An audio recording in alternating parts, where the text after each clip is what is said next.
everybody. Welcome back to Wappleville. As advertised, we are going to try and do those figures, which would be our homemade ones. Painted this one last week right here, Golden King of Abracan. We got a couple other ones too. They're all kind of Harad related here. Let me get this out of the way over here. Shadow Lord, before and after Wraith. So before, after. We've got some references down in the corners over there. Ever since I saw it was the Navarrete Studios. It was the Shadow Lord on a Fell Beast, and I thought, that would be super fun to do, right, Ryan? Ryan actually, well, let's see. I was just thinking with Meshi, the negative prompts, but you can't do those, right? All you can do is basically it's image to STL, and to me, it's weird, Ryan, that you can't do both at the same time, right? You can't do the image to STL with any kind of guidance as far as the word prompts go. So great to see you there, Ryan. Sorry about the voice. Glad that things are pretty much okay there. It's still -7 here. I don't know what you got going on up, well, across there, because I'm not really sure we're all that much further further north or south from each other. Now that I think about it, I mean maybe a little bit further south, but it's mostly just an east-west kind of thing. I'm gonna roll with the something like that. I was surprised that it was still. Might actually now. I guess even over the next several days, it's not really going to be much above, say, 10, 12 degrees. I'm not sure if you got the same thing going on there. Which, ironically enough, I'm telling you, I'm going to go with the Canada Goose thing. Yeah, I'm not interested in radars or satellites or supercomputers. Just tell me what the geese are doing. Because as far as I'm concerned, the only thing that can really accurately predict the weather is the Canada geese.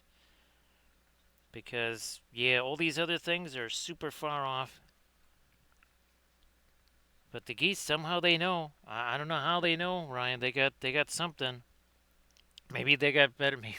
Maybe they're part of the Welsh Landic Space Agency or something like that. I don't know. And they have a little bit more insight into these things because they know when to they usually know when to get out of town. That's for sure. And they got out of town back in November. I don't know. Maybe they saw that first snow there before Thanksgiving. They said, "Okay, that's it for us. We're out of here." We're gonna do again just a little bit of this over the top. This is not black primer. This is actually a little bit of Payne's Gray, a little bit of Prussian blue. Yeah, a little bit of Prussian blue ink that's mixed with the Steiner Res black. So there's some black in the mix, but it is not a black primer. Not by any stretch of the imagination. Let me do this. Yeah, Ron, I haven't, there was no printing going on today. There won't be any printing going on tomorrow. I'm not sure if there's going to be any printing going on for quite some time. Which is fine because there's so much stuff to do here that even if I don't print a single thing, there's still more than enough to keep the 24/7 schedule going here. So Ryan, after there's some more folks in the chat or whatevs, go ahead, post some stuff. Don't bother now. Wait till there's a few more eyeballs is in there. Sorry that this is later. It's kind of the usual where I've got to go around and see. Okay, how's this humidifier doing? Running water here and there, that sort of thing. And then just like last night, at a certain point, I'm just gonna kind of step away and just do a little double check, make sure that everything is all good. I mean, it's actually 74 in this room, which is very toasty.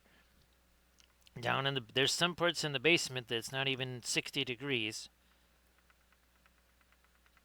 And that's with the two warm mist humidifiers. That's with, now of course, that's on the side of the basement where there's no heat vents. And it's also, that also happens to be the west side of the basement too. So it's like double bad. And yes, I've got, what, 2 layers of the plastic sheeting on those windows plus the insulated curtains. But, well, when it's -7, right, Ryan? What you gonna do? Is what it is when it's -7. Wasn't sure if if you were gonna have that same sort of thing where, okay, over the next, again, week or so, it never really gets above, say, 10, 12 degrees. Not sure what's going to be happening to the folks down south. That's going to be that'll be the interesting thing. Does all this get down as far south as it is right now, or is it going to kind of lift and only kind of stay like here and above? Nice to see you there, Conrads.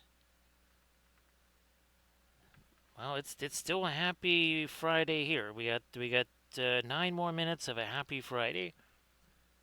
So great to see you there, Conrads. I hope that everything is going great.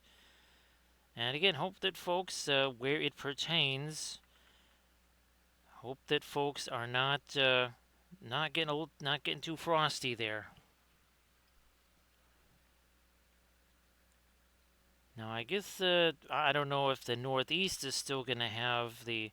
I don't even know that. I don't think that really qualifies as a nor'easter, because I don't think nor'easters are really all that much about snow. It's really more about winds and all that other kind of stuff. Although maybe there's going to be some of that happening.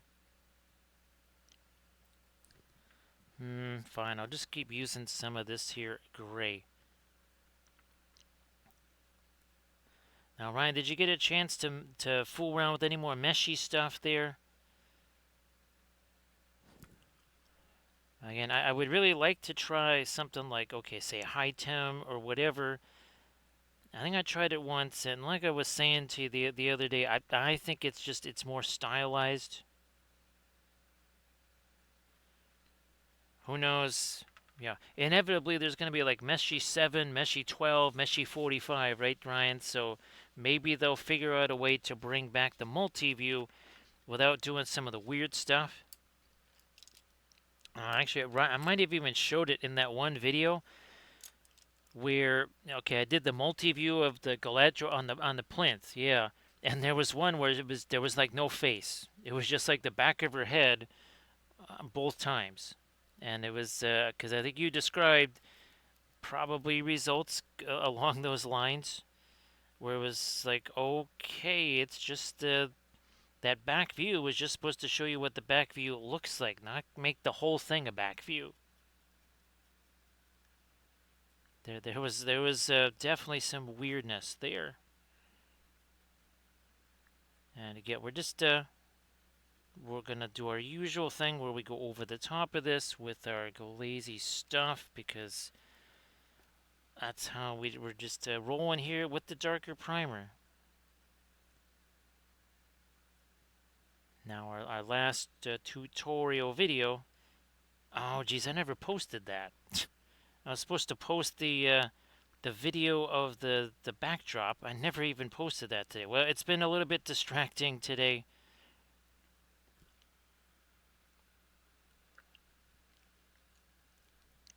So yeah, Ryan, I think I sent you some of the busters. So with those 3/4 views, Ryan, it tends to do a little bit better with the 3/4 views. So yeah, that's annoying. I thought I posted that where I was painting up again the backdrop for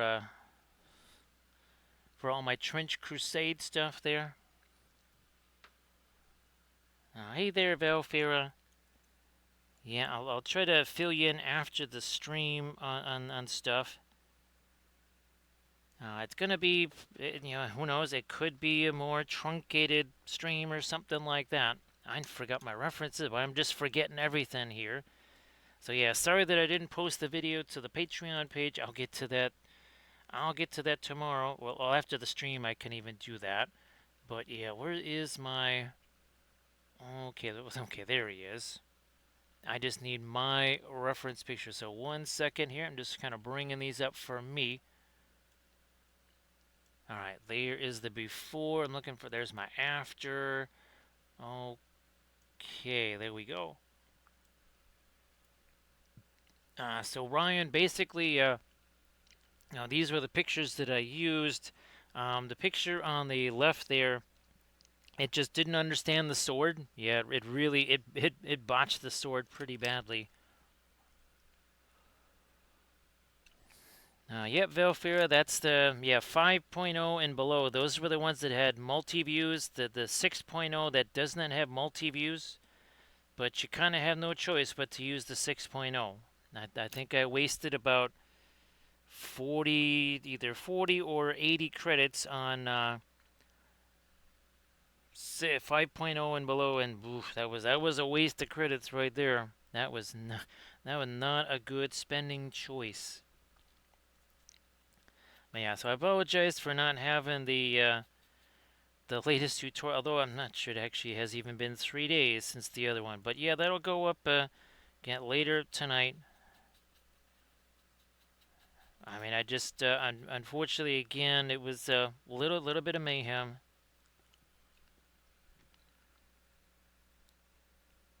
Now this is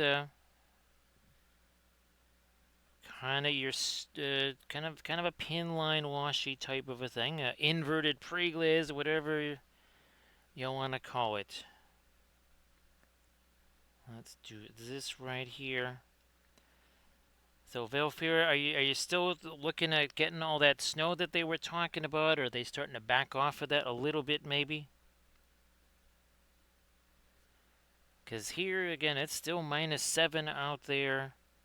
Now it's by morning or something like that. It's supposed to be warmer, and by warmer it just won't be. It won't be as far in the negative temps. Oh, actually, hey Velfira, you love this. Apparently, Chicago was colder than Antarctica today. Yeah, that's I believe that is accurate.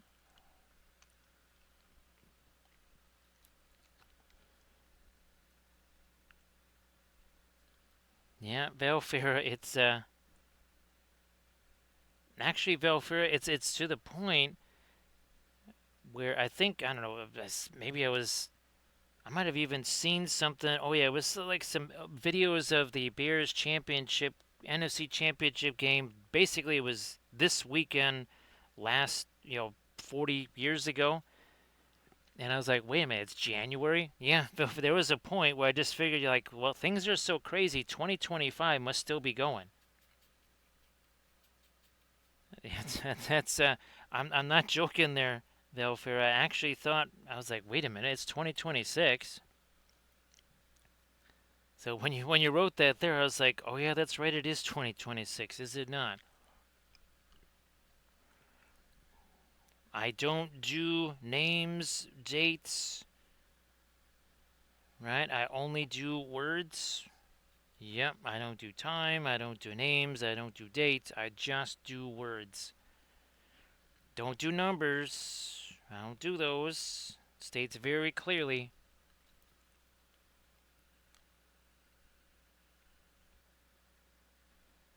Well, Velfira, I kind of hope you get more snow than ice. I'm guessing that you would rather have more snow than ice also.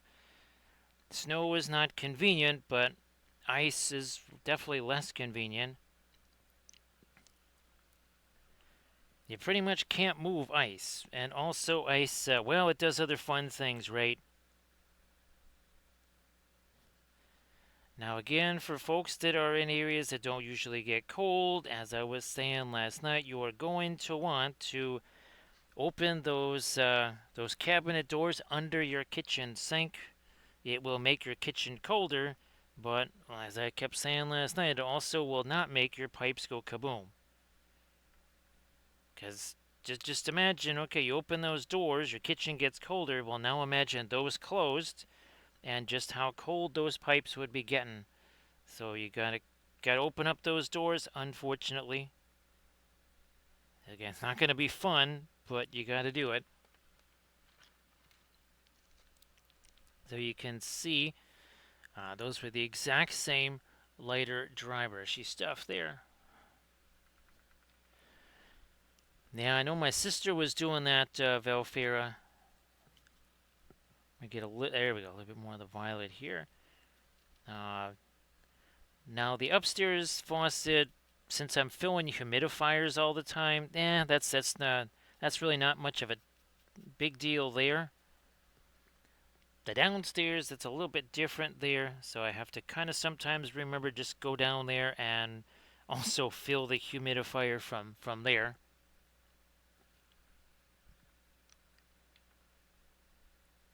And of course, you want to be aware of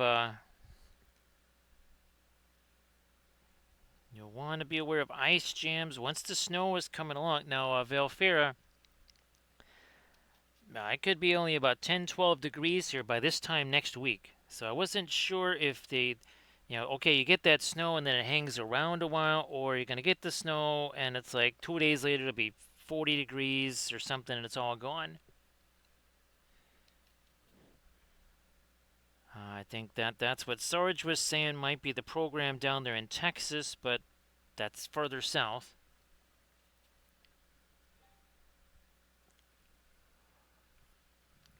Hey there, Landrast.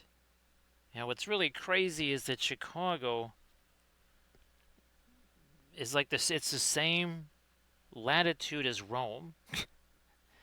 I believe Paris is up like around where Minneapolis is as far as latitude goes, and that London is like Calgary or something.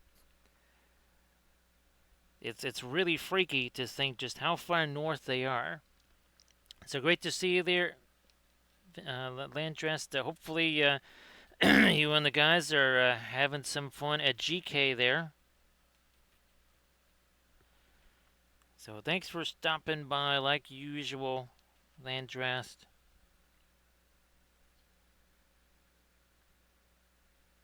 Let me do this here. So again, this is going to have a little bit more of that blue. So this is the Endanthrin blue. It's like Endanthrin blue week. Actually, Ryan, did you ever get yourself the Endanthrin blue? I can't remember. Oh, that never mind. Sorry about that, Landrast. It's a little bit distracting right now. I'll shoot you a message after the stream. Just to kind of fill you in on stuff. Let me do this right here. Because I was still trying to kind of get in a handle of what was going on. So now I have a little better idea. I'll shoot you a message there.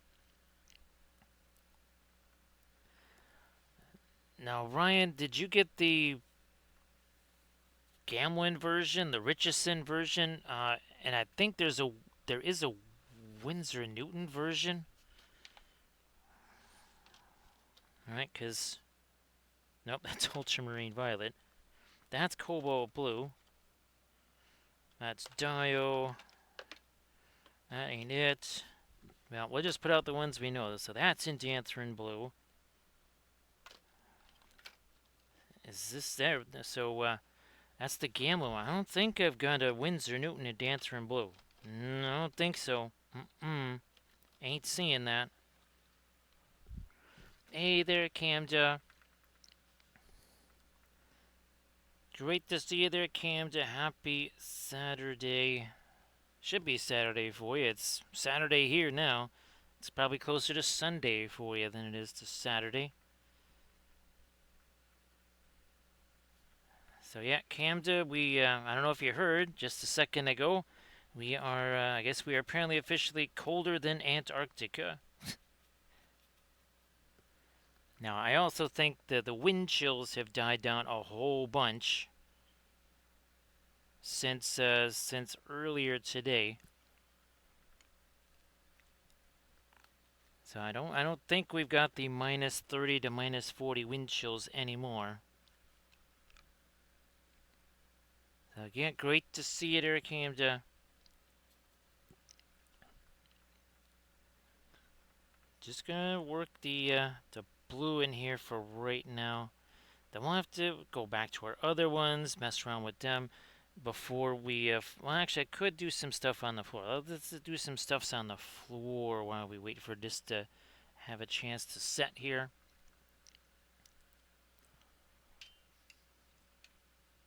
But Landrest, you'll have to let me know what Dunko Brown looks like. That's what I'm gonna call that. So a little bit of hype train there for Landrest on a 55 streak. There you go. Now, all kidding aside, Landrest, doesn't have any of the charred animal bones in it? Does it like what's the Williamsburg one? The not Mars Black. Well, the Van Dyke Brown. And I guess what kind of opacity are we looking at that there, Landrest? All right, there's that. I still got to wait a little bit longer on him. He's starting to get a little bit less of the shinies there. Now more iron oxide, more better, right, Landrast? More iron oxide, more better. There's never too much iron oxide. No such thing. Me too. Yeah, we could just go back to the Endanthrin here.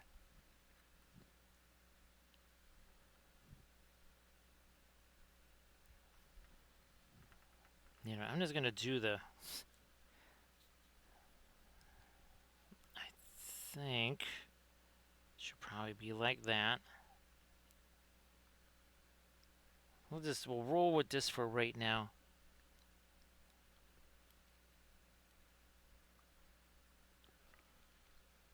Okay, we'll get some of this great, maybe touch of our other stuff there, and a little bit of the violet too. Let's see if we can create something that's gonna look a little bit again like our tiles, our fabulous white and blue tiles there. It's about that wide.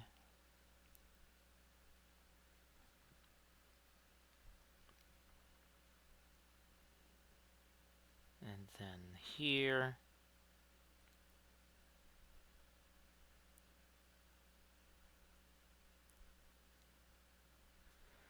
And then also over here.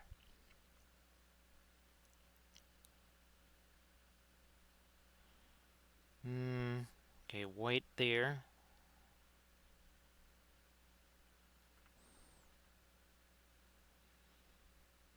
Sure, that's just, I'm gonna, the white would end here. You would have a blue there. Nope, nope, nope, gotta push that this way. Okay, alright, I see it.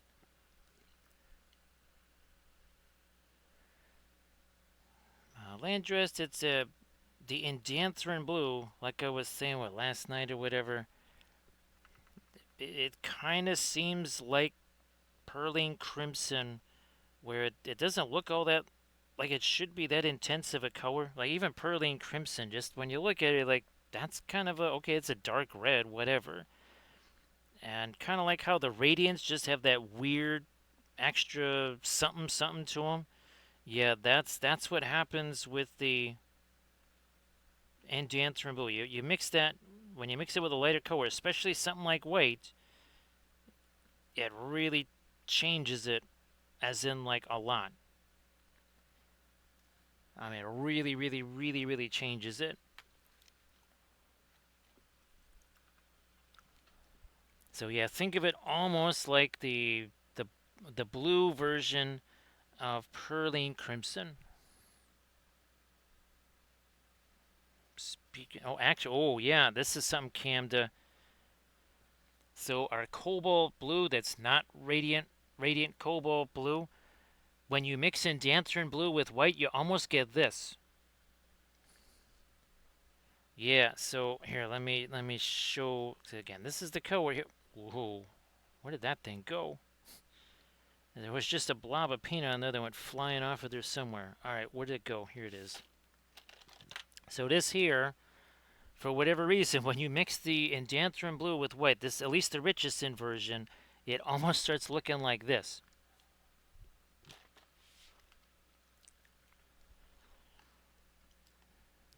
Landrass, let's put it this way. If you got Thousand Suns to paint, it would be the perfect thing. Now, I might even, I don't know, I'll see if there's, I think I have some Thousand Suns, whatever, but that would be, it's the perfect blue for Thousand Suns. It's that weird sort of amethyst blue. Came to that cobalt teal is, I mean, it was doing some really nifty things last night on this stuff. But again, this is with the Enchantress blue over here, and I have to say, I'm kind of liking that more and more and more and more. Really do like that Enchantress blue.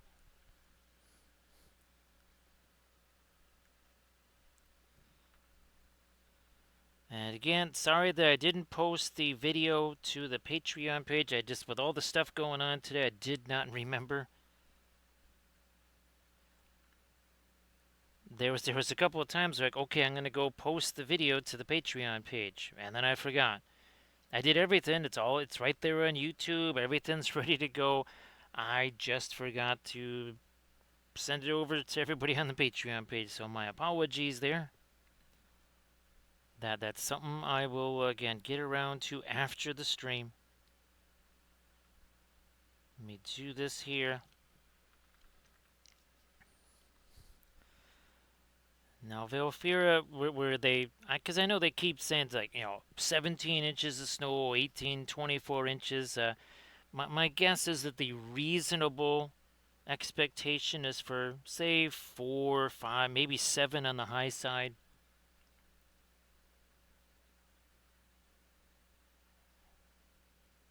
Now, I mean, we're supposed to have snow here. They keep also hedging on that, too. I'm not expecting a bunch. Even if 3, 4 inches falls, that's like nothing. I mean, that's literally just that's a late breeze there. That really doesn't make much impact. Now you put that down in say Texas, right? Right, Landress. That might have a little different effect. Yeah, I think that might have people in a little bit of a panic there. So yeah, see this image over here, Camda on the right-hand side. Yeah, so this is the Shadow Lord. Now, if you remember, I painted the Shadow Lord on a Fell Beast, not October of last year, but the year before, right before they wiped out all the wraiths. And then I wanted to do a before version. So this is the before version right here. We're going to be doing lots of freehand on him once all that stuff sets up there. All right, well, Valfira, then this thing's going to be in place for a while, and it's going to run further south than I thought. I first, for a while I thought, okay, it starts moving back up north again, whatever, recedes a little bit, but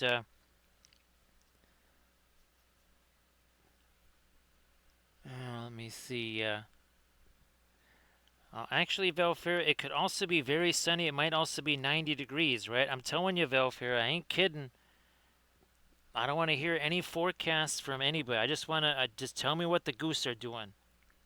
If the Canada goose are hightailing it south, then I know what's going to happen. Other than that, any information they have to say is to my ears dead and worthless.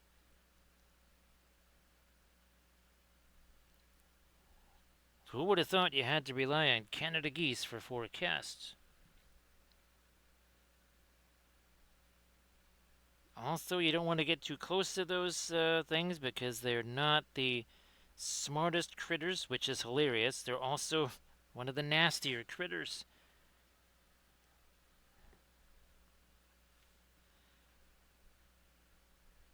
They're like moose with wings. Yeah.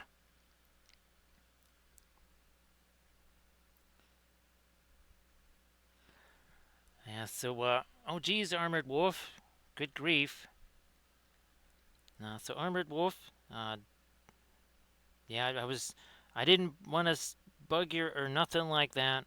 I was asking Charity if you guys wanted to do a bit of a hangout after the stream or anything like that.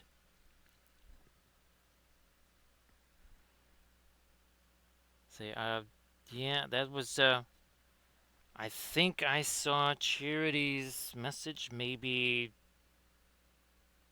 I think when oh yeah, that's when I went to go check on the basement stuff.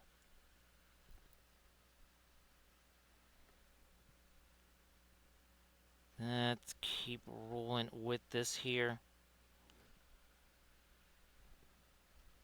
Actually, Armored Wolf, if you wanted to share the Facebook post, or is it Insta? I think it's a Facebook post. Share the Facebook post of the Nurgle dice bag, so that people can see that, because that popped up just as I was sending some messages a few hours ago.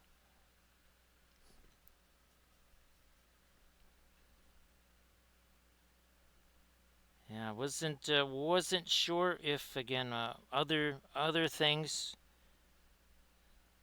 were pretty much making that impossible. So everybody check out the Instagram link there that Armor Wolf just shared. Some Nurgly goodness, some dice bag goodness right there. So go check that out.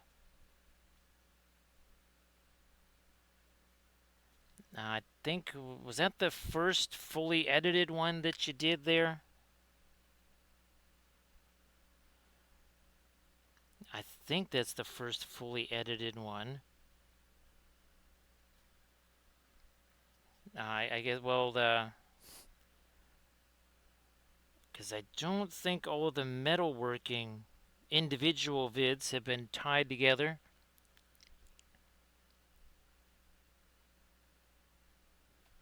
I don't think the individual vids were tied together on the metalwork stuff.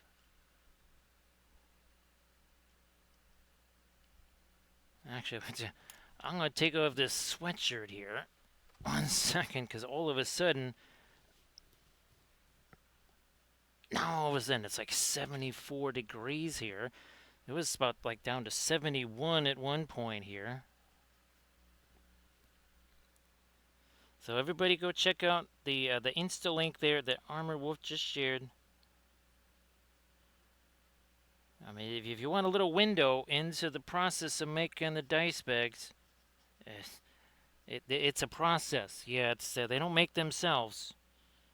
And now we've got indisputable visual evidence that the bags don't just magically tool themselves and stitch themselves, and that metal doesn't just get cut by itself and ground down by itself.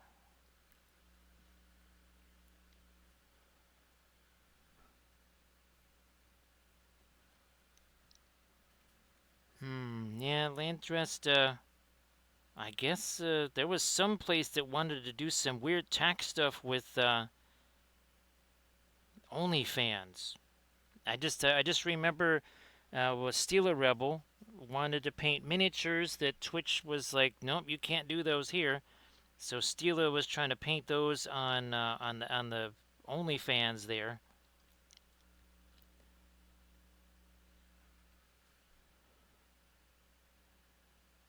Again, I still haven't had a chance to try the verdigris because I haven't have a chance to do any Swedish meatballs, so we haven't used the verdigris yet, and we also have not, well, haven't even used the rust yet.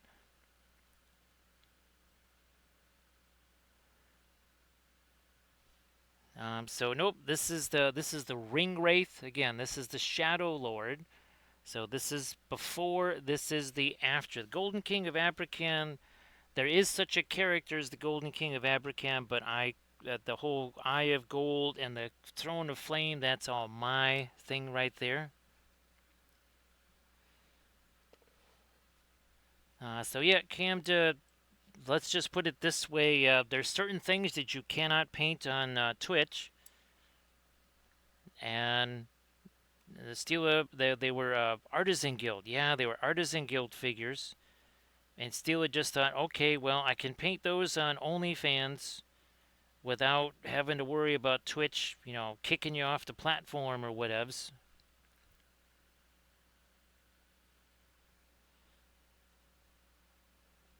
But I know that Stila did do a few streams, and again, that was painting the Artisan Guild figures.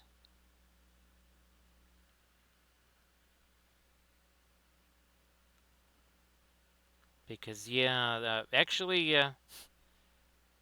like even some of the historical stuff, I was almost kind of thinking that, well, maybe that would also need to be painted on something like OnlyFans or Rumble or something like that, because it was not going to, again, be super enthused about historical content.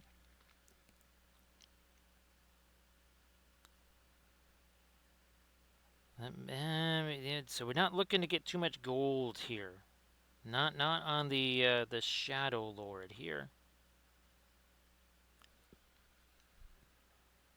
This is Naples yellow right here. So not gold. Now we're going to use our burnt umbers, a little bit of a darker glazy thing in here. I don't know, maybe almost a little bit like a brass sort of a feel to it, maybe something like that.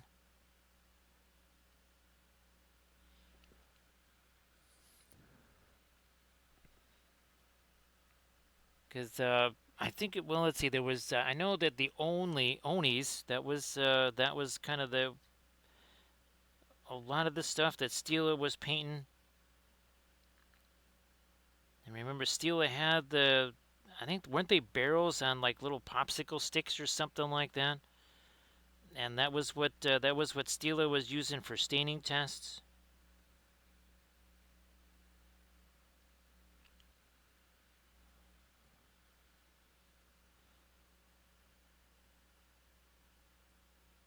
Well, sure, Camda. Well, you know exactly what that would be. That would be just only puppet shows. Yeah, there would be no painting there. It would just be entirely puppet shows. Now this here, different story. This can get some of the gold on there. Let's start working some of that in here.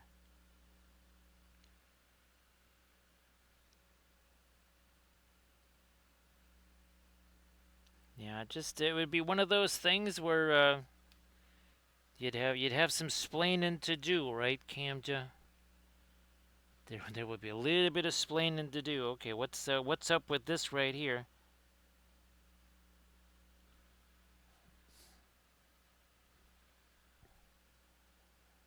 Now, of course, here we're still working. I don't want to say working against, but we still got plenty of our glazy stuff that's happening here. As we also welcome in Daddy Kelt. How you doing there, Daddy Kelt? So, Daddy Kelt, hopefully things are not too cold and or snowy for you. Of course, Daddy Kelt, like always, you know the drill. You want to share some stuffs in the chat, please go ahead. Because that's what happens when you dare to enter our domain. Then you got to share after you dare to enter our domain. So great to see you there, Daddy Kelt. Actually, Daddy Kelt, you might have, I think you might have even rated while I was doing this here. You might have. Whoops, wrong guy. This guy. So we're kind of doing some 28 mil verse. So this is our Golden King of Abrakan right here. This is the 28 mil version of him, so we could actually use them in a game. And then more of our homemade figures here. So we've got the Shadow Lord. before and after. So one of the 9 kings and sorcerers, Sauron gives them the ring.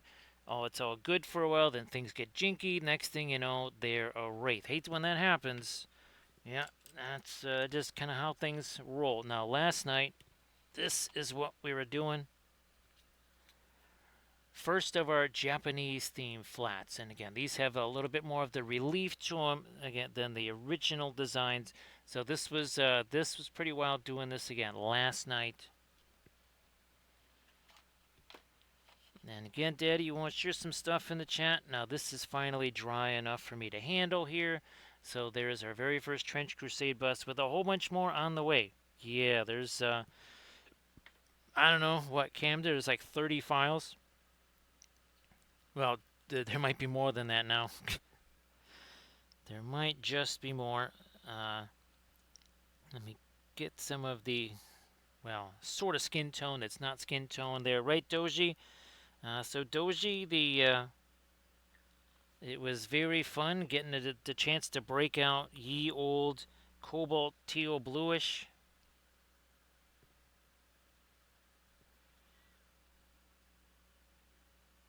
So again, sorry that I did not get a chance to post the latest tutorial video on the Patreon page. I was really looking forward to people seeing that because it is literally the first like regular painting that I have done in forever, as in like decades, like as in a regular painting.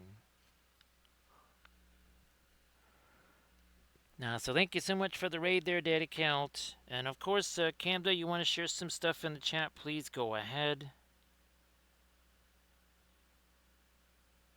I don't think you had a chance to share stuff. Now, I wasn't sure if you were going to be streaming later on. What would you say? Tonight, today? Whoa, not really sure what it is. What is it here? It's 12:26 here.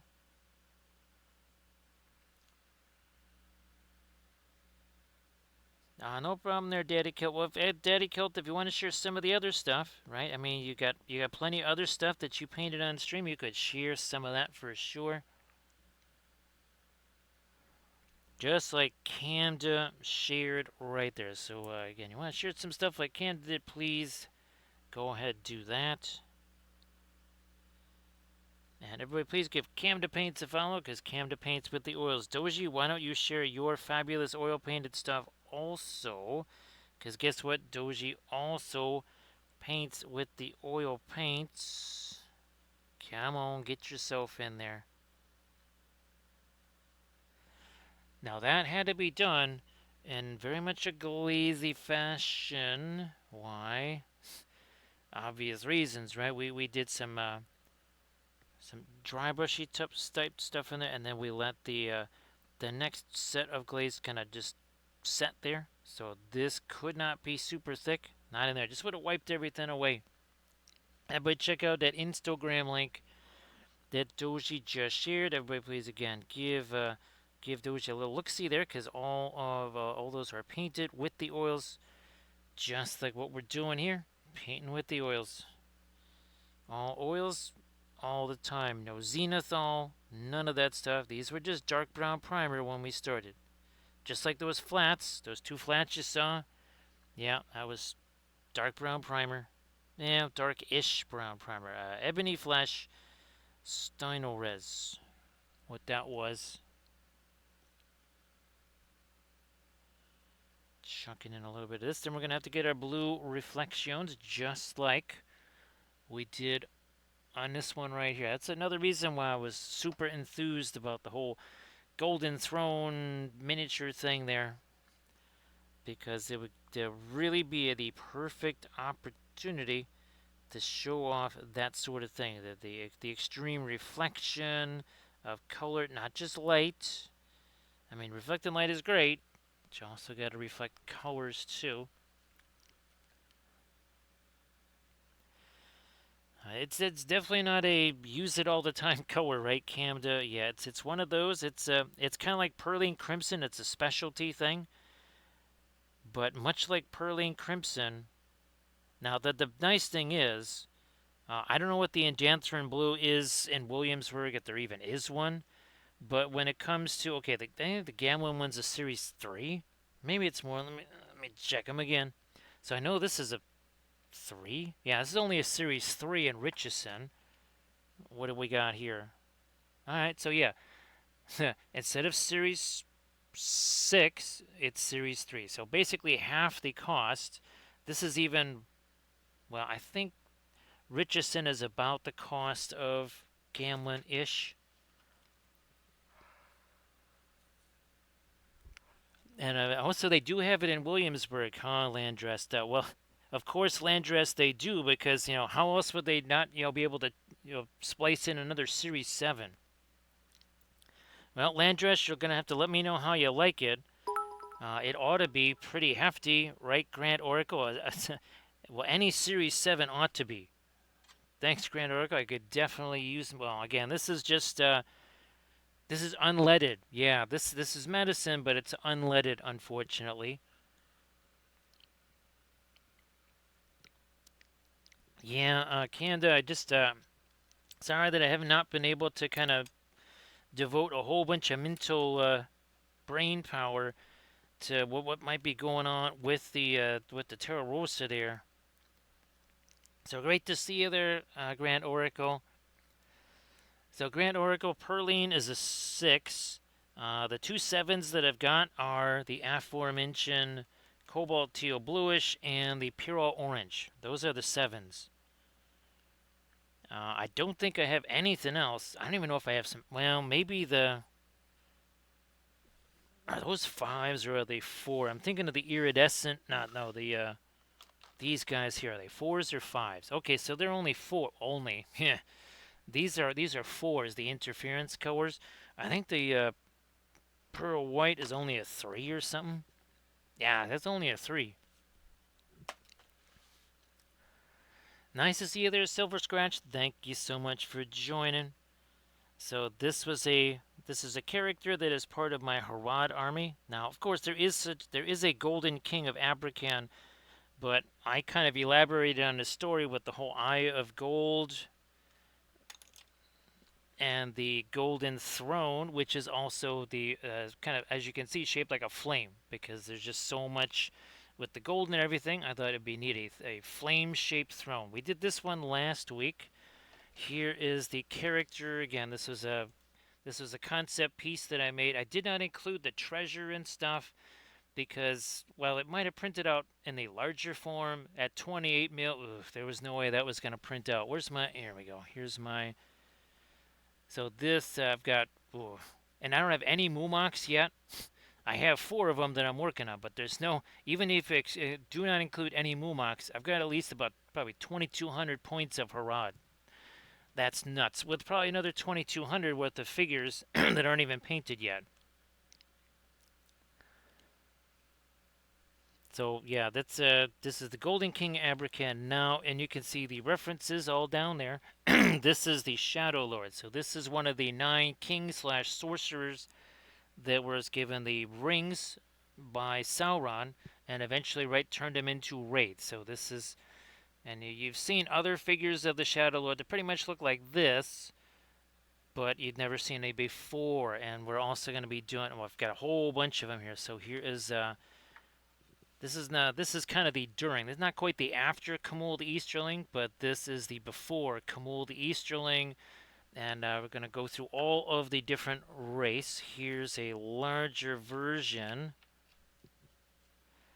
of the golden, or sorry, of the, this is our Shadow Lord here, and this is going to be for a 3-part tutorial series. It's all going to be about freehand. Massive amounts of freehand.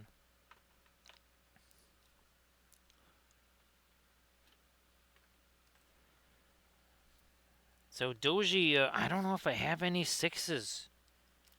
Well, I sort of do, because remember, Kathy's sister, she sent me like the cobalt blue and a bunch of cadmiums. Now those are gambling. So obviously even even a Series 6 gambling. Sorry again. Sorry about the voice there. Gee whiz, even with the humidifiers, it's like 28% humidity. And well, and of course the temperature just dropped like an entire degree. Like literally just dropped an entire degree in this room. So again, for folks that are maybe not quite accustomed to things being on the chillier side, here's hoping that you're doing okay. I might have to grab me another cough drop here, because we're 50 minutes in and the voice is toast. It is gone. Let me see. Do I have? I think this is the okay. So this is one. So that's a Series 5. Again, Kathy's sister sent the cobalt blue. I think. Oh, yeah, yeah. That's it. That is a Series 7, the cobalt teal bluish.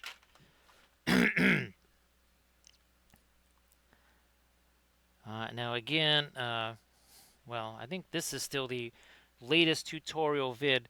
Uh, Tomorrow we might be painting up some more of our Battlestar Galactica bust here, because printing is pretty much out. um, there will be no printing tonight. There will be no printing tomorrow. So Grand Oracle, no snow here. It is -7 here. I think the coldest it got today was about -10, -11. And that ain't Celsius. That's Fahrenheit. Then there might be some snow Sunday into Monday. And if it's snow, it's 2-3 inches, which essentially is nothing. It's like whatever. However, it's it is supposed to not be basically any warmer than about 12 degrees until probably after this time next week. So it's too bad that one of the humidifiers. It's again, I fortunately on a Black Friday sale I had gotten a new one. So instead of having 4, I'm still at 3. No Camda, it's that age-old problem that I talk about all the time on the streams, where when it is 10 below or 7 below outside and the sun is shining, which it's going to do when it's that cold. There is no clouds when it's that cold. The sun comes beaming through the living room window, and that's with the that's with the blinds closed, and I'm talking about like blackout blinds closed. And it gets warm in the living room where the thermometer is. So the furnace thinks, oh, it's like 72, 73 degrees. I don't need to turn off. It's 75 in this house, which is fine for the living room, which actually is 72, 73, 74. Rest of the house is in the 50s. Well, in the basement anyway. Right, Dark Horse? How you doing? So great to see you there, Dark Horse. Hope that you're doing well. So yeah, well, I'll be able to, I can still try to make the, the files, right, of our more Trench Crusade busts. There's about 3 or 4 that I really want to focus on. This is again, remember our fabulous flat there. That's that same character. That was super fun.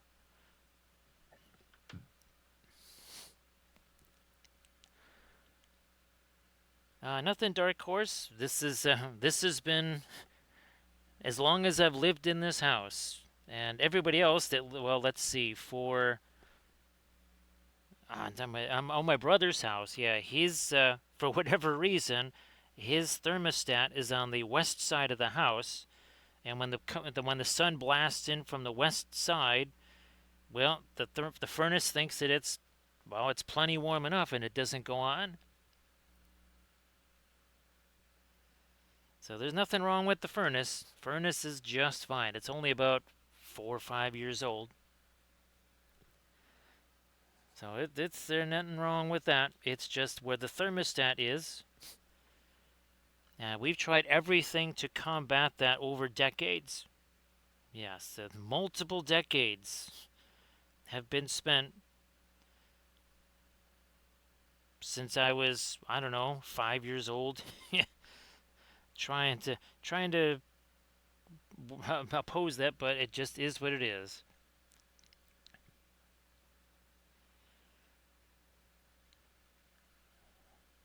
Valfera, that'd have to be a mighty big mirror. Yeah, that would have to be a mirror that's about 4.5 feet high and about 7 feet long. Actually, Valfera, that mirror is probably like a Hubble Space Telescope sized.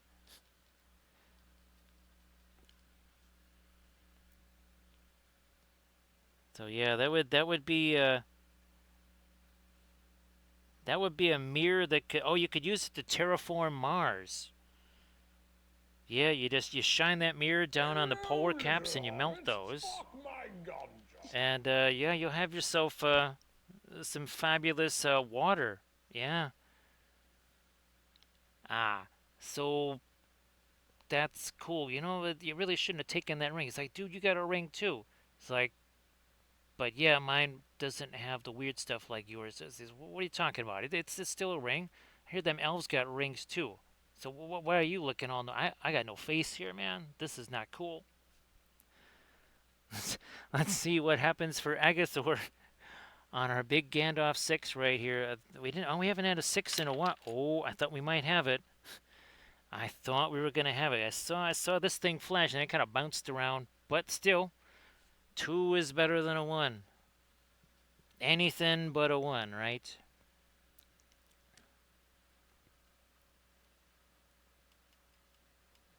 Let's do some of this right here. And again, these are my own creations here. These do not exist. Just like our Trench Crusade stuff, just like our flats, none of that stuff exists anywhere. You can't get it on my Mini Factory or Colts 3D or Thingiverse or anywhere else. Can only get that here. So I think we'll do probably Starbuck and we'll probably do where's Roz. So I think maybe we'll paint Starbuck and Roz tomorrow on the stream. Now I think well you did the right thing there, Landrast. Right, you unsubscribe. You march off in indignation, right, Landrast? I mean, you have to have principles, right, Landrast? Again, just using some junky old crafty brushes here. Now let's go back.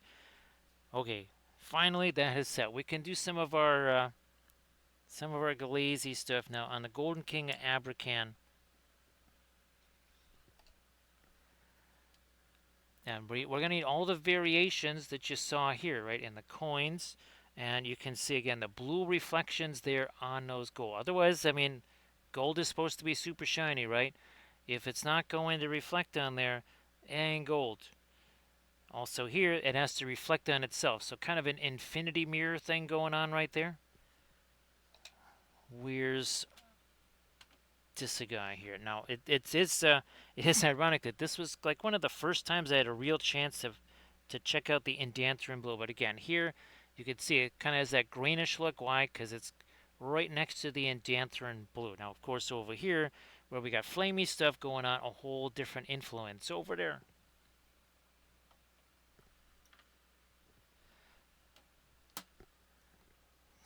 We need ourselves something. Gonna be this? No, we don't need that. Yep, that is a thermonuclear device instead of a grenade. Let me try this here. Oh yeah. Look at that. We got magenta and Indian yellow here. We'll get out some of the burnt ombre too. Hey, Unplugged, great to see ya. That's very good. Now, Unplugged, if there's anything that you wanted to post in the chat, right? And of course, if there's some cool stuff that you saw there, maybe you've got like some posters, something like that, kind of detailing your the fun that you had there. You want to share that stuff from CanCon? Please go ahead.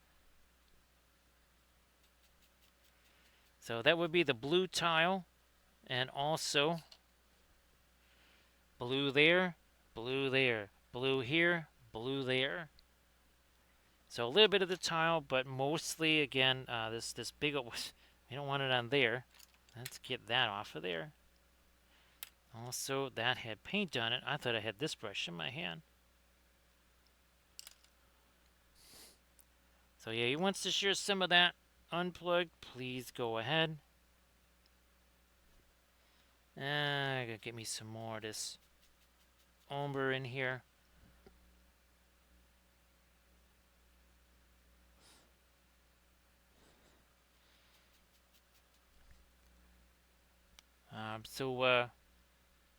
So Dark Horse, I experimented. Now, fortunately, I'm just going to leave it up in the summertime. Actually, most of the window sheeting is just left up year round. I don't open the windows. So, yeah, there wasn't a whole lot, to have to do as far as putting winterizing the windows. There was 2 windows that I needed to do. Because, well, they have window air conditioners in there. Now, I wonder if Scarecrow is going to be scared off because Scarecrow has dared to enter our domain. How you doing there, Scarecrow? Great to see you, and of course, happy Saturday. Of course, everybody please give Scarecrow a follow. And Scarecrow, why don't you post some stuffs in the chat there? Stuff that you've been working on. What we are working on here is a little group of some nifty figures that I made for myself. This is the Golden King of Abracam. We painted the large version of him last week. Probably it was last Saturday, maybe. I think it was last Saturday. Had some fun doing that. Obviously, we're going to do the same thing with the floor, same thing with all the coins and all the gold stuff. We're also painting up. This is my homemade version of before and after the shadow. Okay, let's hold him this way. This is the before and after version of the Shadow Lord. You can see the reference down at the left. That is the before version. So this is before he gets the ring from Sauron. This over here, he's had the ring for a while. Well, and clearly changes have been made. So yeah, that is the Shadow Lord right there.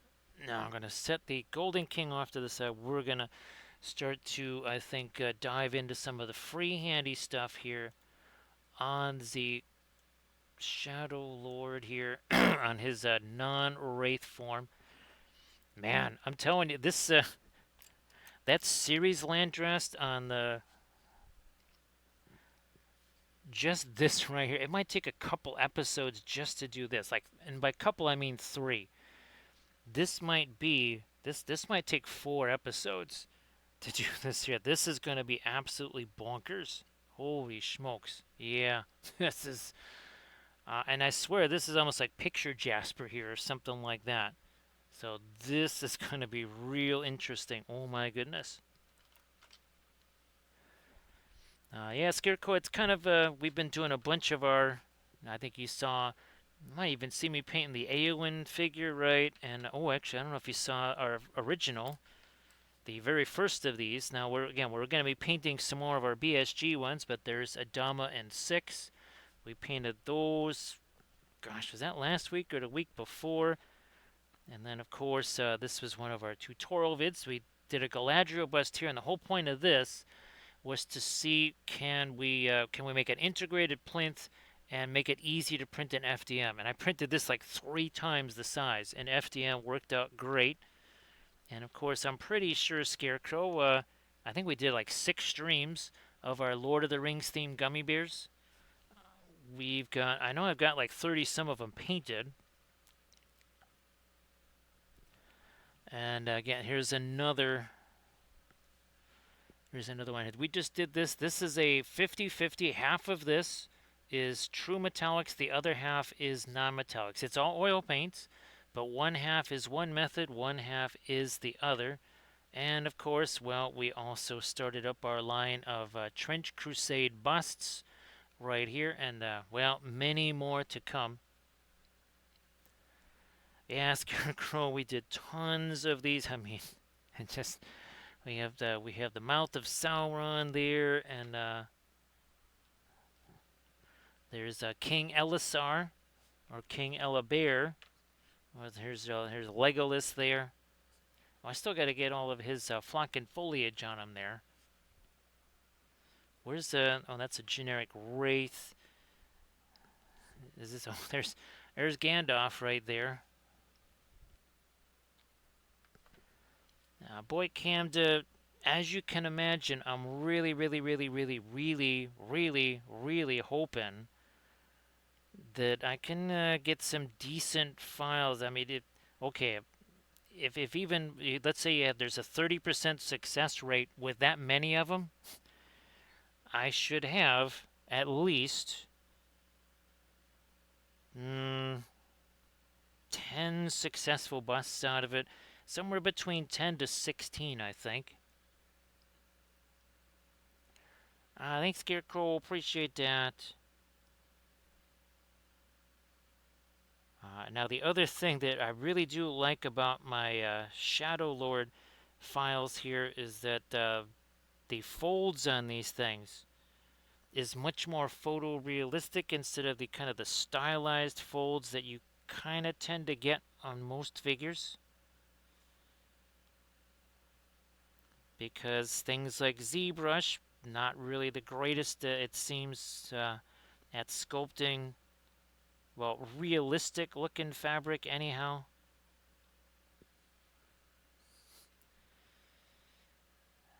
So Camda, the Eldritch Foundry stuff, that will be the first stuff there. I would think, Camda, the last stuff to make it into the dropout will probably be it'll be the flats. Oh yeah, speaking of which, yeah, this is what we painted last night on stream. So these were the first of our Japanese themed flats.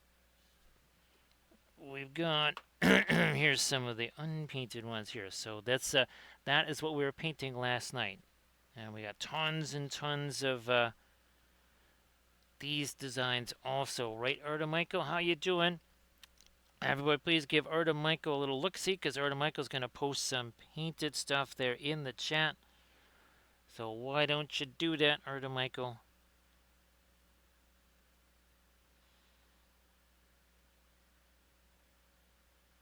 What's funny, can't this? I know at least 2 other people that have been nabbed by the 30-meter tall file there. Yeah. So pretty much again, all the Lord of the Rings gummy bears were all saved at 30 meters tall. Well, I mean, some of the newest ones, not so much. But yeah, all of the original ones, yeah, they were all saved at 30 meters tall. And I went into was at the Windows 3D Builder, whatever it's called. For whatever reason, I was not able to resize them there. Don't know why. That was extra weird. So yeah, that was not super helpful.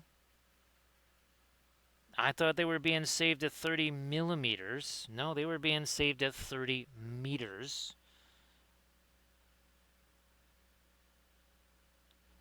Yes, they were basically a few stories tall.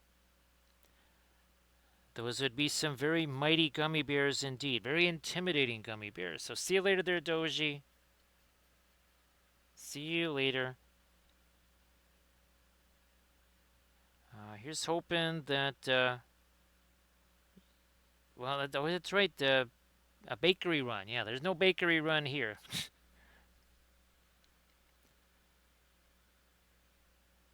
So Arda Michael, the crushed glass snow is well, that's always my preferred method right there. Crushed glass snow.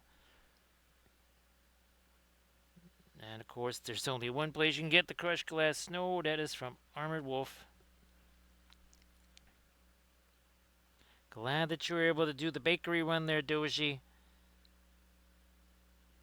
Yeah, there's no bakery runs here. There's not runs much of anything right now here. That's for sure.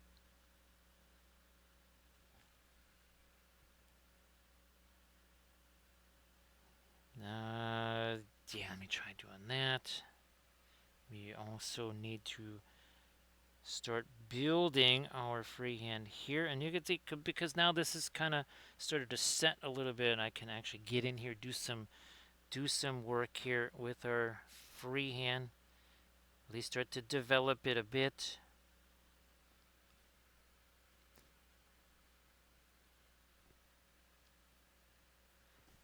So I think, okay, I did get all of my glazy stuff on there. I thought so.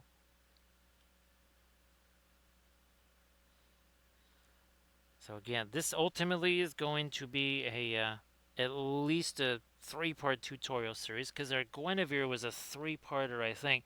Ooh, the markers. Yes, the marker pens might actually be worthwhile on that because I think we did. Yes, we did fool around a little bit with the marker pens, the marker brushes on the Guinevere there. Well, those are the makeup things. Those weren't the marker pens. And again, we're giving up on the oil paints in those. So maybe we'll also try to get some of our regular inks in there and see if we can't do some darker ones. So that Guinevere that you saw, that was a three-part series on the Patreon page. Let me roll in with some of this sort of some gold on his armor there. There's not a ton of it. There's a little. Also gonna try to get some some more of our freehand going here.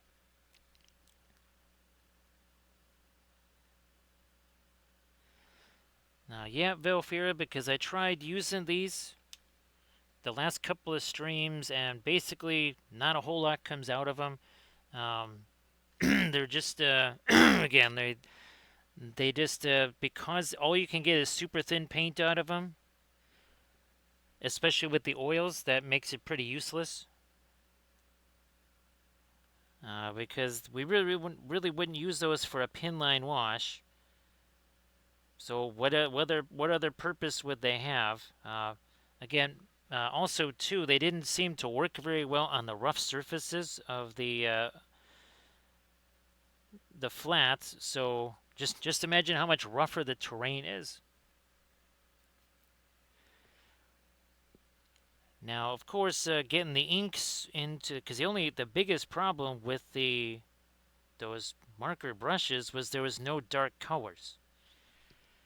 Right? Because where's the one example I had of it here? Yeah. I mean, the problem was no dark colors. It wasn't so much just the colors and how they worked or whatever. There was a dark brown, there was sort of a black, and that was it.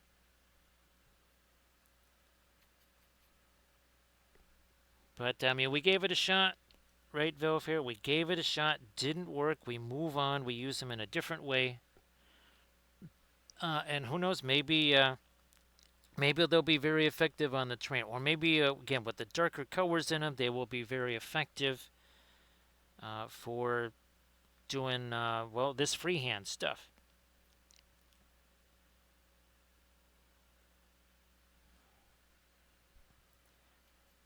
But yeah, because I would shake those things up. I was trying to get some stuff out of those again in the stream last night on the frames, and yeah, there was nothing happening. There was no joy there. So I'm like, okay, well, that was again a nice try. Didn't work. We'll think of something else to use them for.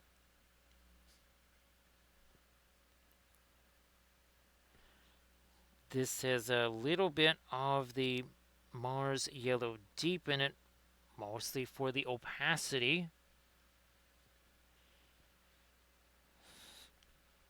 Now we're going to do a bit of this. That'd be easier just to come back in with the violet instead of trying to.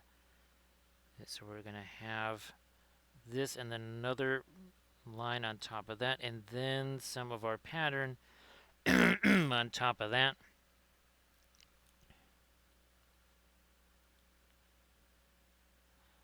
Let me bring that over here.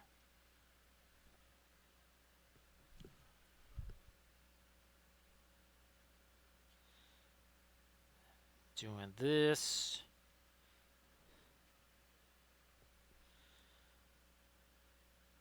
So again, for the folks in the snow zone, here's hoping that you don't get too much. And again, I know that in places where they're not used to getting snow, 2, 3, 4 inches might be like a foot of snow.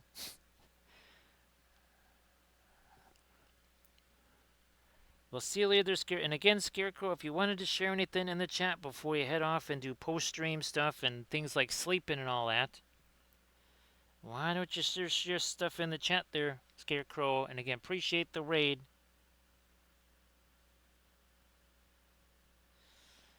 So yeah, I think I've got to remember to get our other BSG bus ready to go then. Here I'm thinking I got both of them ready to go. It's like, nope, no, one of them is.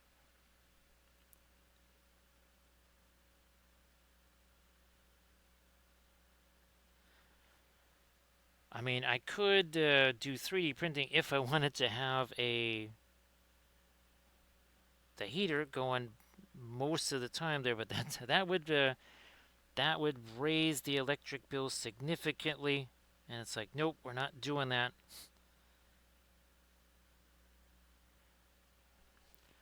I think you can see how this is starting to build up here. More and more complexity to our pattern here.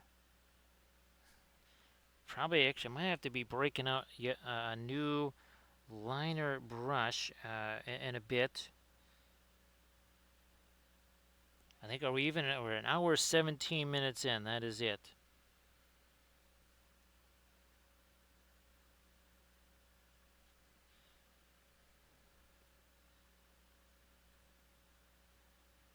Oh geez, we never did get this part in. All right, never did get this part in. Okay, fine, whatever. Now, because this is mixing with all of our blue here, or violet blue and anthracite, whatever you want to call it, it's like it's shading it. Alright, so if I was doing this just with the acrylics or something, well, I'd have to then go back in and shade it after the fact, which, well, that would be annoying. That would be an annoying extra thing that I'd have to do.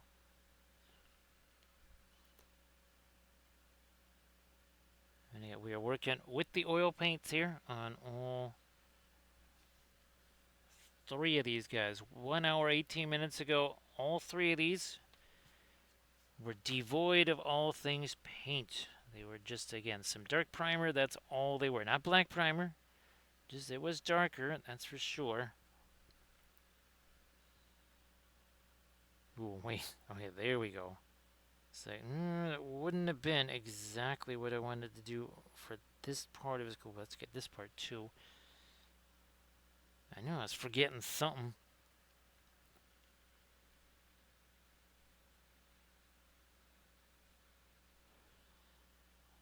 Yeah, Velfira, now the whole like inch to 2 inches of ice, that was a very, very narrow band. I don't think I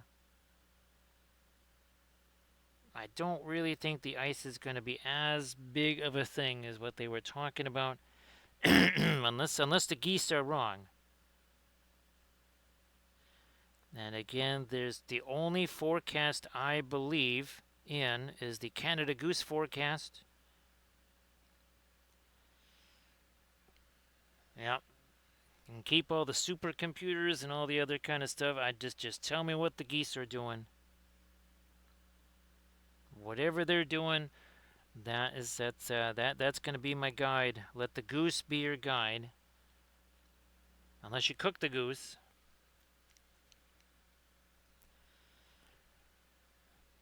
Camden, I don't know. I think I might have sent you the initial reference pictures of these guys here, or him in this.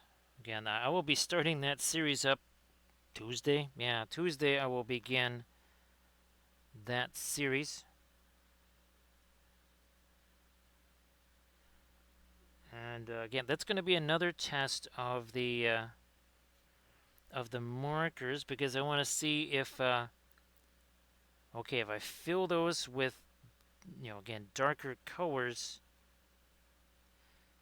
can I use those in the same way I will eventually be using here, where I kind of carve away some more shapes by using the darker violet there instead of just all with the gold-ish going. And this is not our lightest gold either. It will most definitely get lighter than this.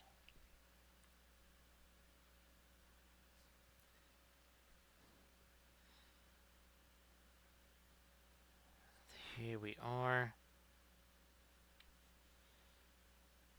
Actually, there was a kids' TV show for decades and decades here. There was a goose on that one too. I forget what the name of that show was. It's been a while since I've seen it.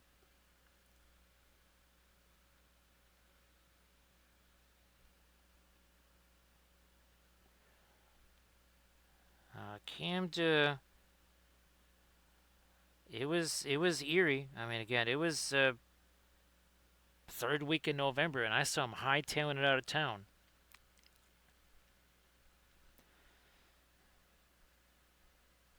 Now, I guess who knows? Maybe you're getting a little bit of the winds there, Valfair. Again, here, I think one of the reasons it's not as cold in the house as it could be is that the winds are not what they were. So it's still, well, again, I'm going to be doing some checking on things. I'll also see what we got going on outside. If it's still that -7, or if it actually has started to warm up.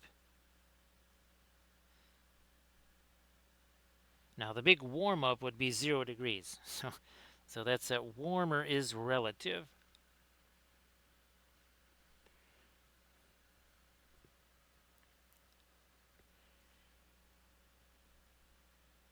I don't think we've got any Waffle Houses here. I don't think so.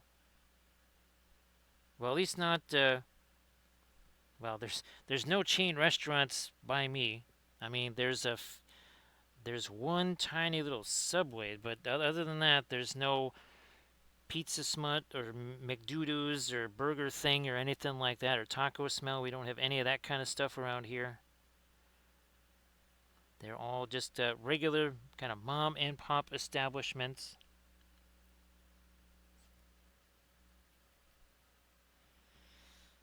Well, at least you won't have to worry about ice up there, right, Erda Michael? Yeah, no ice storms coming your way. Well, or this way either, for that matter. Now again, this third, well, the middle section in there, I'm going to come back with my violet. That's going to be something I'm going to do here is not so much drawn only with the gold, but also kind of come back with the violet. And that's what I want to try with those markers on the big one that I've been showing there. Right, Surface Tension, how you doing?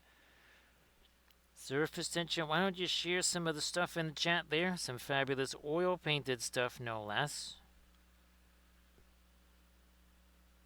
Go ahead, share that. So Surface Tension, I was telling folks that maybe the Canada geese around here, since their weather forecasts are so much more accurate than the so-called weather forecasts.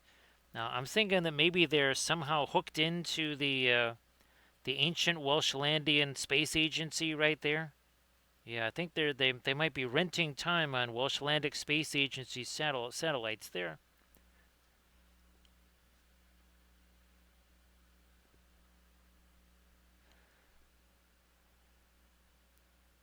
Surface tension. If you have any imagery evidence to prove that, I would love to show that to folks because just like just like your images of the Welshlandic Space Agency there, I mean, people don't believe us, right? Surface tension, until they see, they won't believe us.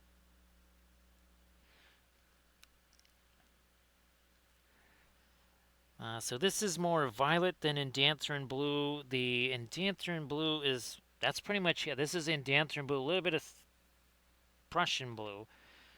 This is the Indanthrone blue with a little bit of the violet. So think of it Indanthrone violet, Valfira. Yeah, that's probably about the best way to describe it is Indanthrone violet.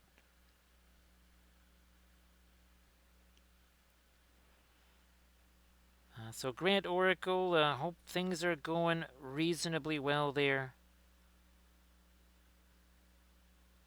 And again, my apologies for forgetting to post the latest tutorial video on the Patreon page. I was really looking forward to you seeing that, Grant Oracle, because again, it's the first time I've been able to do just a regular, genuine painting like I used to do in the old days for a very, very long time. And that was really, really, really, really fun. So he's starting to get a little bit of his skinny tones on him there. Now, actually, this could be interesting, Valfira, because yeah, sometimes the like with our army or which our showcase, no, sorry, the Saturday challenges, we have figures at multiple stages. Let's see what our throne looks like as we also say hello to Chiron. How you doing there, Chiron? So yeah, look at the.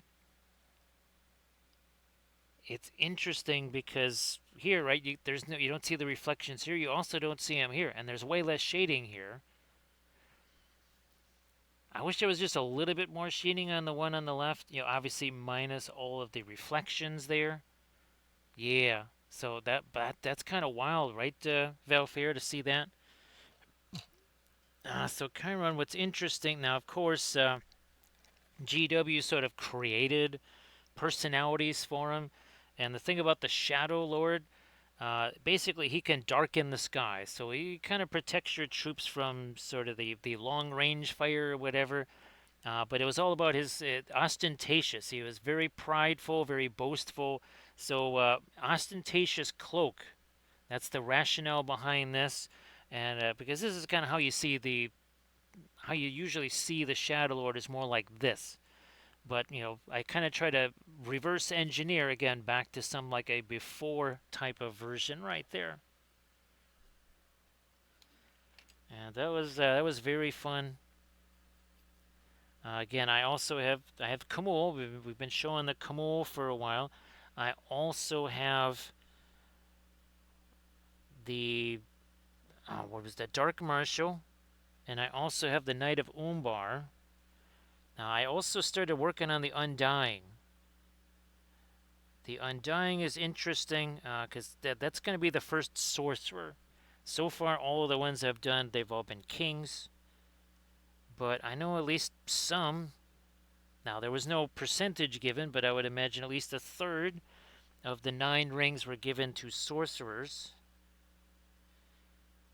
Because, well, what would a sorcerer want, right? To have more knowledge of the arcane or whatever, and be able to do more powerful magics and such. So, rings certainly would be something you could tempt them with. Do we have. Oh, yes. Up here.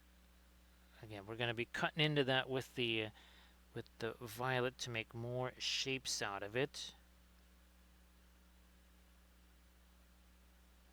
which will happen later.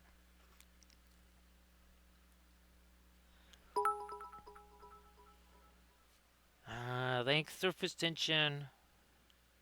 Appreciate that.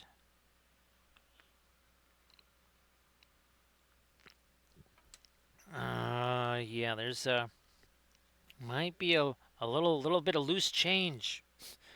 Uh, well, so I think surface tension. We were talking about like you find loose change in your sofa, but this is really getting out of hand. Yeah, that's a case of a heck of a lot of loose change in the sofa right there.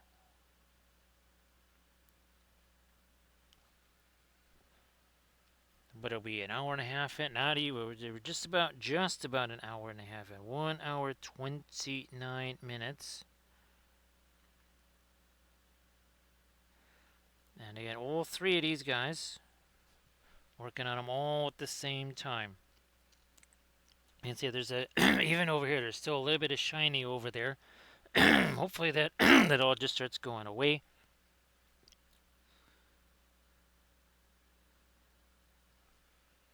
And what I'm going to do here is just kind of start building some of this, but on the raised portions of our undulations here for the most part. Thank you so much, Grand Oracle. Is that going to be how's that getting us towards a hype train there? Let's see, what are we at? Well, it's not showing me yet. Well, thanks, Grand Oracle. Appreciate that. There we go. Now I see it at 12%. So thanks, Grand Oracle. Appreciate that. More hype train, more better. Let me get some of this going here. Those gift subs certainly gonna crank that further up too. I think we're about 50-ish. What are we at? 47, 50%. Thank you so much, Grand Oracle. So it looks like we're at 73. So say we all. We're at 75. And of course, so say we all. So thanks, appreciate that, Grand Oracle. That is super helpful. We're saving up for some more resin here. Once it gets to be not 7 degrees, we'll be getting some more of our resin. I do believe that got us to our hype train, did it not? Thank you so much, Grand Oracle and Surface Tension. Appreciate that. Because I think we got ourselves one of these. There it is, all aboard the hype train. Thank you so much. Appreciate that. It's very fun having that animation, that's for sure. So thanks a bunch. Appreciate that. Now here's our genuine hype train coming right at you. There it is. Look out. All aboard the hype train. There it is. Look out. All aboard the hype train. So thanks. Appreciate that, Grand Oracle. Thank you so much, dear Surface Tension. What do we got here? We're going to do some of this now. See, like I was saying in the stream last night, it's I don't even know. I did not see any kind of delivery trucks at all during the day here. I mean, maybe there was mail. I wasn't really digging through the mailbox to check out. Also, too, unless I knew exactly when that resin showed up, probably wouldn't be ideal having that resin sitting out there on the porch when it's -7. I'm just gonna throw it out there. Yeah, that's less than ideal conditions for the resin. You might want it a little warmer than that. Again, I'm just trying to put some of my here. And as light as this might look, this is actually not terribly light at all.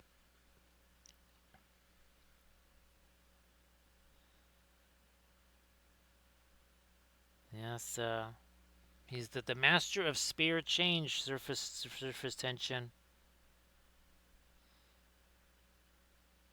So if you have those okay, that wasn't supposed to go there. If you have those coin sleeves, right? Is that how you bind those?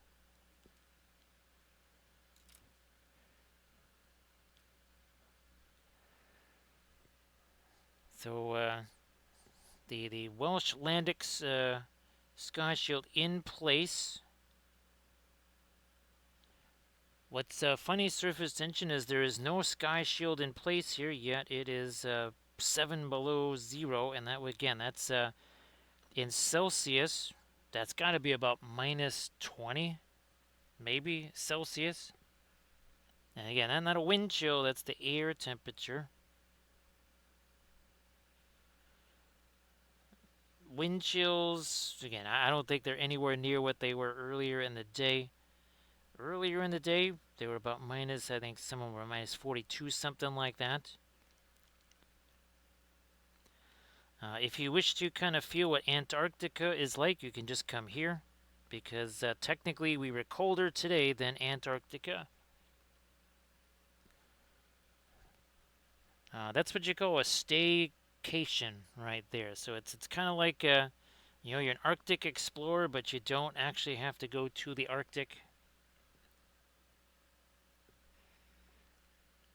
What's fun surface tension is that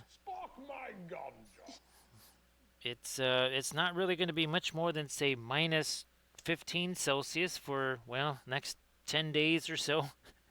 Hey Chris, how you doing? It's like it's you again. I think you still smell like pipeweed. He's like, dude, just a little piece of advice or that ring that you got there. Yeah, it's really snazzy. You want to check it out? He's like, no, no, I think you don't want to check it out either. He's like, what do you mean? It looks really cool. He's like, you got that from Sauron, didn't you? He's like, yeah, yeah. He's kind of a shady character, but what could possibly go wrong? Yeah, this is not going to end well. Let's see what we can get for Chris on the big Gandalf 6 here. It was at a 2, but then it rolled off the edge down to a 3. So a solid roll of a 3 for Hey Chris.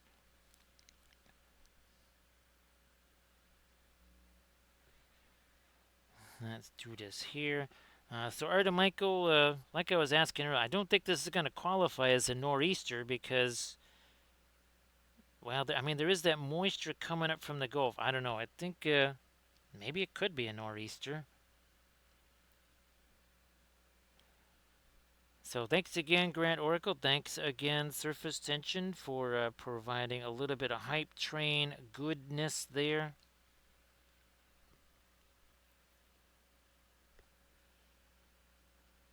Let me get this right up there. And yeah, we'll fill this in down here. So this is kind of just the start here. Let's see. Yeah, it's weird. I don't have one of the emotes there, Grand Oracle. Maybe I guess it's only say on like a level 2 or something like that. Thank you so much. Now is it a hype train? Or is it a hypno train? Yes, you wish to use the oil paints. Yes, you know how easy they are to use. You're getting very sleepy.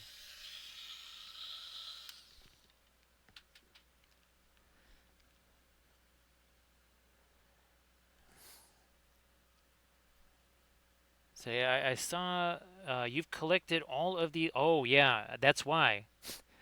That's why, Grand Oracle. It says you have collected all of the level 1 emotes. So I guess there's nothing left for us to collect there on the level 1. Yeah, usually that does happen on level 2s or 3s. I think, Grand Oracle. That makes more sense now. Yeah. When I just I wasn't able to see all the text there because the camera boom kind of is covering part of it.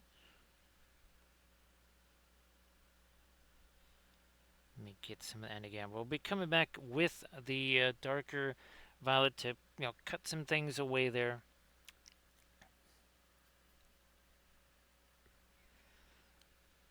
And who knows, Surface Tension, he might have just thought it was a harmless lollipop ring. Yeah, maybe that's what he thought it was, just a harmless little lollipop ring or something like that. And I believe they still have those. I'll never forget, though, yeah, that's Nestor sent one of those here. Because we thought we could use it for our thumb palette, and that didn't work. As in, it didn't work at all. Yeah, that did not work the way we were kind of hoping that it might. And now in between here is going to go this. Like so.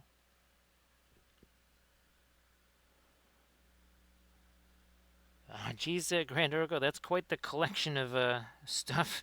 That's a Yeah, that's a handful right there, Grand Oracle. But thanks, Grand Oracle. Appreciate that. Grand Oracle, I think I did send you a bunch of the Trench Crusade artwork there. I got more that I can send you, so I'll try to send you some more of that. I think Surface Tension, I sent you a bunch too, right? So yeah, sorry about that combo platter there, Grand Oracle. There's some less less enjoyable things in that combo platter there. What do we got here? Let's do this here. Expand that a little more.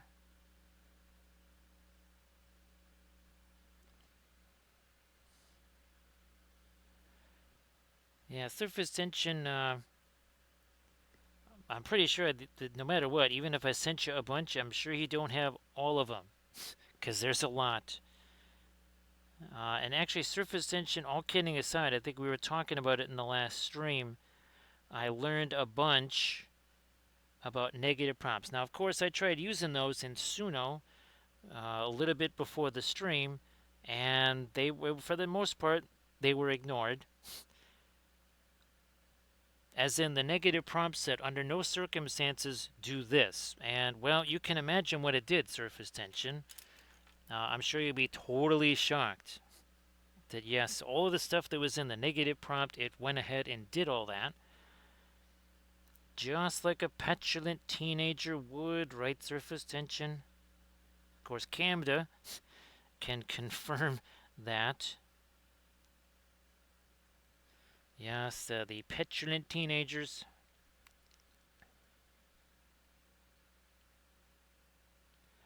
Let me get this going here.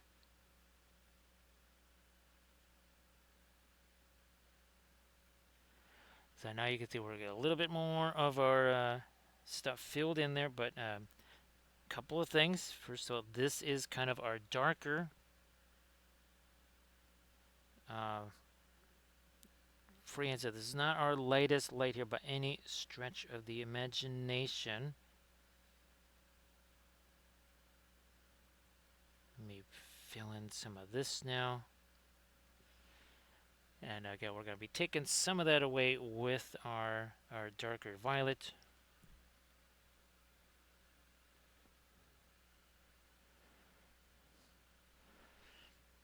Grand Oracle, I think it will be worth it because, what are we at here? It's February 24th. I think in a matter of weeks, Grand Oracle, some of the stuff, that custom stuff that they were making for me, that's supposed to become available.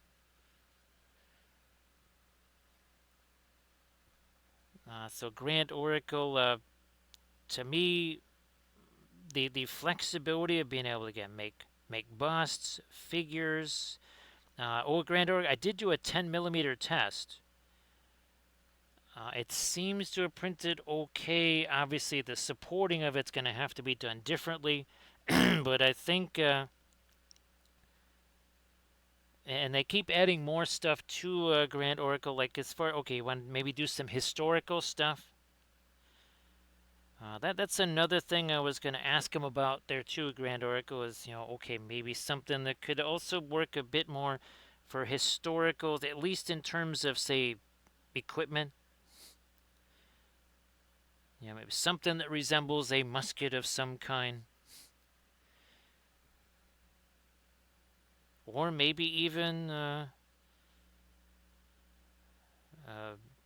some of the, you're kind of early to mid 1800s, kind of some of the hats that they might have worn.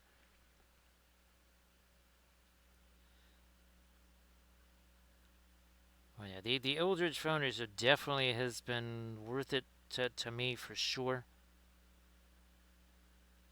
And I'm still just kind of scratching the surface of it.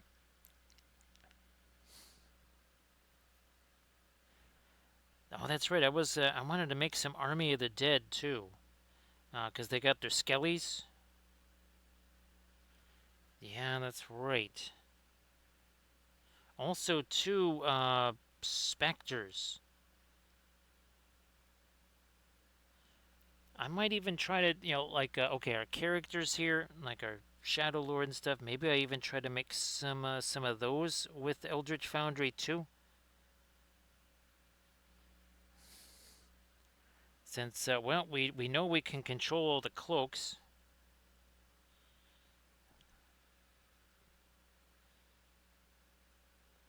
Did I get? Oh, yeah, we got this up here. All right.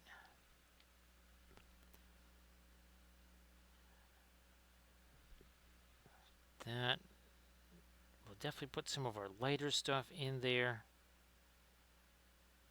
Oh, geez. We never did continue all this down here. Okay, that is better.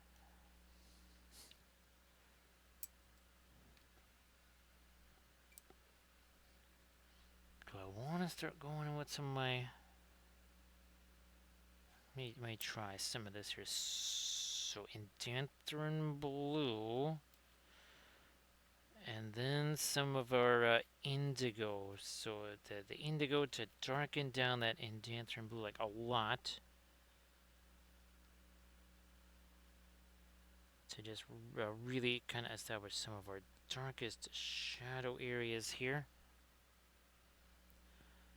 Some of our cloth and such.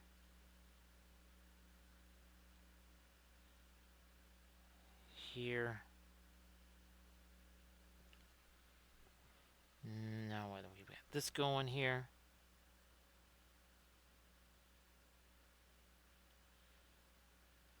We'll have to come back with our later stuff too.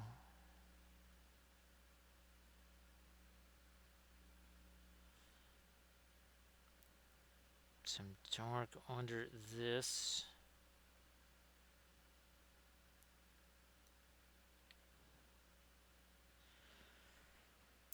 I'm gonna have to, we'll just change this to here, color here. So I'll take our Umbar, warmer gray. Yeah, I know there's the one sci-fi thing, and that's it. There's the one. There's what, like a lizard thing or something? And then there's just the one horse, right, Grandog? And I think the horse only has the two poses.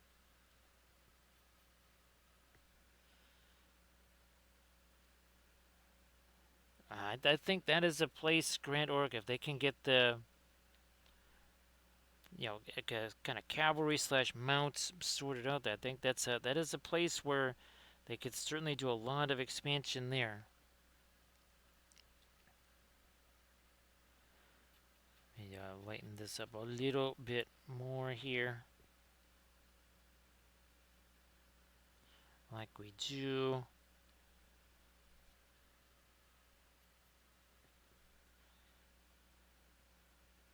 And then we'll just have to leave that be. Just gonna leave that be. Let me see if we can get also some lighter stuff in our blue here. So I use this our not radiant violet over here, and maybe even some of that. Let's get. Oh, I never did get my thinner into some of our paints over here. We just need to do a little bit of that.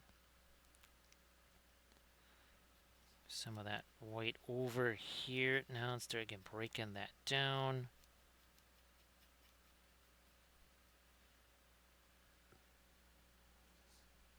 That might be a little bit on the light side there. I figured it would be. So here, let's take some of our violet into that now. Knock that back a little. No, I think that is more like it.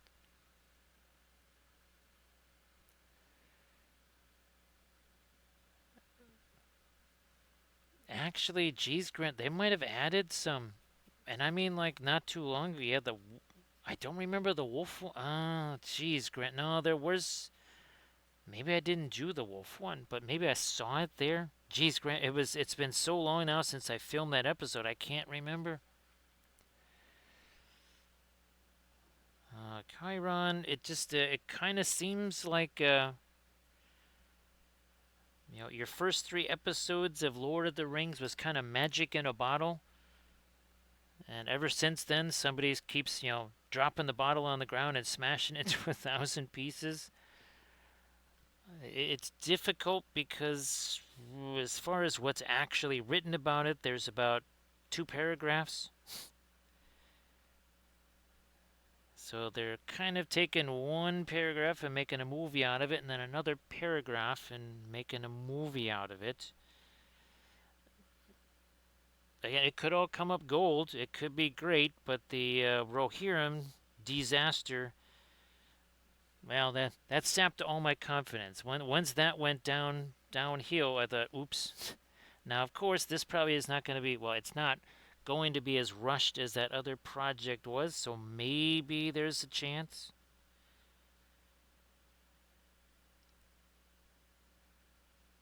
But yeah, it's kind of like Denethor looking into the Palantir right there, and all you see is a bunch of orcs coming with siege engines and everything else.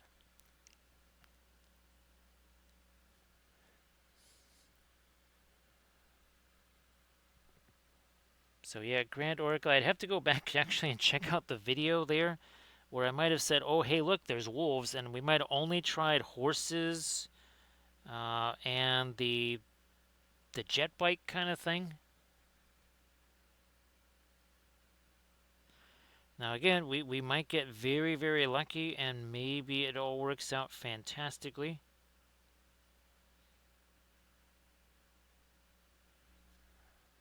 I know that there's what's that de-aging software or something like that to make people that are now in their 500s look maybe now like they're only in their 300s. Trying to get me a little bit more of my light there. Again, this is kind of almost like a bluish violet right here.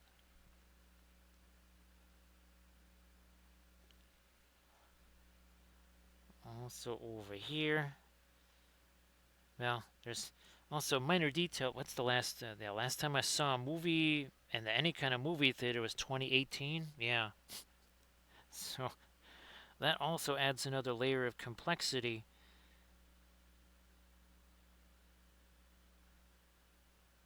Yeah, 2018. Last time I saw a movie in a theater. That's getting to be closer to 10 years ago now, right? Surface tension. First, it's like, oh, that was only a couple of years ago. Nope, no, that is getting mighty close to 10 years ago. It's that whole January thing. We keep forgetting about that. All right, what we haven't forgotten about is our kind of lighter violet color in here. It's a very much a blue violet color.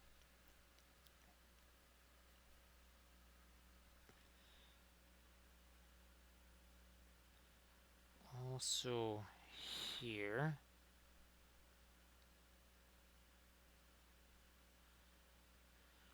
No, I don't have all of the. Oh, that's right. I do have them here. Now, oh, maybe we do. I forgot all about these. Uh, because Gollum describes Sauron as having only 4 fingers on one hand. Now, here he doesn't even have the hand. So we've taken it a little bit of a step further there. But yeah, maybe these guys here. I forgot all about those. Gee whiz.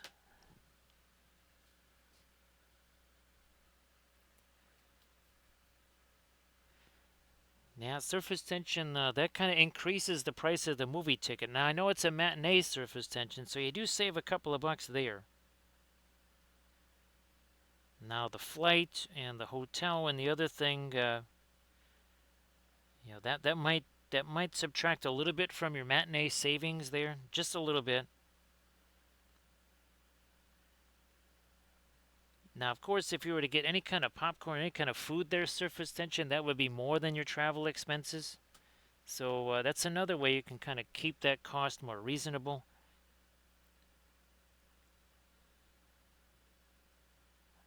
Or is that part of the travel expense? There you go. Let me get more of my light strolling down here just a teensy bit.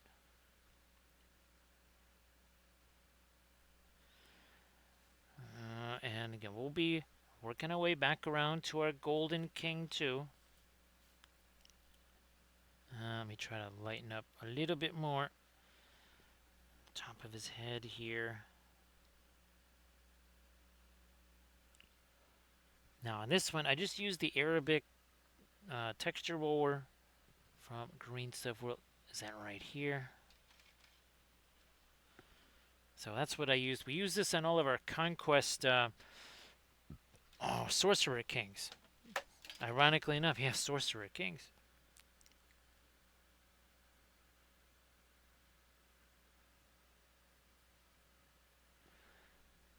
I have sort of seen that, and I guess I think that tends to be kind of your action-oriented movies there, Surface Tension, or, well, obviously things of a comedic nature. You'll have people maybe doing a little bit of a chuckle there.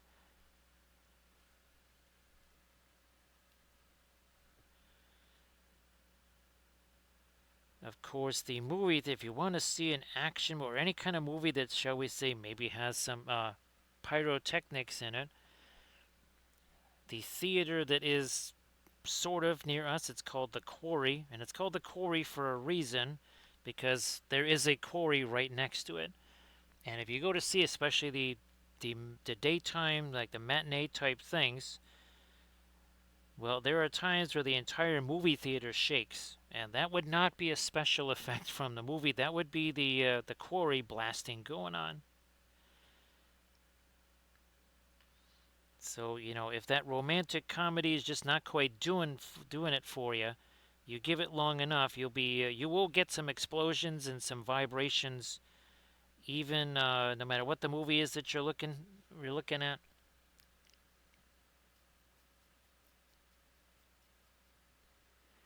Yeah, you would think that there would be a bit of an audience response to that for sure, Surface Tension.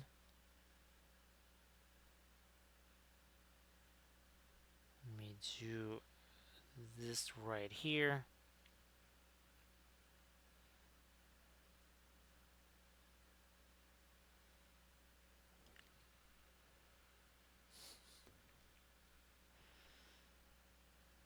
So Surface Tension says that he's got just the movie. Probably the premier movie to show at that theater would be When Harry Met Quarry.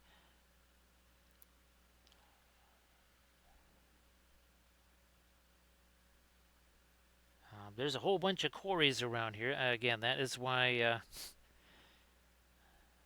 if you are a Wapo, you are also well acquainted with fossils.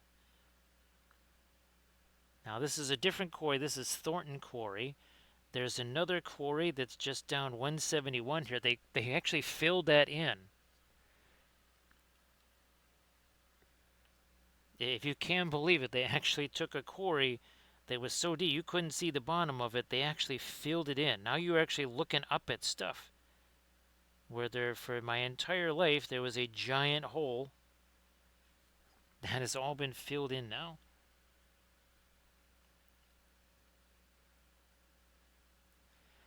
Now, just imagining the ad campaign for that Surface Tension.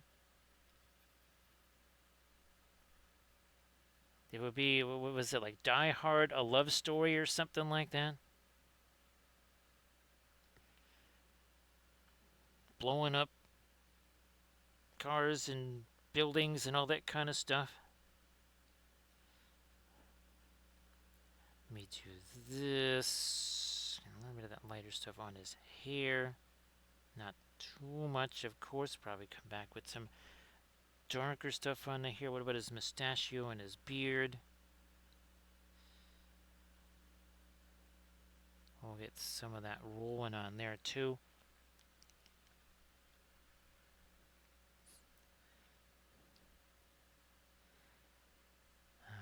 I guess that makes it the Omni movie then, Camda. So it's got action, it's got romance, it's got comedy. Yep, it's the movie that has it all. And it's also a Christmas movie.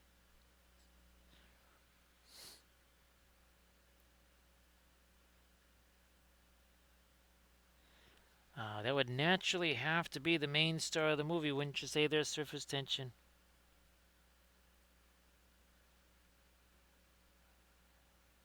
Yeah, I don't want that to get too light. Don't want that to get too light there. Speaking of lighter, how's about our skinny tones? Actually, we can do some of the skin tones on our Golden King as well. Haven't really done those yet.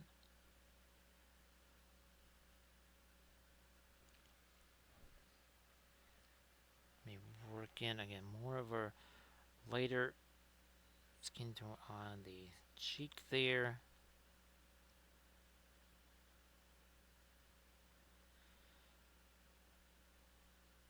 So, needless to say, I got these, the faces and the hands and stuff. When it gets them right, it gets them right. It's not going to be terribly stylized.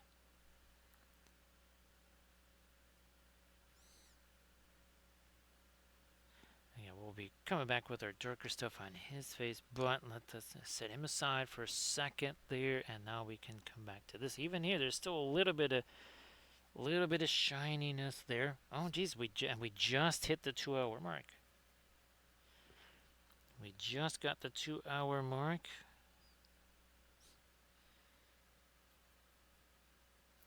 And we're relatively far along on our Shadow King after. Well, here, now we've got so much more on the before version. So again, there's our before and after Shadow Lord miniatures. That's starting to make a little more sense now. Where do you? Again, this is our Golden King of Abrakan here. Again, he is part of my Harad. Well, so is the Shadow Lord. And his primary kind of gameplay type thing is that he essentially creates a pall over the battlefield, kind of like the Welshlandic anti-death orb shield. Kind of blots out the sun. Opposing archers, well, they can't quite see what it is they want to shoot at. Thanks, Armored Wolf, for posting a link to the Patreon page. Armored Wolf, if you want to post the Instagram once again, the Instagram post with the fabulous video showing how those dice bags are made. And again, everybody check out that Instagram post because the dice bags are always amazing. And pretty much for the first time, you can really get a bit of a glimpse there at what's all involved. And there's a whole bunch involved with them. There's a ton involved in making the dice bags between, again, the cutting the leather, tooling the leather, stitching, the metalwork, all that stuff to make the custom bags.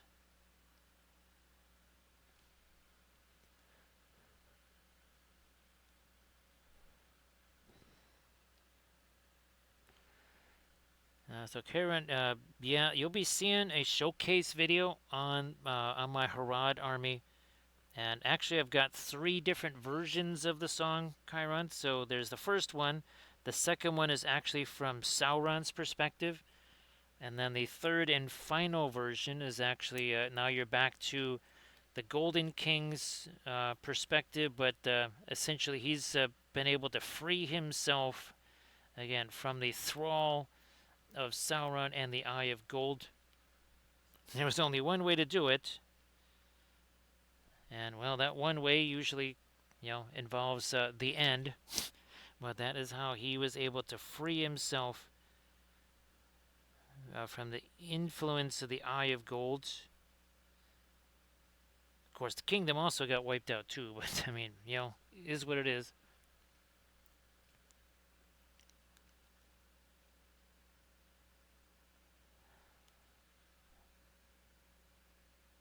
Yep, that's the loose lips, sink anti-death orb shields there. Surface tension, yeah. So somebody gave up the secrets there. And again, this is working with some of our magenta. We need to get some of that over here on his sleeves, like we did on the other one. Gonna start thinking about some of our freehand stuff along edges of his cloak here.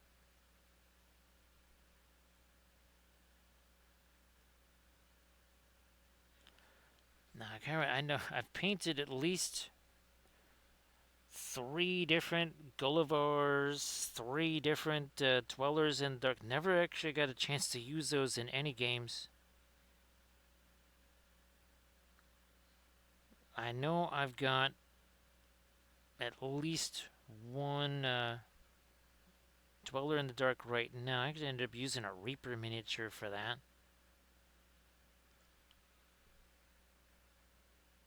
All right, there's again some of our some of our magenta in here now. Where's my lighter gray here? Maybe even some of our brown in that too.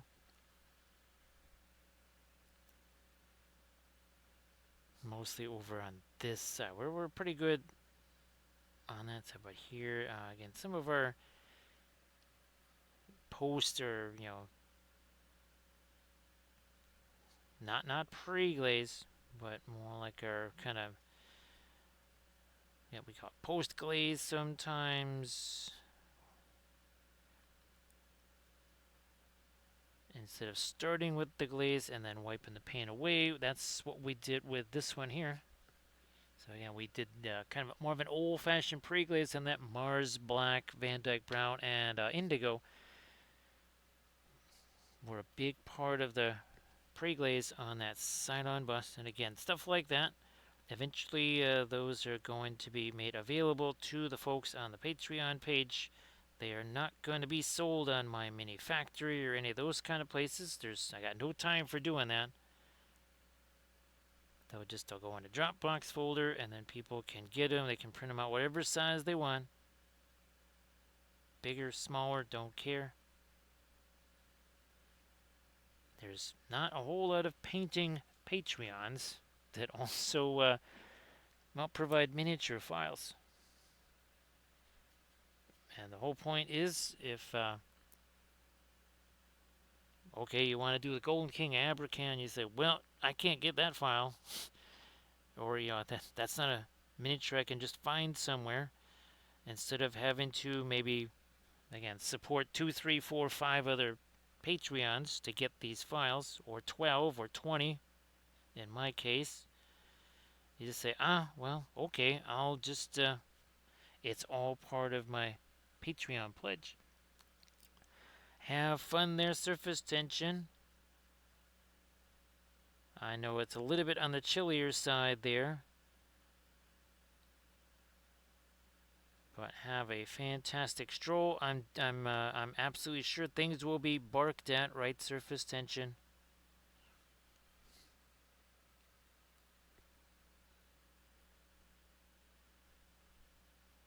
Let me go that way there. Okay, yep, a little extra dark over here.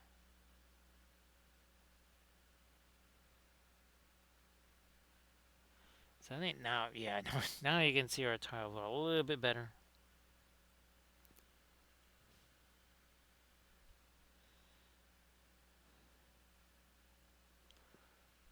So yeah, surface tension. If it's anything less than 30 miles an hour, that's just a light breeze or so.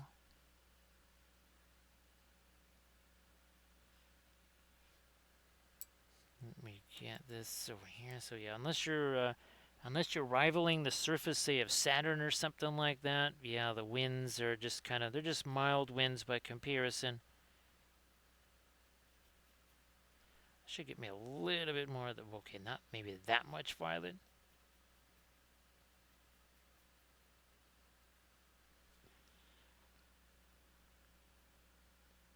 Because I do believe on Saturn some of the winds approach about 1100 miles an hour.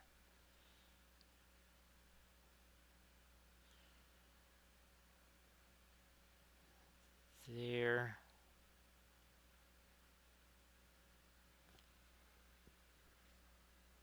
Now, it's the only planet in the solar system with supersonic balloon travel.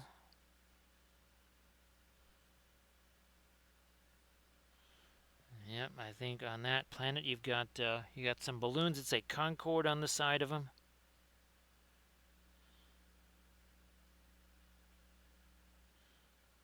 Let me do this.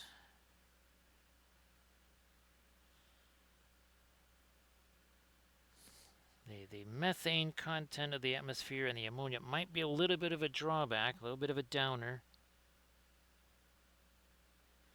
But you will see some great scenery.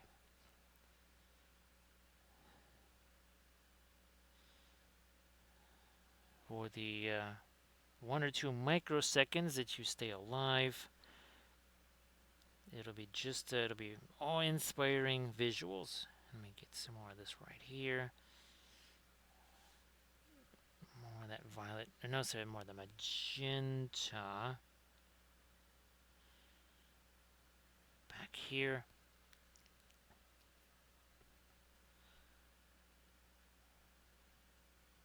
More of that lighter magenta.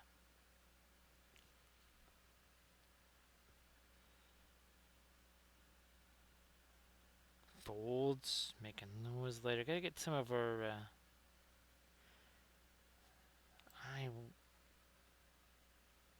I'm gonna use this to just make an orange. So where's my Indian yellow? Grab a little bit of the Windsor yellow slash Hansa yellow. Well, that makes an orange, all right.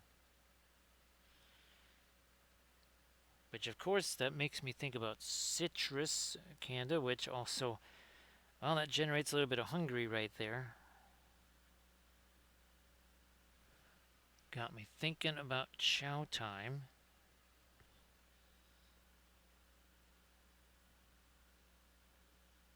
Come on, working some of this. Then over here.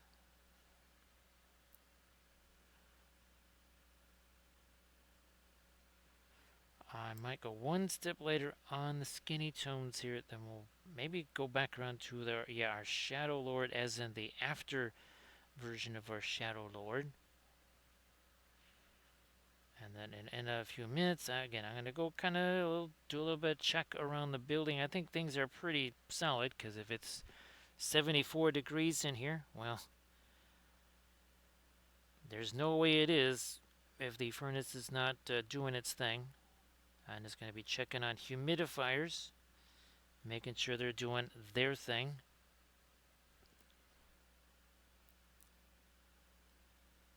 Let me do more of that there.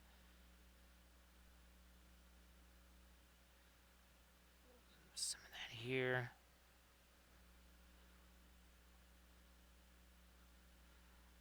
Yeah, a bit lighter on his nose, the forehead here.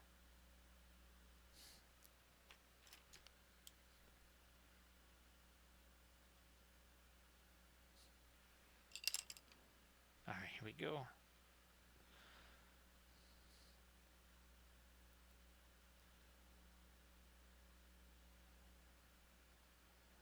And while we're doing it here, let me get a little bit of this. Again, this is our neutral gray. That's not white. It is, it's, as you can see, it's lighter than what was there. I think I might be able to do some of our tiles here as well. I think the paint has set enough here, at least the lighter stuff. The blue, I'm going to give that longer.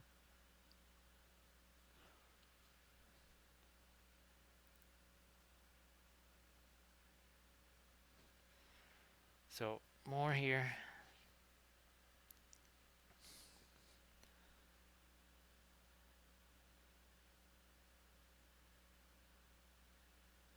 maybe you get a little bit, you can see sort of a texture there.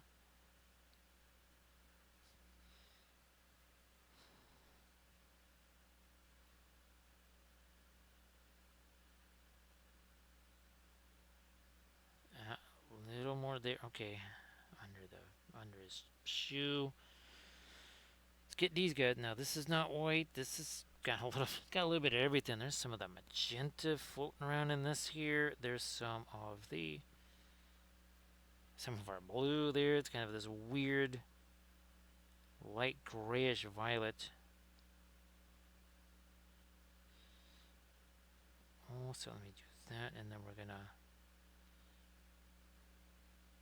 yeah, let me do this again. Expand the light further down, and then go that way with it.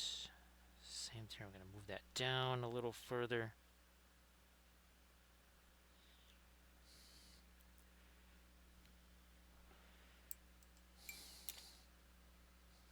I'm gonna take again my intense blue. We're going to lighten you up with maybe some of this.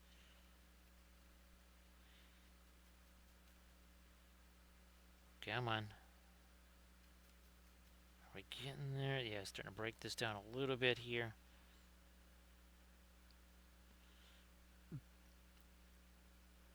And we'll get some lighter blues in here. And guess what? We gotta start reflecting that right on the golden throne. Otherwise, not so golden.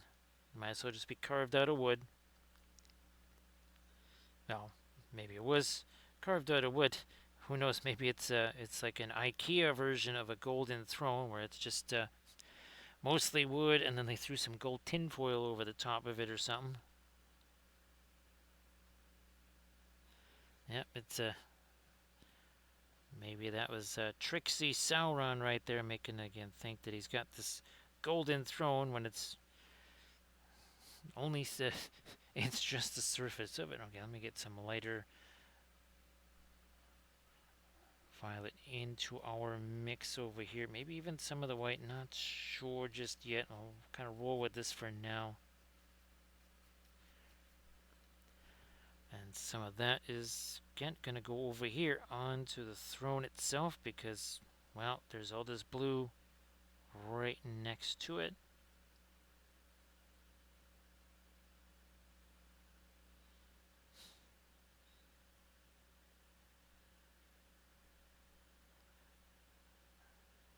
Is nice.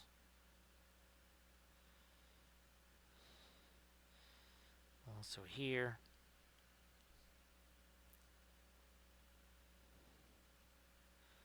That needs to get some more blue. Oh yeah, and that's right. These coins over here. These guys for sure. I mean, they're right next to a bluish cloak. How would they again not have that blue? So you can see it now in our reflections there on the throne itself. No, but not too light. Also, still breaking that down here. 1 second. Still got to break it down. There's just some chunks of paint on that brush. Got to get rid of those.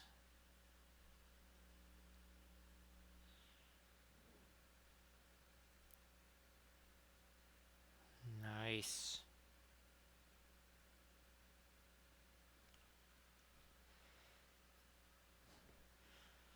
So, if I'm lucky, before the stream tomorrow, I was gonna try and post the Trench Crusade showcase video.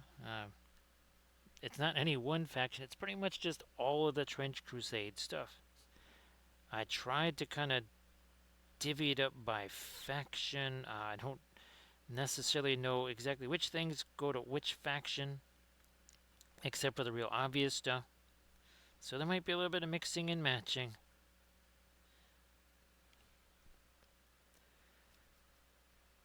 But I've got kind of the rotating videos of busts and some of the bigger figures that were never ever shown on Instagram. Actually, most of these figures have not been shown on Instagram. Probably 80% of them never been seen outside of, say, the live streams or the tutorial videos. Great to see you there, Alpha. Bonjour, and hopefully you got the email and everything. Speaking of Patreon vids, and thank you very much, Alpha. Appreciate that. And yeah, Alpha, there was supposed to be another Patreon vid today, but I just again I in all the stuff I forgot to post that today, so we'll do that after the stream.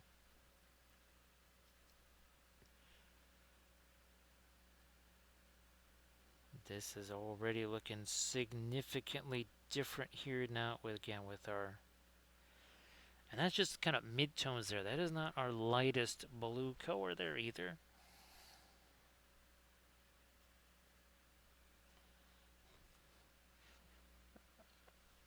You can see, right, how much lighter we actually can go on him there.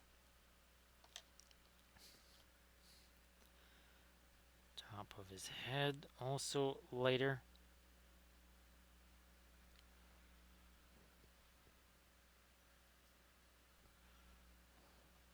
Maybe some on the back of him there.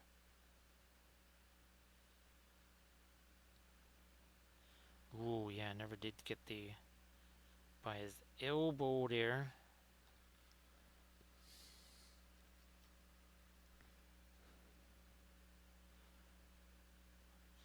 These interior folds. Sneak this down in there. Actually, that makes a bigger difference than I expected it to.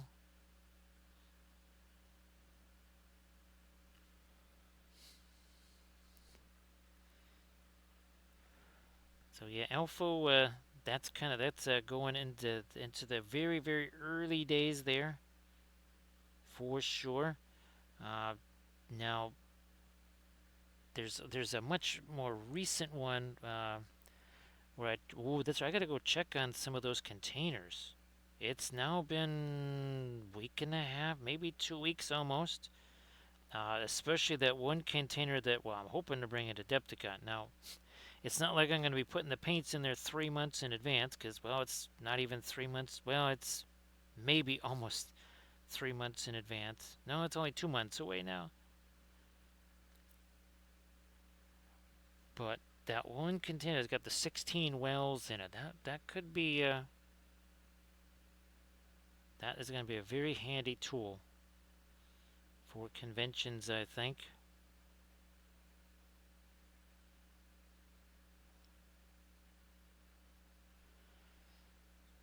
I can only do a little bit more with this blue here before we have to just kind of say, all right, we got to move on to another one. Give this chance to set.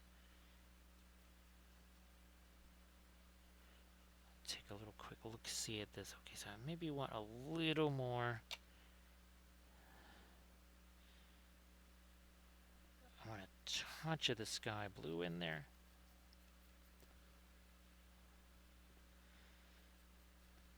Yeah, Alpha, how many times have you heard on stream where we're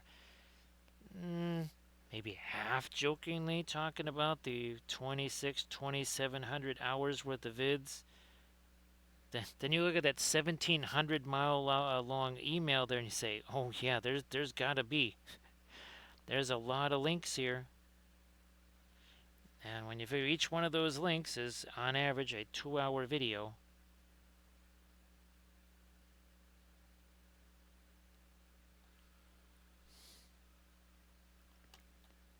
And of course, now all those tend to work the most recent episodes.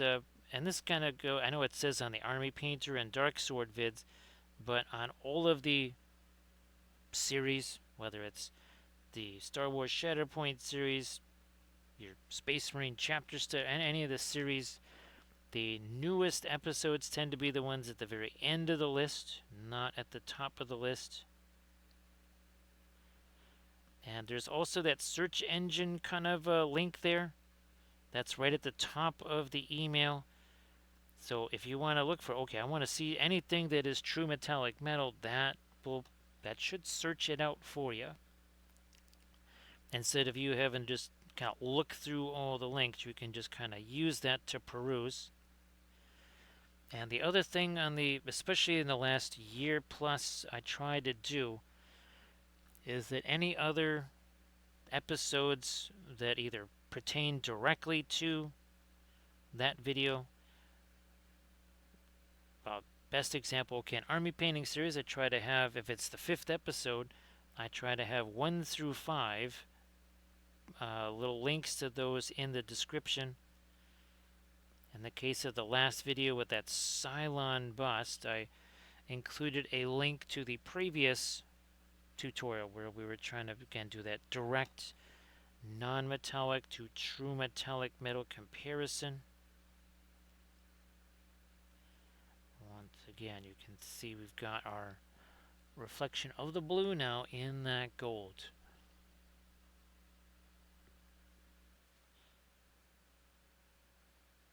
Come on, there we are.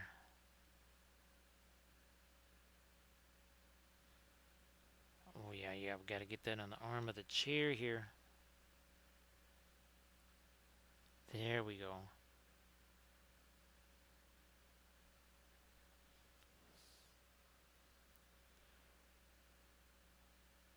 A touch more of it on this arm over here.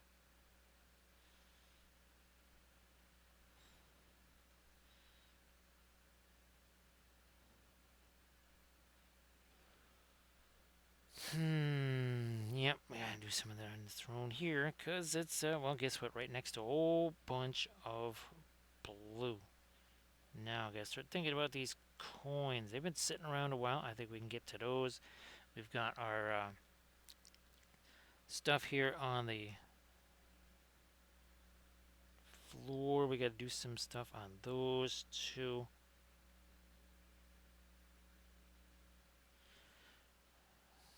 Anthrone. Okay, that. Oh, we already do have this kind of mid-tone we could use on those. It's I think those have had just enough time to sit. I might actually throw a little more thinner on there. Yeah, let's do that. Just do a little something on these.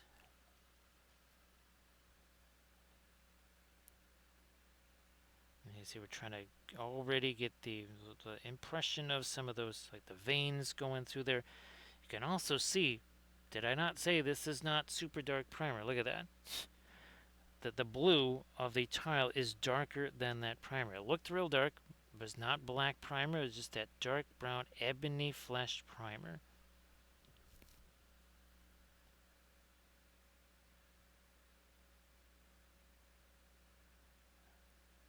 Let me mark that down here.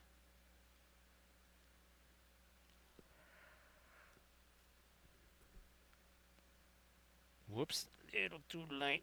No biggie, because I can just incorporate that with what's already on there.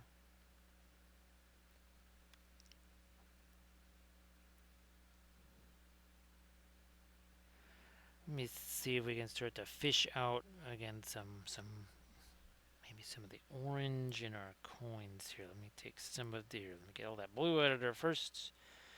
We'll take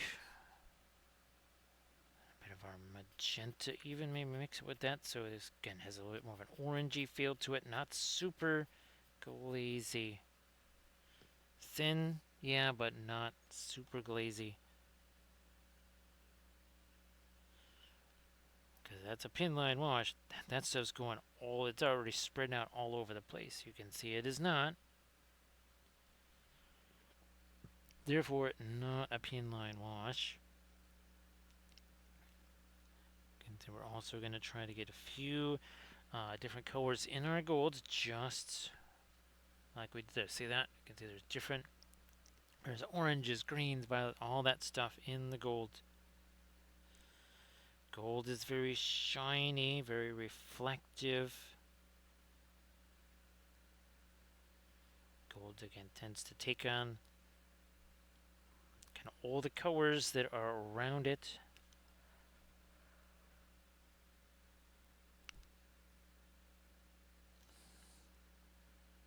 And now by doing that up here, Now we're getting like an orange blue contrast going on.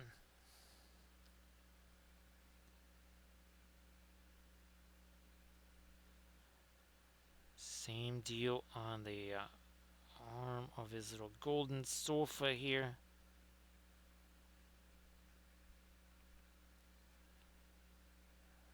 Same deal right on there.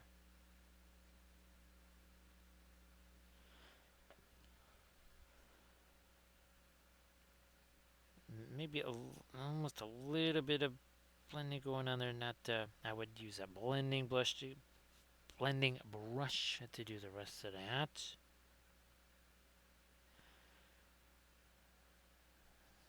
Time to maybe get some wider stuff in our yellows here. I wonder.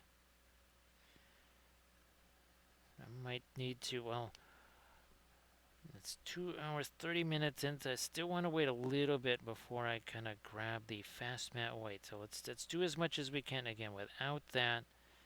We like to not mess around with that till hour number 3. Nice to see you there, Ingones. Happy Saturday. Ingones, why don't you share your oil painting links in that chat?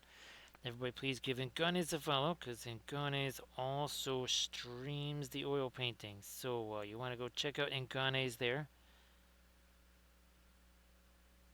and get a whole nother way to kind of look at the oil paints and what kind of stuff you can do with them.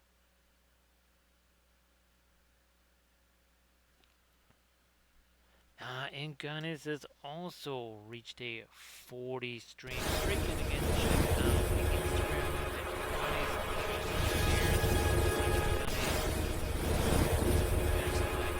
at my scene. There we go.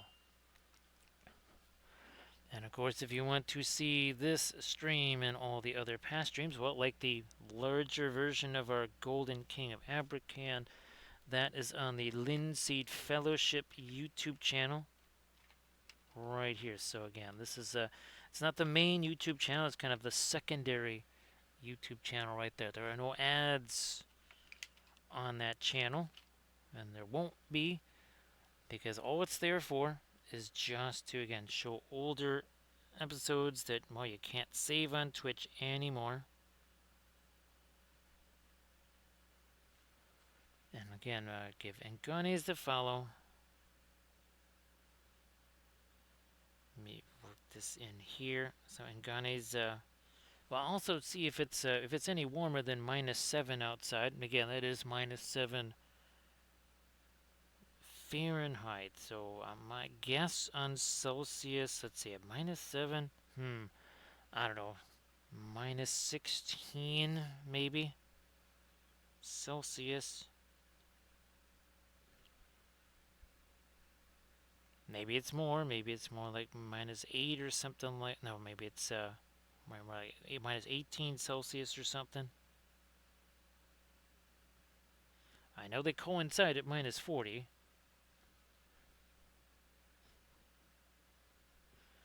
You can also see a couple of these. See how a couple of these coins, because they're maybe tilted in a certain direction, they kind of stand out. And then other ones, it's not every single coin is illuminated in the same way, I guess. Taking some of that over here.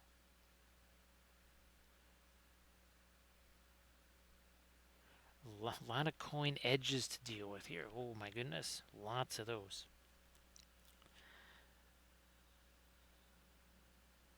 Let me turn around my thermometer so I can kind of see what we did with these. I think we need to make these a little bit lighter here for sure.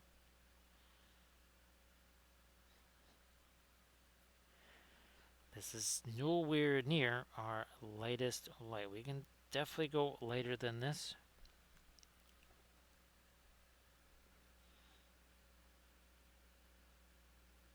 Down here. Alright.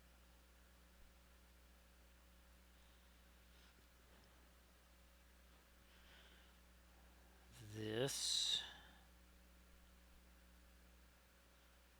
Some more light in there.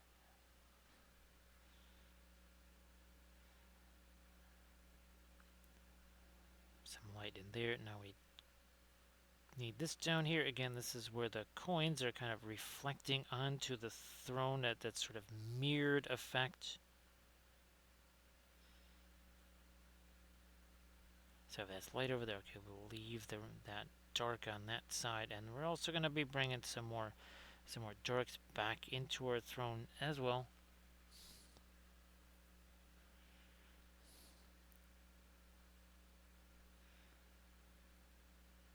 So kind of easy. I forgot to post the latest video to the Patreon page today, so we'll be doing that after the stream.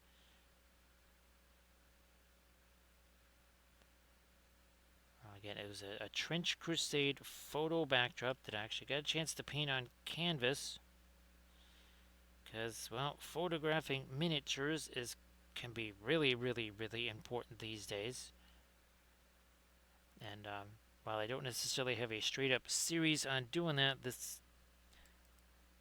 I've kind of done, let's see, 2 episodes now, I think. Yeah, 2 episodes on creating photo backdrops. Last episode, I did one for 1800 scale ships. I also did one for Battlestar Galactica ships. And again, if you check out the latest showcase vids and a bunch of my Instagram posts lately, there was at least the kind of the sky and some of the Battlestar Galactica backdrop. You can pretty clearly see them in there. Those have been far more useful than I ever expected. I was like, yeah, maybe they work out okay. Maybe once in a while I use them. I use them all the time now. I will be making a bunch more of those. Now, even just a Trench Crusade, there's at least 2 other themes that I would like to do. Let's get that lighter yellowish gold on this side too, I think.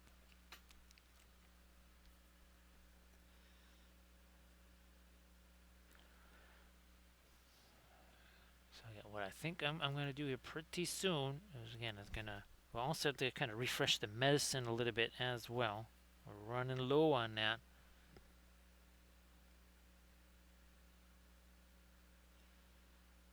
Somehow need to get my light down in here. It's a little more difficult on this than it was, say, on the 72mm version.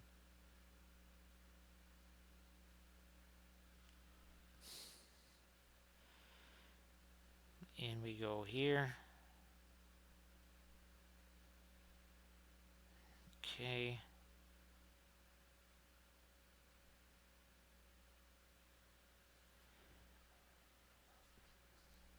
As light as this is, just said it a little bit ago, that is not white.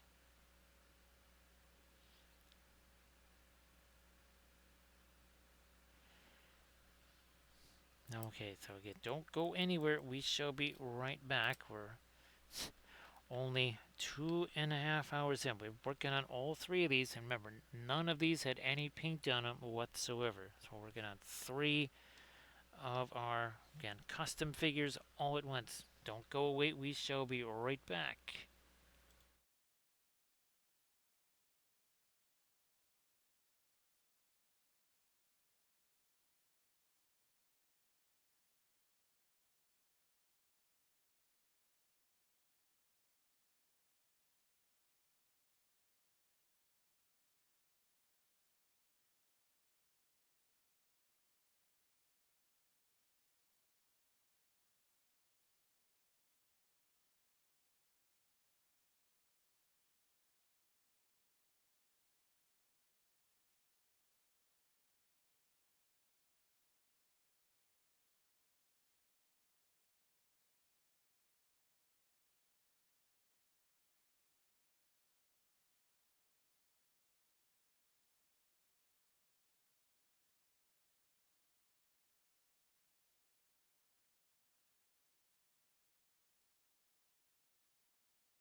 Let's see if we can maybe sneak more on the coins.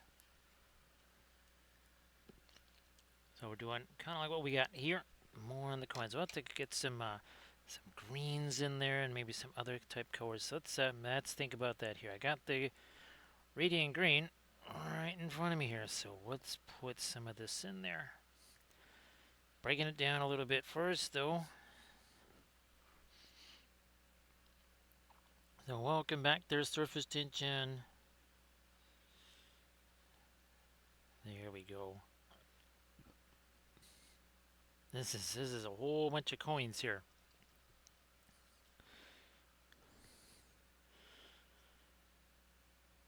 And again, this matches up with my theme for my Harad army. I got a whole bunch of Merchant Guard of Abracant. I guess I got more of those to paint.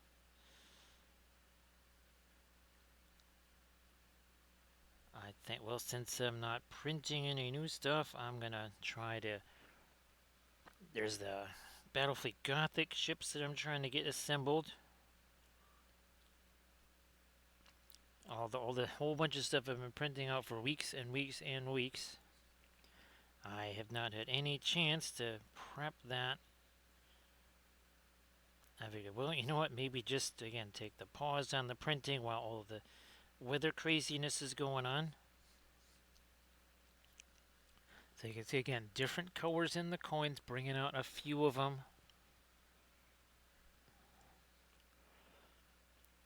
Here and there, and then we'll get in with maybe, again, some of almost like a violet type color. Something maybe that's almost like a magenta. And none of this, I mean, you can see even this color here, that's not our latest light either.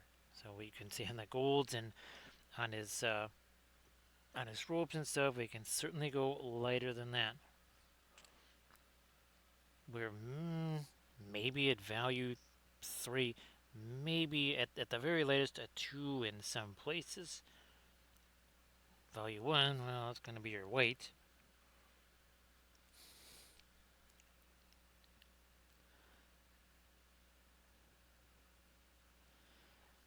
Well, he believes in liquidity, surface tension. He wants to keep his finances liquid. He doesn't want to, he doesn't have that all tied up in IRAs and different savings accounts and all that kind of stuff. He needs the liquidity because, you never know when there's another war with Gondor that's going to happen.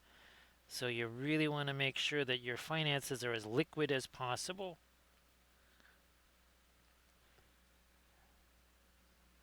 Should there also be a big fire in the palace, all this gold sitting in one place will definitely become liquid if it's hot enough.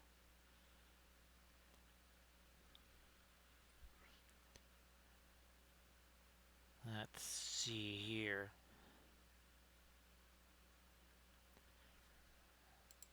Yeah, he gave up betting the futures market. Someone was trying to sell him subterranean real estate over there in Moria, and he didn't like how the property values went down with the Balrog and stuff. So he just thought, okay, fine. I'm moving my assets away from real estate.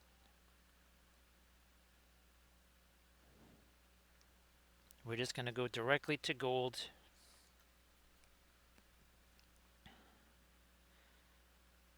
He's been burned once before, twice before.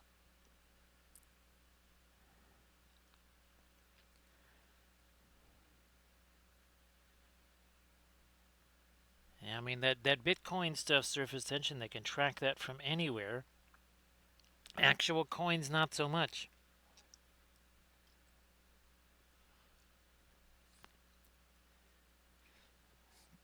Back to, now, let me get more of that yellow out of that brush there. Now, let me see if I can. That still could be the lighter blue, I guess. Some of that blue over here, a little lighter again. I was kind of waiting for some of that to set. You can see it is not as shiny anymore. That will also indicate that it has set a little bit more. I'm going to take here our Mars Yellow Deep. We'll mix it with our Rosa. That will create a different type of. First, let's get the big old clump of stuff off the end of the brush. Let's do that to start.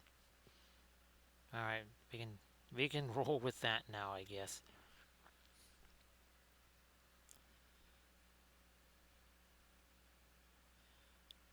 Here, again, reflect a little bit more of that orange onto the North Throne here. Same deal there.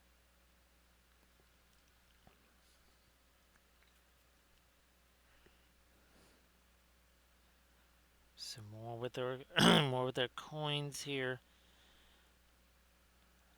and then I think we'll maybe get back to the like his robes and such to give this a chance to set. We don't want to start getting into the later stuff. Voice surface tension. Now, of course, it wouldn't have mattered if the Bears had won that game last weekend because they were going to have to go to Seattle. But I'm just thinking that if they did have to play that game here, or even well, if New England had a home game, it's being played in Denver instead. But if that game was being played here, most likely they would be playing that game in maybe potentially sub-zero temperatures and in several inches of snow.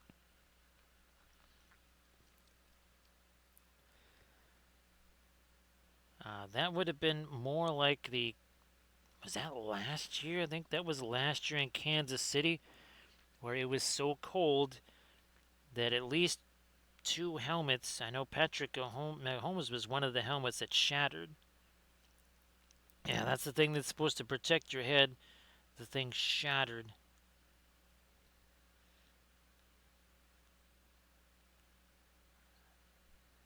That is just a little bit of indication of how cold it kind of is here.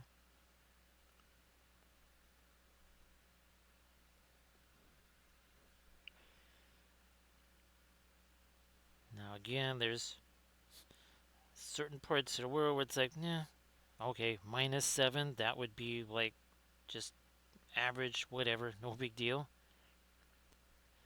Uh, this is definitely shaping up to be a much more normal winter here, where we kind of get an entire week where it's basically not even reaching 20 degrees. Actually, might have reached 15 degrees for, again, this time next week. It's still supposed to be in the low teens or tens, below zero at night. That's what we used to call winter around here.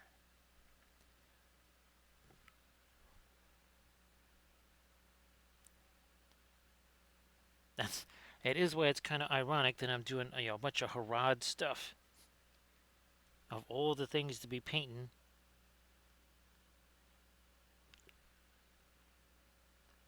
come on, give me the edge of that. There we are.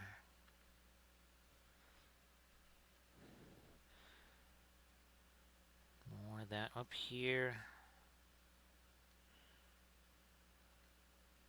We need, again, some of our sharper edges. We'll be coming back with some darks too. We'll need those back here. I mean, we have a decent amount of least darks to start with. This also, again, not our lightest light. It's kind of close. It's a very low 2, if not a like a 1.5 or something.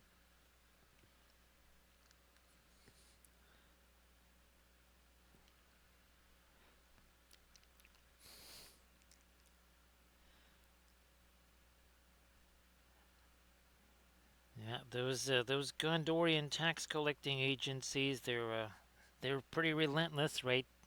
Right, surface tension.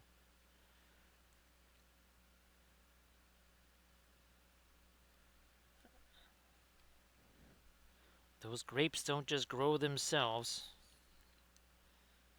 Oh, and I did remove the sacred Christmas tomato plant from the window because I stuck one of my thermometers in there and it was like, okay, it's 55 degrees in the window. Well, that might be a little too chilly for the tomatoes.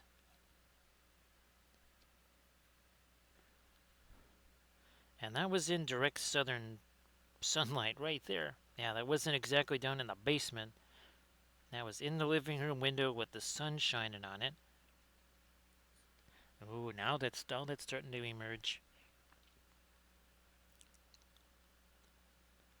Yeah, this side will do the same deal. And getting some of our lighter yellows and our lightest gold highlights here.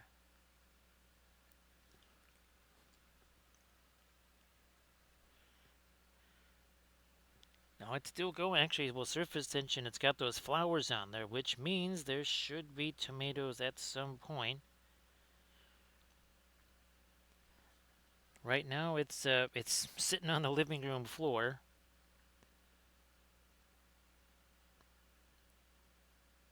and it's probably saying, you couldn't have done this before. I mean, I appreciate the Christmas lights and the ornaments and all that kind of stuff, but yeah, maybe you could have taken me in here before on some of those other days. Needless to say, it ain't light. And there's got to be a good 30-ish pounds worth of dirt sitting in that pot.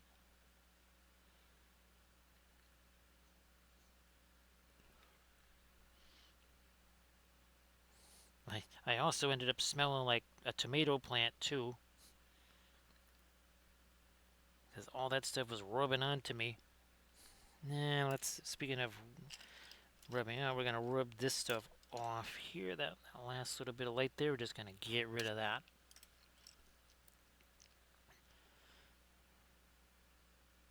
Let me hit this angle here.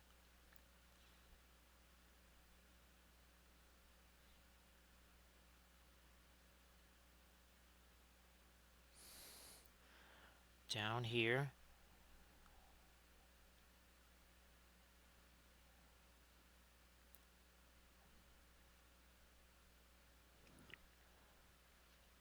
Let's keep going here.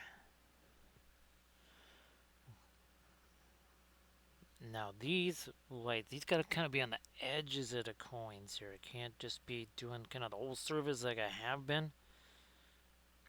And then we're also gonna come back with our darks. We did that with the other one too. We did all the light stuff, and then we kind of separated them out. Took maybe some of the Van Dyke brown, mixed it with the Indian yellow, and then went back in again and did some darker edges again to kind of separate some layers of the coins from each other.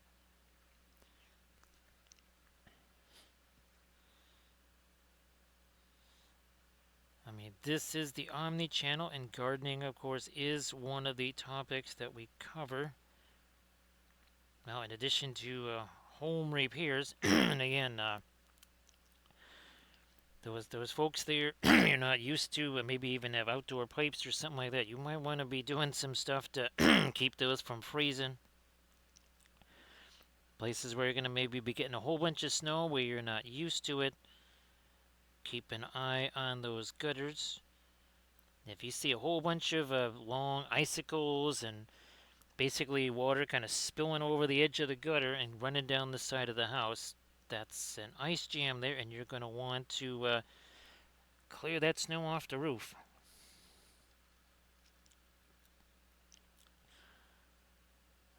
That is quite the that's quite the grow tent they got there, surface tension.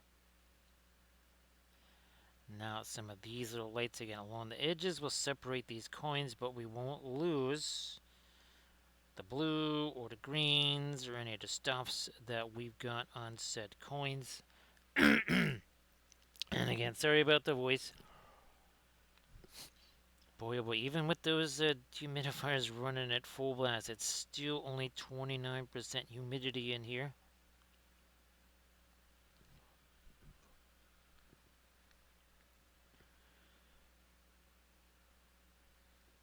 Me.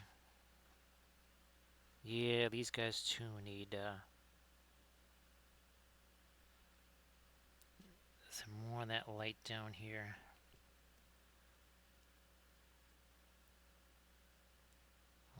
this.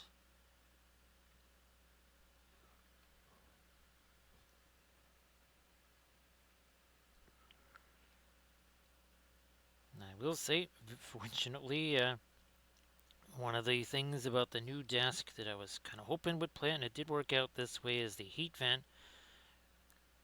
is exactly where my feet would normally go. The old desk couldn't do that because there was a solid piece of metal in my way.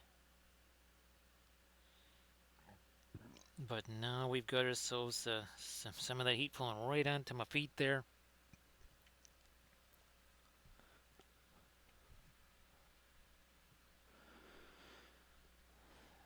And actually, surface tension, I would imagine there's a way that they can pump that out to, they can make that more than 100%. They can crank in some, they can import some extra humidity there too.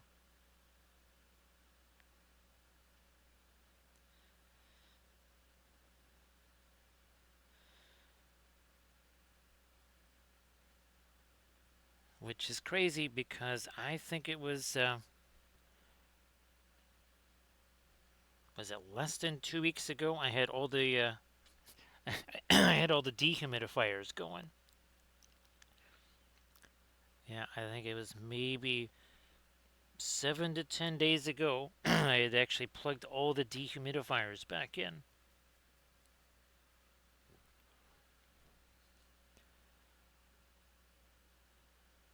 Now, these are warm mist humidifiers, so they're also they are adding a little bit of warmth back into the air in addition to just the humidity.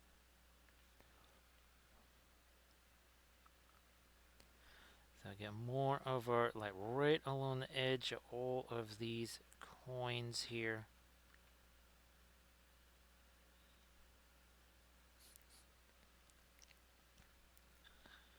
I think we had, oh yeah, that's right. We had, when Kathy was doing her streaming, she had like one of these little, little tiny little dog bed type things, but it was heated. And it had a timer on it and all that, and she would just have her feet sitting on that while she was streaming. Didn't have the benefit of the sort of permanent heating pad that I got here. Where I just have to stick my feet right on the heat vent.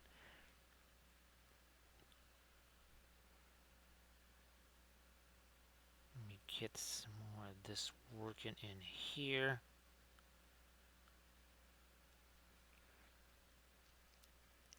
Some more of this over here.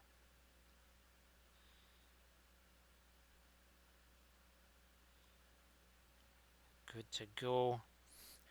So that's all looking very different now than it was a few minutes ago. We have some of the lights and some of the trim on the side there.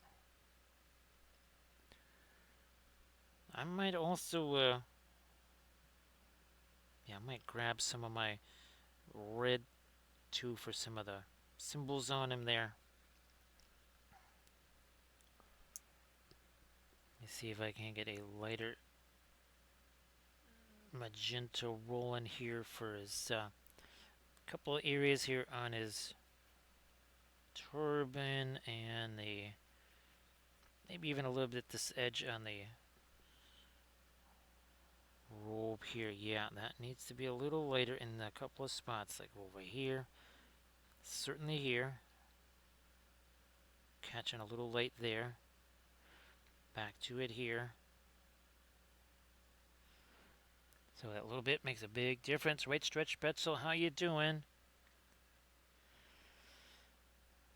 So yep, Stretch, we've got the 28 mil version of our Golden King of Abrakan, and we also have the Shadow Lord before and after.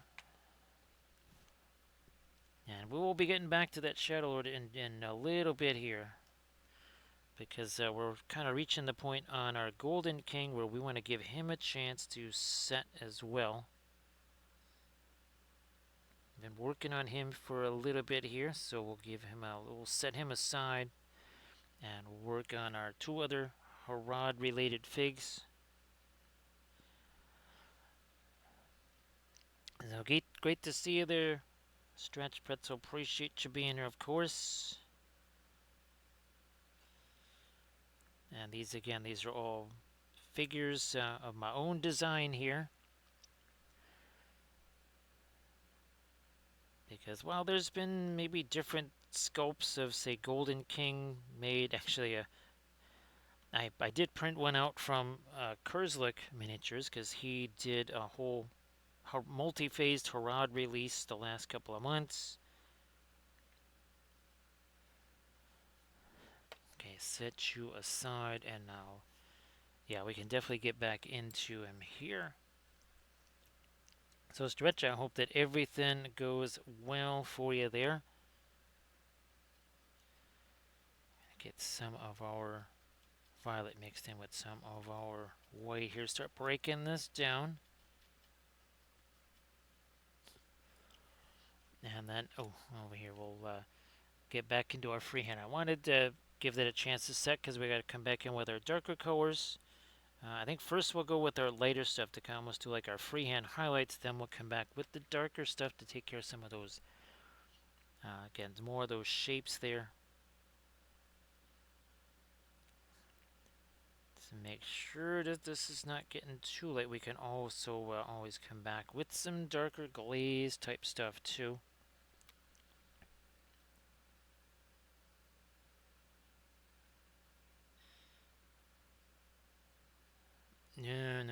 No. Any old brush can be a blending brush like that.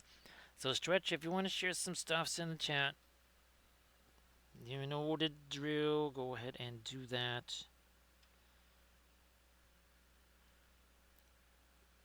And of course, happy Saturday to you. Good grief, speaking of conference title games, I don't even know if both games are being played on Sunday or not, or if they're doing one on Saturday, one on Sunday. I didn't even think to look. Okay, I guess I'll have to do that also after the stream. Okay, I don't think that normally they would just both be on Sunday, but these days, you never know.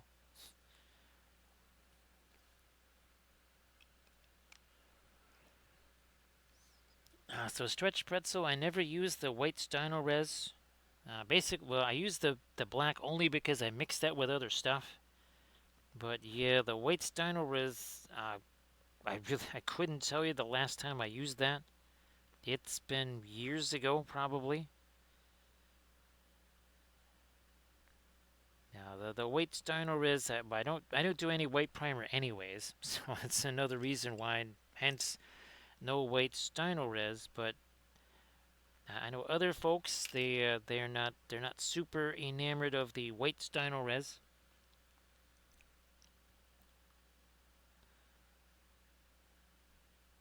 And I really don't use it, so I don't run into that kind of issue or anything.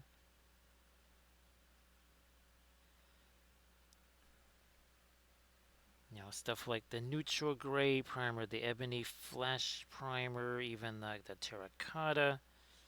Those are going to be the ones I'm more likely to use.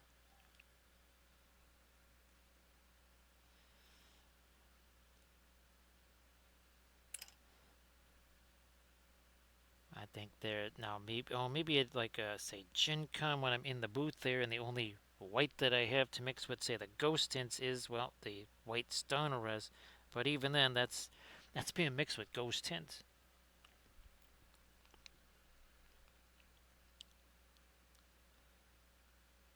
But glad that at least the black worked out for you a whole bunch better.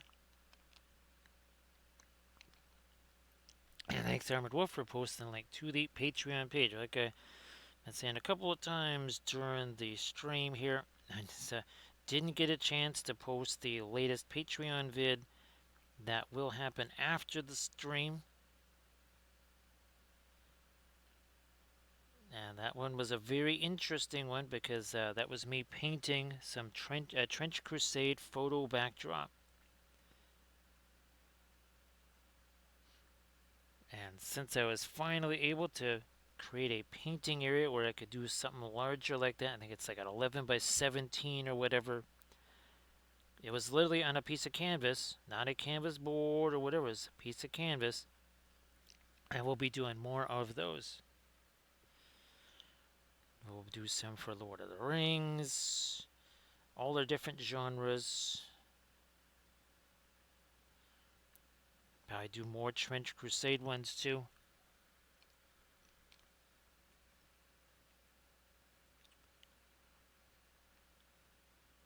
Yeah, if you're using the oil paints and you got yourself, say some of the Radiant. Well, let's say if you're doing Deathwing. Oh gosh, I don't have any of those in here, but I did do a bunch of Deathwing Terminators with that kind of, what would you say, ivory type color. Well, as you can see here, we're adding, with no problem, this kind of light purplish gray. So yeah, with the oil paints, opaques really, really cover. And I mean really, really, really covers. So that should be no problem with the oils to generate the lighter stuff. Yeah, that will not be a problem. I mean, let's see here. Was this our White Scars one? Yeah, this was again one of our chapter studies vids. And making him a White Scar was no problem at all. Same thing with our Imperial Fist.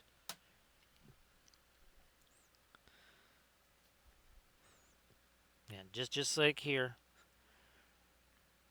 Right, this is not like one slight level lighter than what's there. This is 2-3 levels lighter than what's there.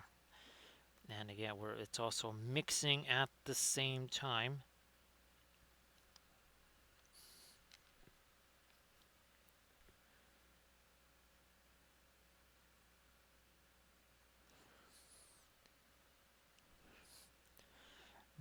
More of it here.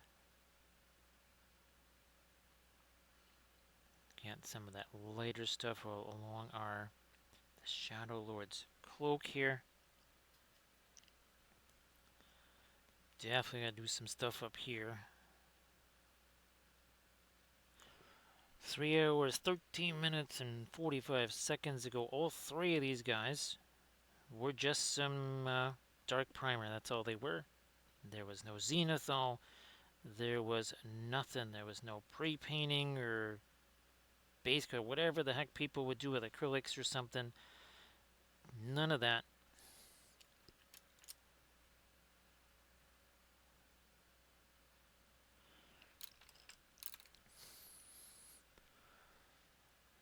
So stretch pretzel, even something like, say, like a Naples yellow would be good.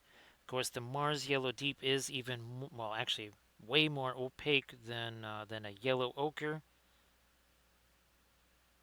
You could even take something like also the white and a burnt umber, because that'll give you a slightly different ivory color. That'll have actually almost more of a warm tone to it, more of a yellowish tone to it, a reddish tone to it, that is. And again, Naples yellow is also kind of an interesting color too. I've been using that more and more and more.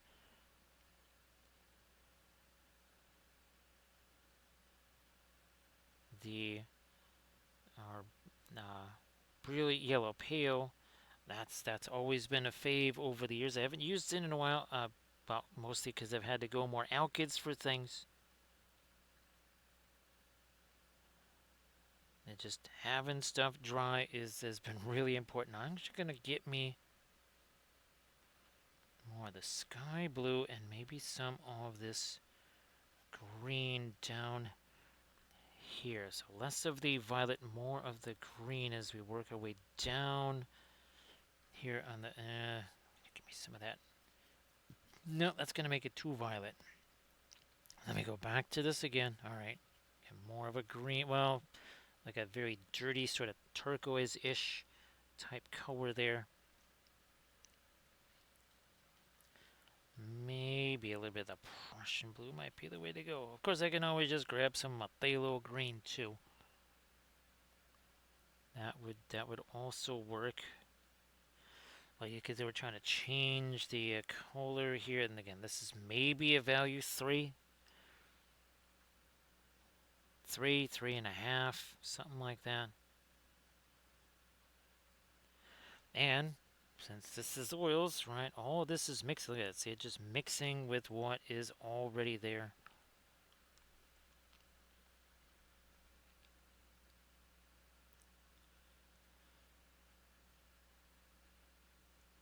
Now, of course, too, again, there's more of the dry brush type method too.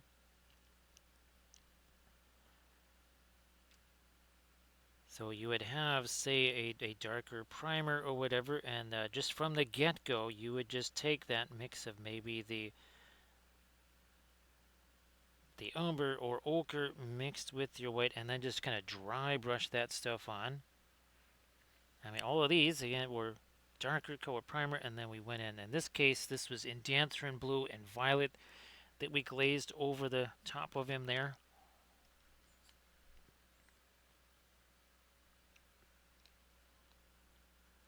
And back to our sort of a greenish gray. It's nowhere near as intense as the turquoise. Let me see if I can turn it. So you see the turquoise on him is nowhere near as intense as the turquoise here on the thing we did last night. And again, there's some of our indanthrene blue like we've been using on both of our, well, actually our Shadow Lord and our Golden King of Abrakan.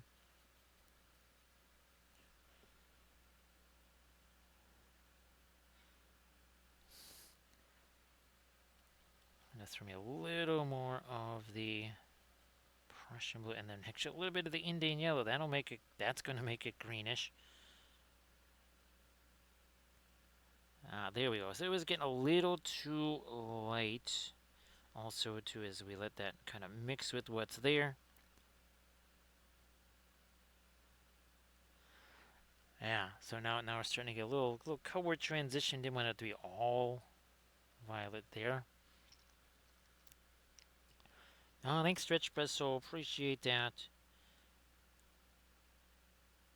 It was really interesting. I'd never really painted any kind of subject matter like that. I mean, I've done a few Japanese themed stuff, but not quite that intense. So that was pretty wild doing that.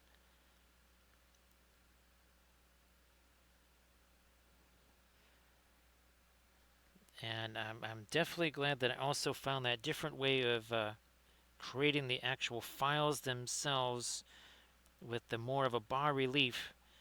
Because some of the other flats, they don't necessarily work as well with that. Just the very nature of these flats here, they work a whole lot better with that particular tool for the creation process of them. So again, we got kind of a violet into more of a greenish tone here.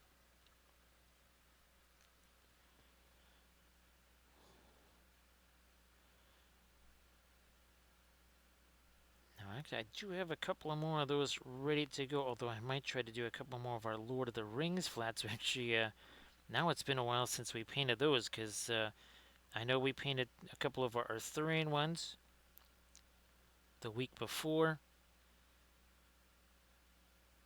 So I think we might swing back around to some of my Lord of the Rings flats.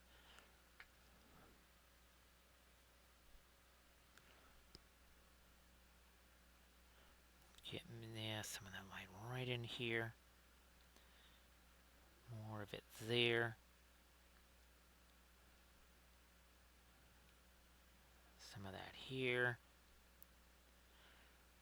And again, that's got a little bit of a greenish tone to it here.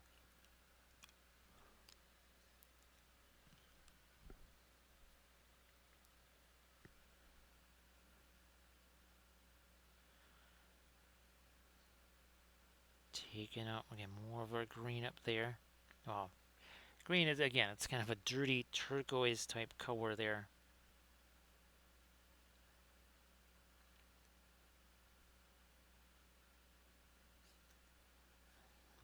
Try and feed a little bit of it under there.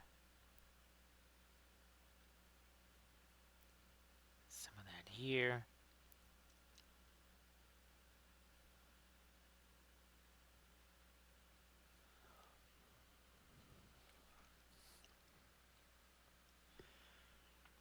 Now I don't really have much of it on this side. Let's do that over here too.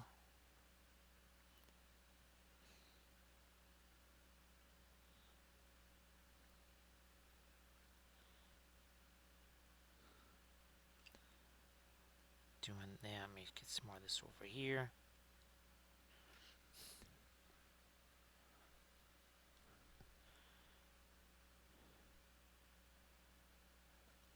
Nice. Let's get some of that. Yeah, more of that greenish turquoise.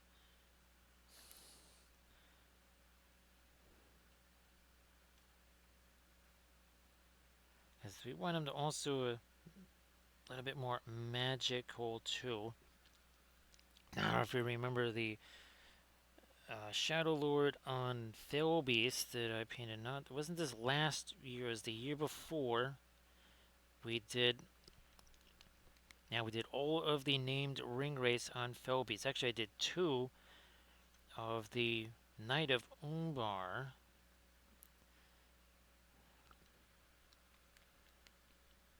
Well, see you later there, Surface Tension. Appreciate you being here as always.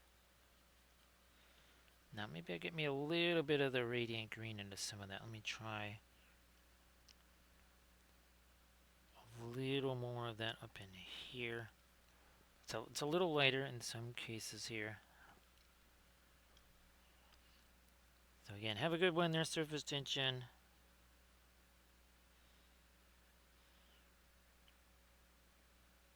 And again, I think it'll probably be faster for me to get the... Again, that'll be our homemade Sauron slash Mouth of Sauron busts ready to go. I think we'll do one of the Sauron busts with some object source lighting. Maybe both of them. Depending on how much of the off-camera light sourcing. I guess I should be more specific there.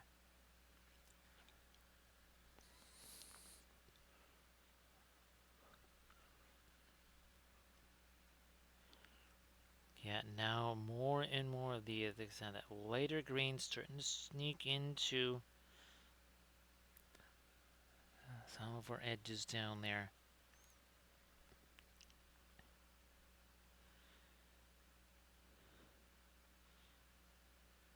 And this is not a file that I got from somewhere, whatever. This is one that I made myself. Actually, all 3 of these guys are, and again, there's the before version. And we'll get back to his freehand too in a smidge.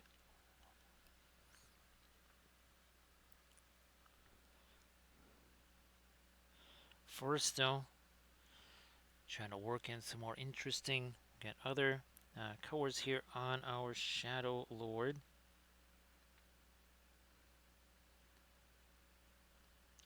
On the larger version of them, I want to have, I want to actually sculpt some sand, and then have it like that. The sand is starting to twirl around them, kind of like what you see in that one there. This one here, I just kind of threw it on the tile base, like I did on the other one.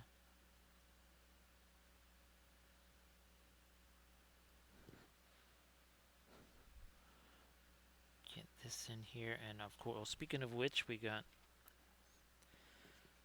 So here's the larger version of them, and with this one again, we're going to do a multi-part tutorial series, and it's really going to focus massively on the freehand there. So see you later, Inganes. Inganes, why don't you post your links there one more time before you head out. Everybody please give Inganes a follow, because Inganes also does the oil painting, just like Surface Tension.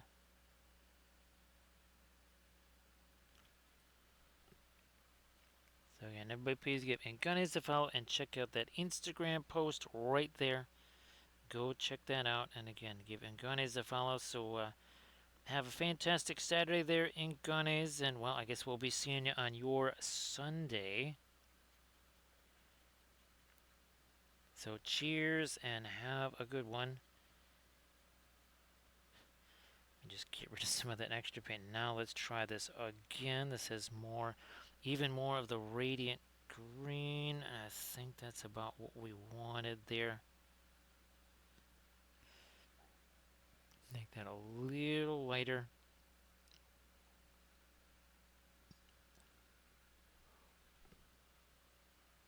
And we don't want to go too light with this.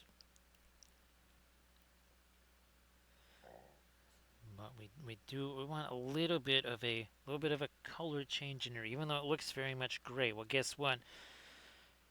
Green and violet, that makes it gray. So from again a visual standpoint, that's where we're gonna, even though we have all these colors here, he's not really gonna look like a green and violet race. He's gonna mostly just look gray.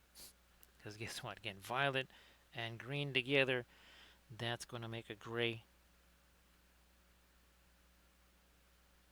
to this here.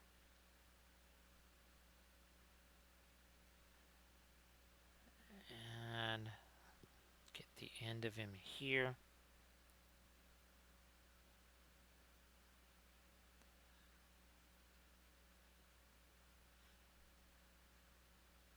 Also that.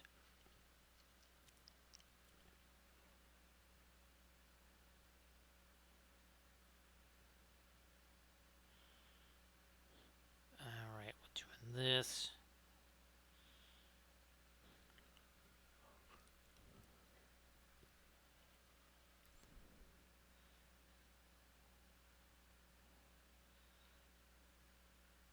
Yeah, this brush is definitely getting, it's getting towards the end of its frontline service life, which means it'll be like these other ones here that we use for, say, micro blending brushes or for doing much rougher glaze stuff. Like, let's say, okay, you got a vehicle or whatever, and you're looking to do some weathering, almost kind of say pinline washes in the tracks or whatever. You wouldn't want to use one again a frontline liner brush for that, but you still kind of want a little bit of control, whatever precision. Well, that is where ones like this again, where it's not quite usable for say painting eyes and well freehand on that other figure. We'll break out a new one. It's been weeks, and I'm going to tell you the last time I broke out a new one. It was several weeks ago.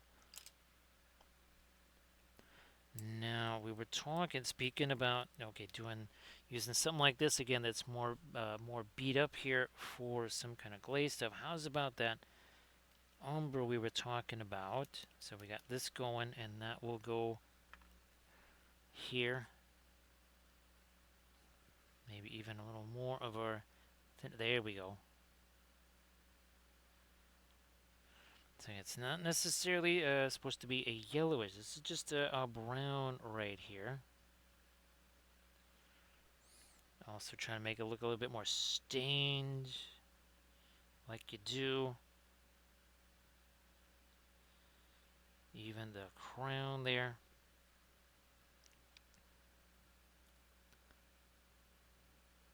And we'll let that sink down into some of the crevices. Or the crown here.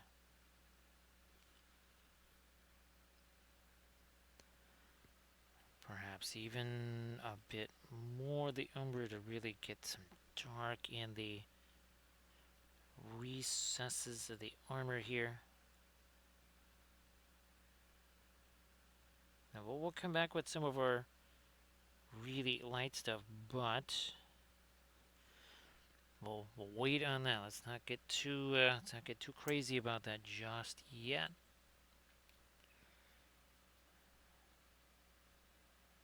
I might even think about a slightly lighter here, slightly lighter violet gray.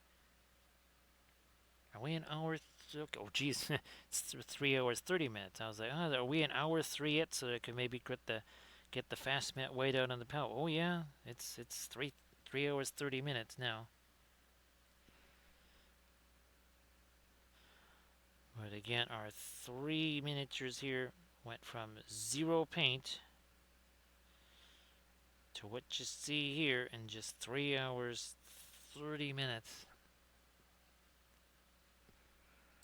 And that's the benefit of the oil paints, because there's a whole lot of, well, there's no layering to be done. Hashtag no layers, not with the oils.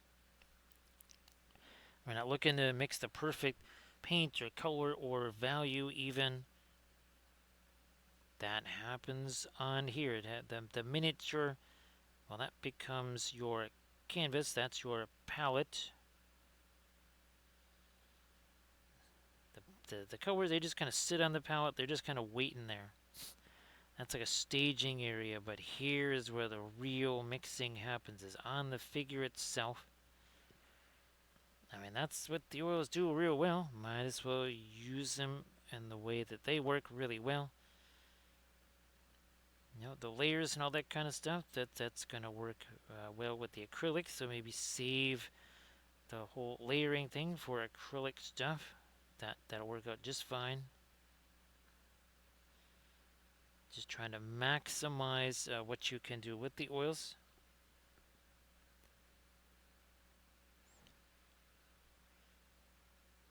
And then you get the Linseed Fellowship link there. The Armor Wolf just posted. That is where this session, and of course again our previous session of the larger Golden King of Abercan, that's where those are going to go.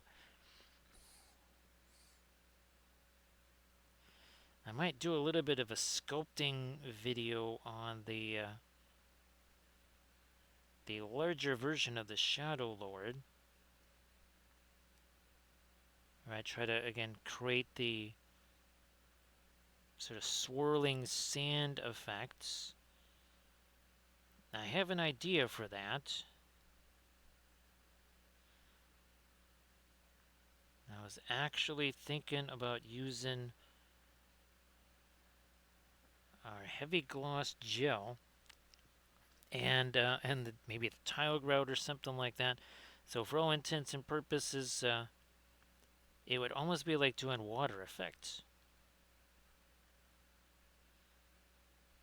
I was even tempted to use the UV stuff, see if I can't build up around him again, something that looks like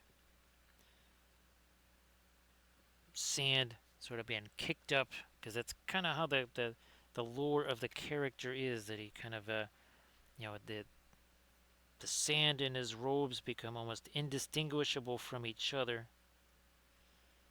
and that's how he obscures the sky.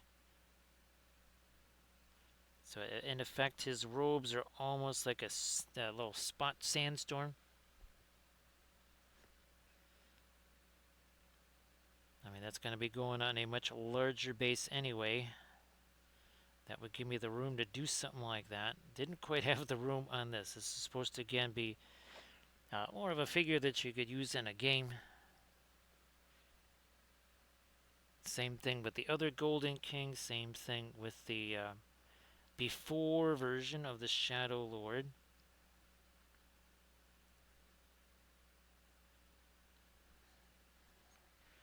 And maybe take a little bit of that sky blue there. That's going to go on the sword blade here.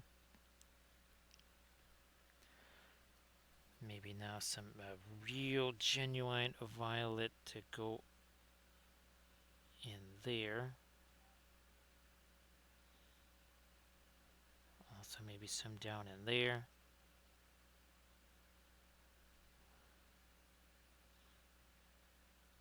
Come on, get in there.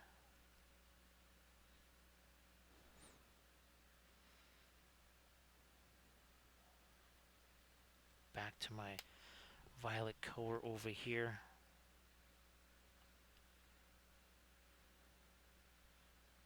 This is almost like a pinline wash right here too. I'm gonna go more with the violet. One sec. Now this is not Egyptian violet. This is the alkyd dioxazine violet because well the Egyptian violet that would take a little while to dry.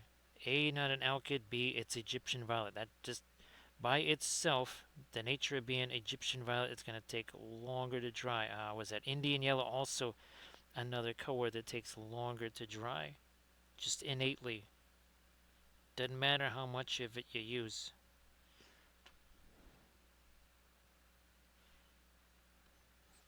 So again, I'm imparting a little bit more of the actual violet color in there.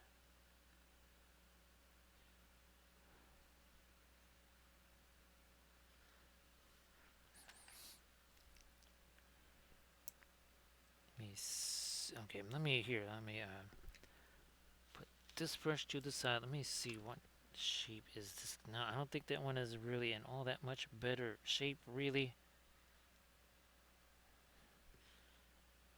Not quite, but that's okay. We're gonna just maybe grab a new liner brush here. These are the most expensive brushes they've got. They tend to run around $5, maybe $5, 35 cents at most. Stretch pretzel, that will be entirely situational on a bunch of different factors. First of all, thinner paints stick to thicker paints and vice versa. So if you've done some thinner paints, well, if you're going to put anything on top of that while it's all still wet, then that is going to have to be thicker. Now, it doesn't mean thicker like right out of the tube thick, but at least 10-15% less thinner. And then, of course, the other way around. If you got a much heavier, thicker paint on there, well, you're going to want to add some thinner to that to make it different.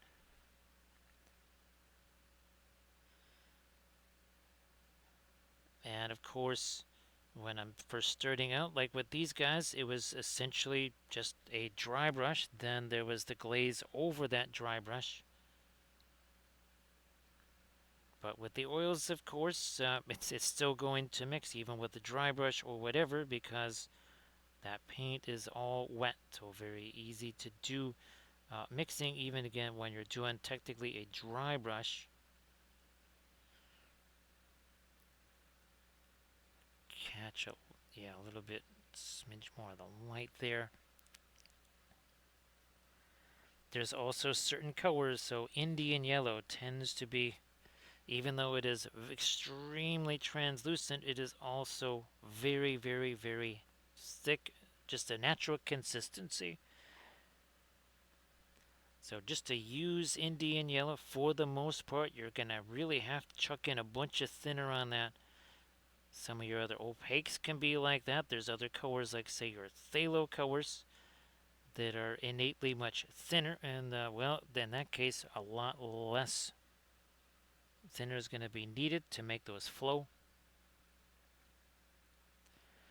And that tends to just come from experience. You're playing around with different colors, different combos, and then you start to kind of learn that, all right, yep, I only want to use so much thinner in this situation, or this color just by itself is going to need more thinner. It's just by its nature.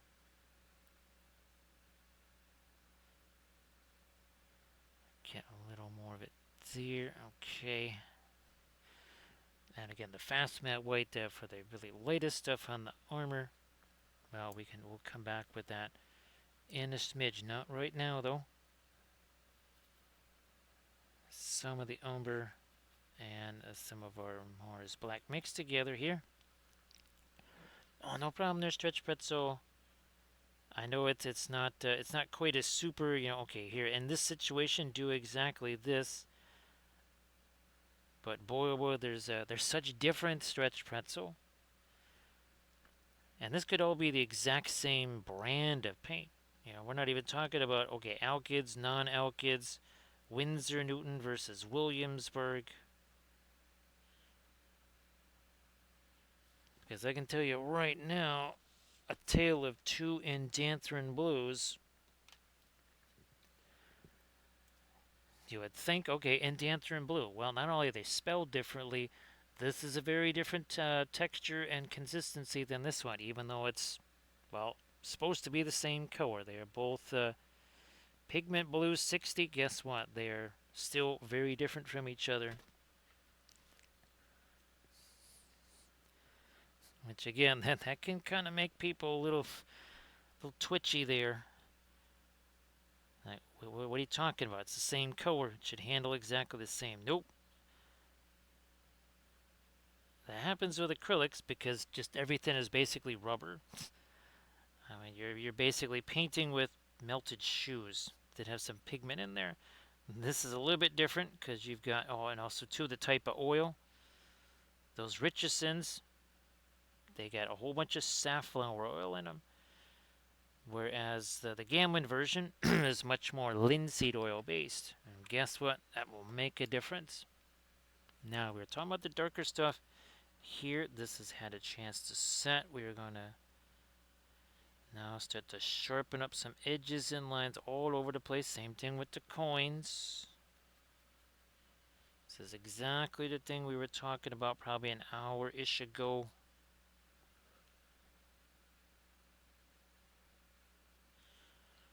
And of course, you do have to, what would you say, you have to kind of show yourself a little bit of patience there. Don't be too hard on yourself. Again, ideally, you would be able to just instantly learn everything, know everything all at once.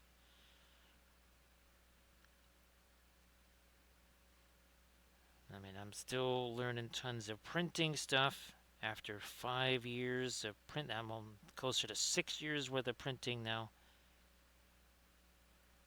There's always seemingly new stuff that needs to be learned, usually the hard way. It would be nice if there was just an easy way to learn everything. It tends not to work that way.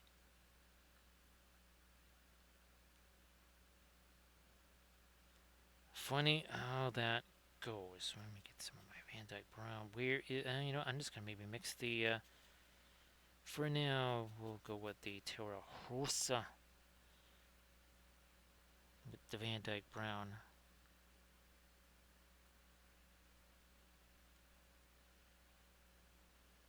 Yeah, I'll go like this.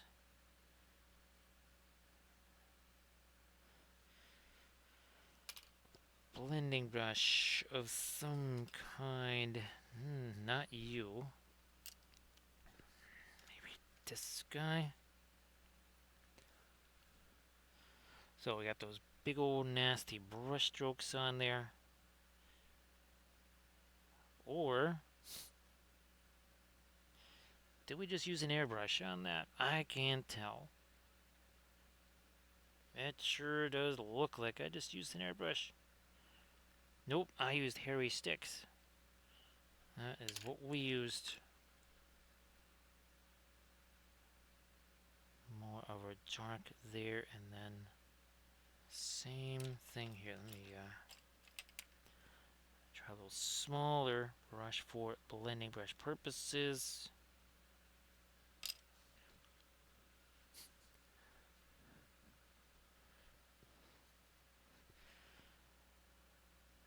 That's because in a lot of cases, if it's let's say more of a glaze type of situation, we want to have a decent amount of paint in that brush. And actually, if it's a liner brush, right, we're trying to make sure that there's a decent amount of paint in there so that we can take full advantage of the liner brush. If it's a filbert or a flat, we're trying to scrub that paint in there because, well, there we're looking to do more of a dry brush type of thing. And in some cases there, we're actually kind of scrubbing some of the paint out of it. Sometimes we're trying to get more paint in the brush. Sometimes that same motion actually gets more paint out of the brush. Because again, unfortunately, the acrylic stuff has to sort of be set to the side. Only because, again, it'll be much easier for you to take full advantage of the oils if you're doing oil stuff with them. Instead of kind of thinking of the oils as super slow drying acrylics, well, they'll dry super slow. Yeah, you think of them that way, they will certainly dry slow.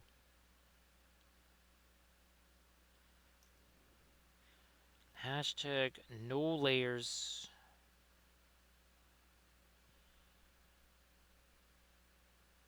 We're constantly using the color that's on there to mix with something, just like we did here with all this stuff, right? These darker things we just chucked on there. We put them on there, we grabbed another brush, and we pushed all that stuff around instead of just, again, trying to do a color, another layer that's slightly lighter or slightly darker. Here we're going much more forceful, sometimes a good deal lighter or a good deal darker. Nice to see you there, Harad. Hello, little hobbit. Spark my gun. Everybody, please give Harad a follow, just like Aja just did here. So, Harad, why don't you post your Pinterest link there in the chat? And thank you so much. I appreciate that. So, what you fixing to do with all that cash? He's like, I don't know. I was thinking of expanding on my Pez dispenser collection. Like, Pez is very tasty, but do you really need like a collection? He's like, yeah, I'm gonna collect all the Lord of the Rings characters. Actually, you're one of them. I was not aware of this. When were you going to tell me about this? Because, hey, I need royalties on that. Thank you so much for that follow. Appreciate that. A big Gandalf 6. Uh-oh. We almost, it was like just about to be a win, and then it rolled on over to it too for Aya. Thank you so much for the follow. Appreciate that. Again, everybody check out that Pinterest link that Harad again Wife just shared. So stretch pretzel, unlike acrylics, any paint that gets in the ferrule there, well, unless I forget about these things for a couple of days, well, it's not going to dry in there. We noticed this. You know, once we started painting more and more with the oils, it's like, wow, as soon as the acrylic paint hits the brush, it's going into the ferrule. I mean, it is drying in there. It's kind of the same thing like an airbrush, where as soon as you're shooting the paint, as you shoot the paint through there, you're also drying the paint inside the airbrush. So again, that does not happen with the oil paints because it's not drying in there. Ooh, look at this. Here we go. We're going to get ourselves some lovely green. Look at that. Some lovely green in our gold, just like we were talking about. Where's the... Yeah, we can use you for blending some stuff here. So yeah, acrylics instantaneously works its way into the ferrule. The oils is like, nah, I'll just take a look around, see what's in this ferrule, and then leave. Once you cleaned it out, all gone, no problems. Now again, if you forget for a couple of days, it might be a little different story, but otherwise, clean that stuff out of the end. Where is my jar of cleaner is missing. That fell somewhere. Don't know where it is. Usually I have that to show folks.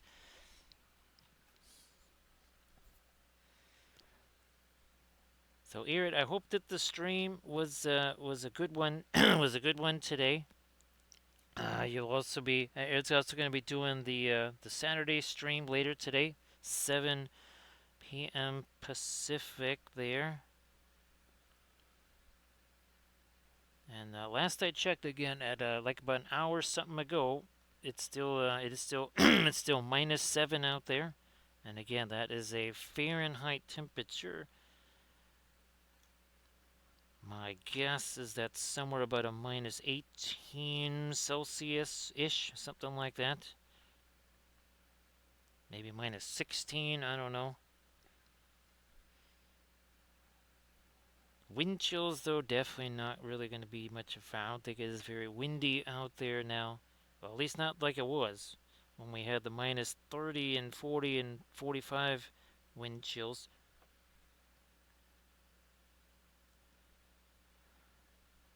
So hopefully for other folks, and again, if you're from areas that are not really used to getting the snow and stuff like that, and well, colder temps, you want to be again on the guard for things like, well, pipes freezing. And the best way to do that, again, open those doors underneath your kitchen sink,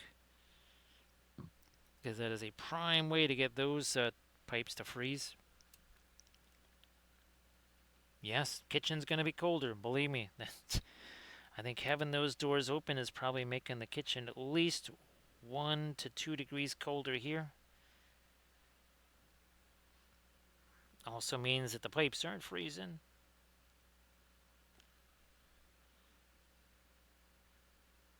And since it seems like it's going to be a bit chilly for quite some time to come here, I think some of that snow that people are fixing to get is going to stick around for a while.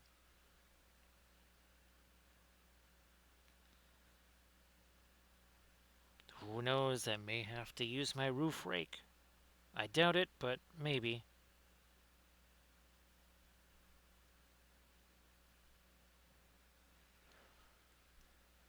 Now I think we've got some of our lights. We have to get some of our darker blue back in there too. I'm going to do that now. Let me take the indanthrone blue. This is our part of the pattern here, like what you're seeing there. So we're going to do that now.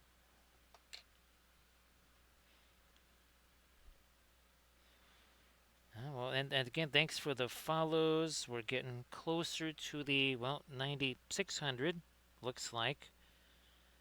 I just noticed that. So again, we appreciate all of the follows. This is a freehand pattern I've done a bazillion times, and then probably have to do a bazillion times more. Our entire Harad army has the same patterns on, even the Mumaks on those howdahs. This exact same coloration, this exact same freehand pattern is on all the howdahs.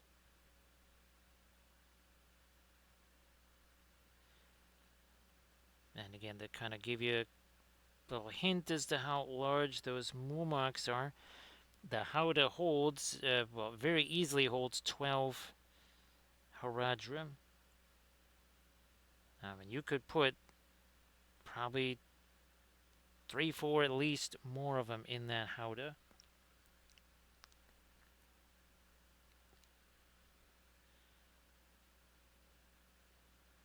Now we're kind of creating what's almost like a little bit of a diamond shape here. Then the yellow gets into there.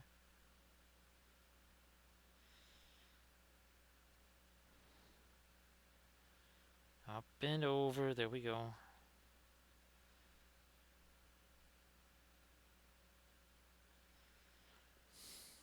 Where are we at here with this? Yeah.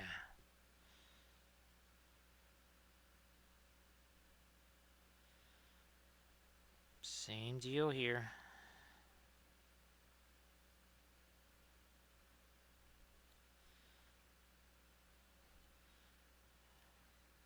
Then we'll let that set. Let's maybe do a little lighter magenta. So let me get that fast matte white out here. Oh geez, now we're almost at 4 hours. We definitely can get our fast matte white out here. Let's do that. And again, everybody please check out that link that Eric just shared. And again, give Eric a follow.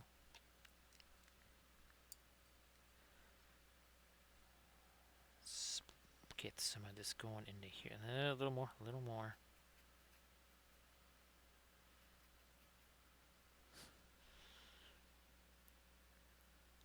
On some of the lightest parts of his turban and the robe. And then I'll have to also break out some of my red there too. I was hoping I could just take, say, the Indian yellow and the magenta, mix those together and create that. Not quite the same.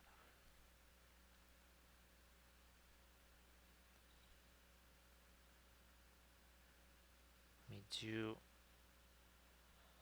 the light there. Okay.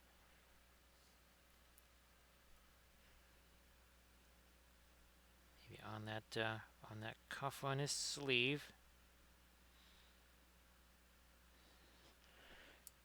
And then we shall mix some of that Wurzer Indanthrone blue. And again, the Indanthrone blue, when you mix it with the white, it kind of has the same hard to explain effect as mixing white with the Perling Crimson. Can we do a little bit of light there? Yes, we can. Oh, geez, that might have been a little too late. That's alright. We can always backtrack. Not a problem.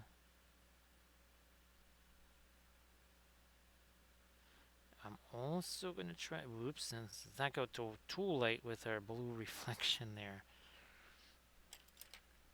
How's about we backtrack a little, and there you go. So again, you can see the existing color, right, blends with it. So stretched pretzel, those are not going to be of the same, not going to be of the same quality, especially as far as pigment saturation or pigment concentration. Especially since, is it this one here? Yeah, since this one tube of Gamlin probably costs, well, it depends if you get the $63 set.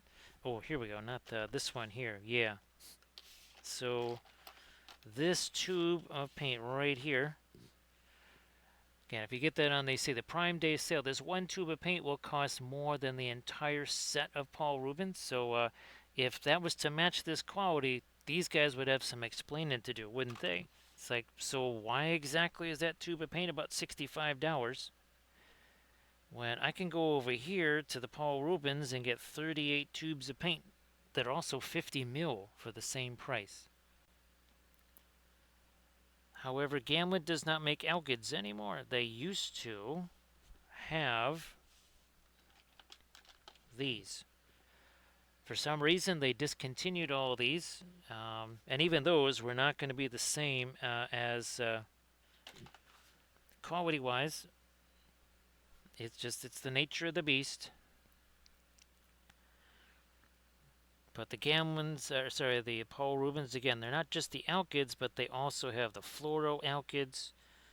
And the other thing is, wherever you live, I mean, as long as Amazon comes to your house, you now have access to pretty much the same paints that I'm using, which otherwise that is a thing.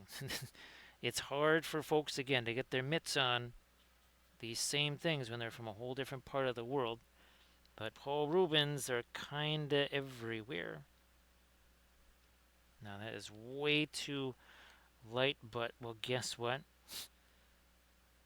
I just basically wiped it all away, and we'll try this again, but with less.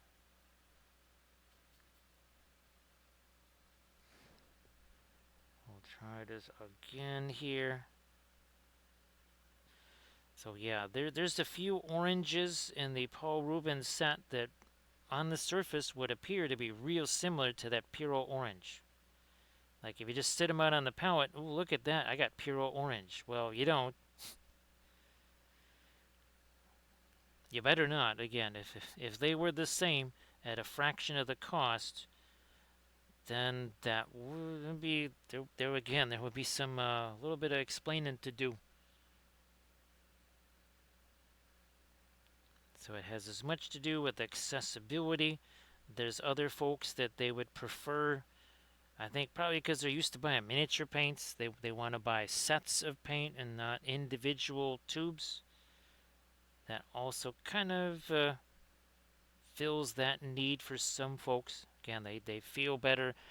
I have gotten this thing. I have a bunch of stuff. I don't need to get more. It's all in one go. And that's understandable too. Come on, give me a okay. There we go. So Now he is, you can see, he's starting to look a little bit more like this bad boy right here. Yep. Speaking of said fast matte white, let me get some of this over here. And now we're going to really try and kick off some of the lightest highlights on our golden throne of flame.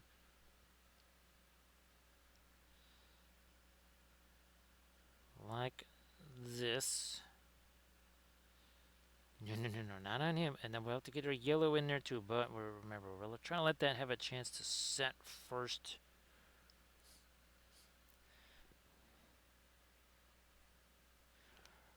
Yeah, Stretch Pretzel, well, Gamlin, what the heck are they called? I think they're called Gamlin 1980. That's their student grade. Now, I think that the Paul Rubens are better than those. The other kind of place where they did a little bit of savings is on the tubes themselves. So I think your Gamlin tubes are less likely to have some ruptures in them or, spring some leaks. The Paul Rubens tubes, if those get too dinged up, they might be more inclined after a while to maybe kind of have a little bit of metal fatigue because the metal is not that fantastic. It's pretty darn thin.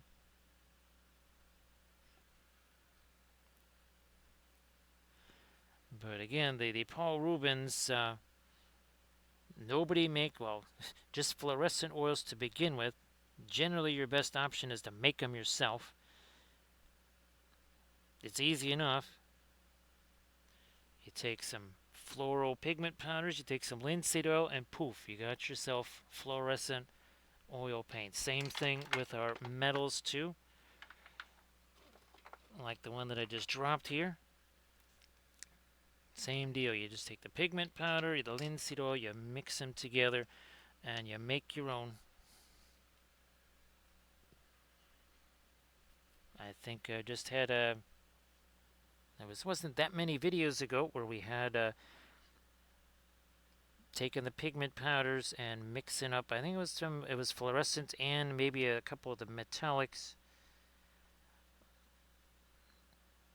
Those nail polish containers, between cost, resiliency, and air tightness, those seem to be about the best route for if you want to mix your own oil paints.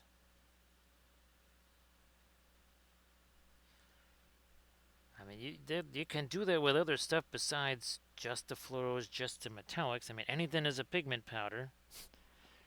That's pretty much how all paint started out, as a pigment powder, and then some kind of a binder slash delivery system. So in the case of, say, oil paints, safflower oil, linseed oil, maybe even walnut oil. With acrylics, it's powders and melted shoes. In the case of watercolors, it's the powders and glycerin. So yeah, bon appetit on the watercolors there. Wouldn't suggest licking your brushes and using watercolors. Might not be the best plan.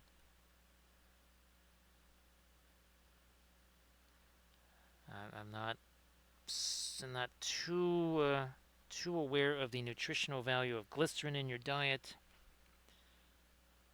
Let's do some more. That's a little too much of that light. We can come back with our dark and take care of that.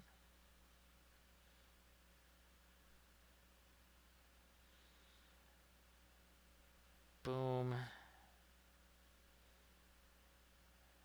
Some of our light in the marble there.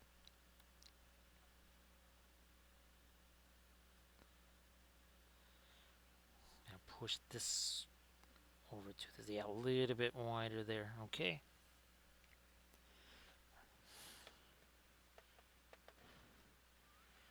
Shadow Lord.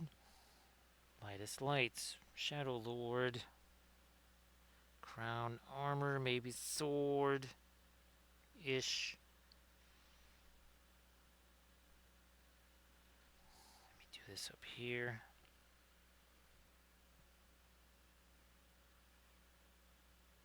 Just a little bit of it, not a ton.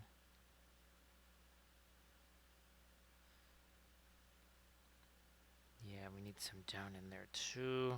Sword edge. I'm gonna catch some as well.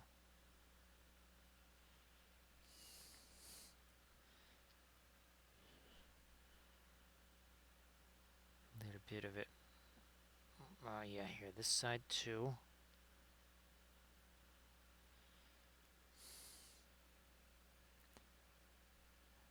Also, I'm gonna touch up there on that crown.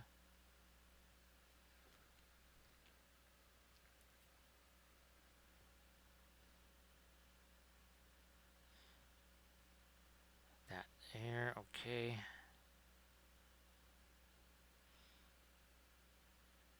Little touch on top there. Now again, the Shadow Lord is going to be featured in a number of tutorial videos on the Patreon page, which Armored Wolf was kind enough to show there. Oh, actually, Armored Wolf, why don't you also share the Instagram link with the dice bag video? So, folks, now finally, at long last, you can actually watch the process of the fabulous Armored Wolf dice bags actually being made.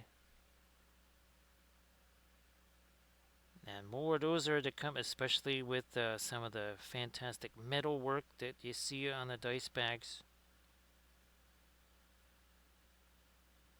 I mean, all this stuff is really the purity seal stuff too. But that metal work really is that is some sensational stuff. The dye work, the painting, the tooling, a lot goes into those. Now this is see, got more light there than down here. That's what we wanted to see.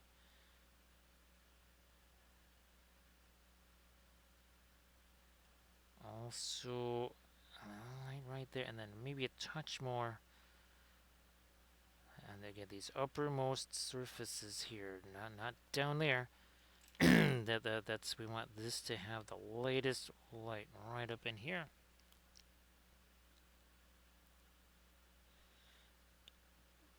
Come on, a little more there.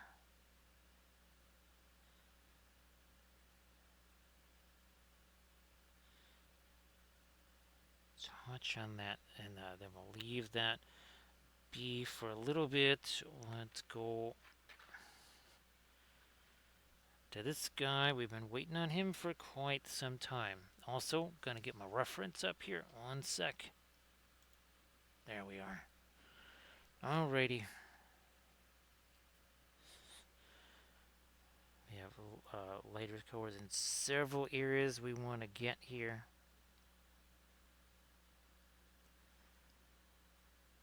Including the eyes, as we haven't forgotten the eyes.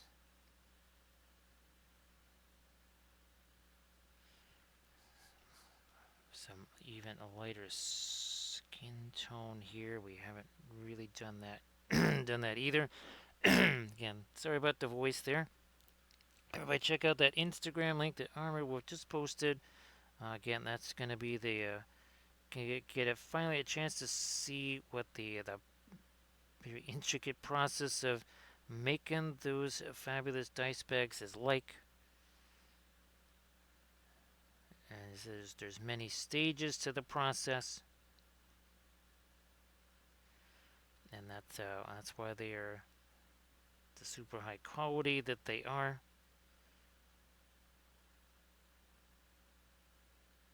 Let me work out a little more of the light on the hair, I think.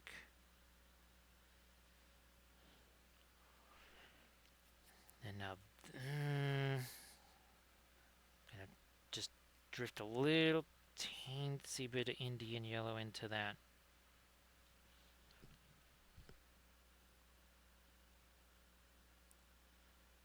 And now we start to capture some details up here on the torso.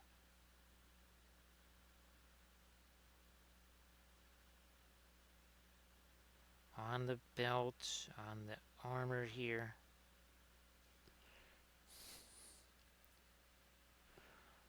"4 hours and 10 minutes ago, all three of these were just some darker primer. That's all they were. Not black primer. They were darker primer.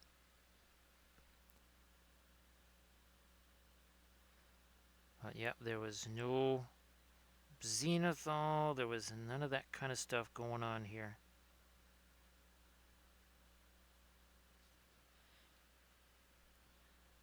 Light as this is not pure straight up white.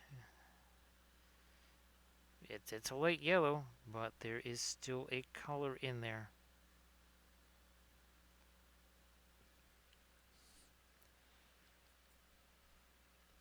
And I think you'll also see that start to emerge in some of our freehand, not everywhere. And then we'll also be coming back with our darker violet and such to and carve out a little bit more of the pattern.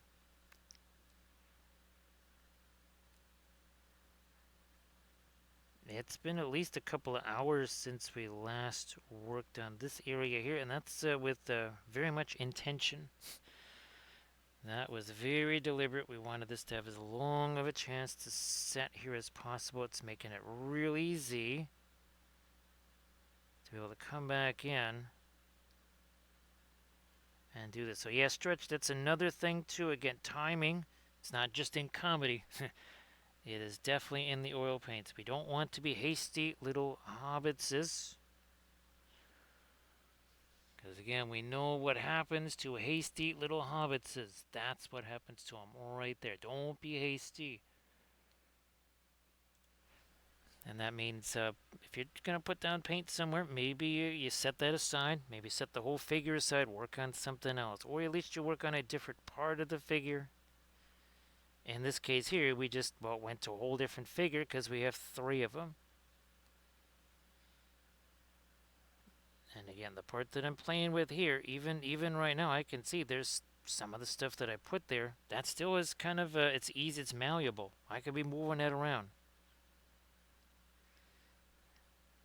It's not malleable when it's dry. Otherwise, you can move that stuff around. You can wipe it away. You can do whatever to it. Until that is dry. Now, of course, if you want to take acrylics and go over the top of the oils, just, you wait for the oils to dry. Now it's just paint. It's just as if it was a layer of acrylic paint there. You could go over the top of it and do other things with it. Again, the oil paints just have to be dry. Yeah, you're not going to be going in there again while the oils are wet and putting some acrylics in there.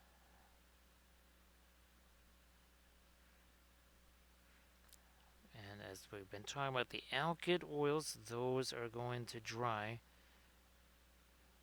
much faster than the regular oil paints. And I know people ask about the water washable oils. Those are not going to really dry faster either because it's a specially formulated linseed oil that can be broken down with water. Otherwise, again, they're not watercolors, they're not acrylics. They are very much oils. So yeah, don't think, I'll use the water washable oils, they'll dry real fast. No, that won't be the case.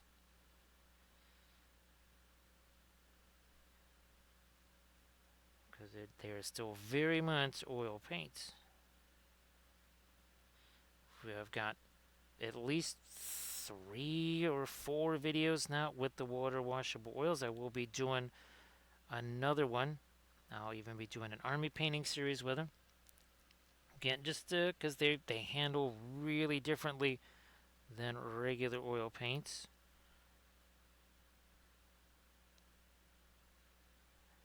So I thought, well, okay, why don't we do some different series of vids? Was that the Conquest, the big giant kitty? Yeah. That was all with the water washable oils. Much was learned.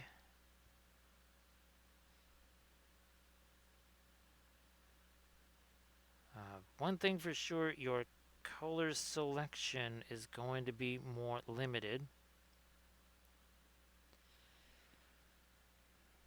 I think I kind of like, oh, what the heck was the name? That Cobra. Yeah, those, I liked those better than the Winsor Newton brand of water washable oils. Yeah, those were kind of special. What was that one? I think it was called Royal Orange or something. That was way closer to pure orange than some other things that kind of look like it. It actually kind of behaved more like pure orange. So you can see how our freehand there starts to have undulates. We're also going to do some darker glazy things on that, and then we'll come back again with the violet to really make the final drawing whatever on parts of our freehand there. So hopefully that was, I'm glad that was helpful there, Stretch Pretzel. You have yourself a good one. And well, hopefully we see you on the next stream. But we'll be streaming soon enough. What is it? So it's 4 in the morning here. So 12 is like 16-ish hours or so. We'll be right back at it again because of course we will.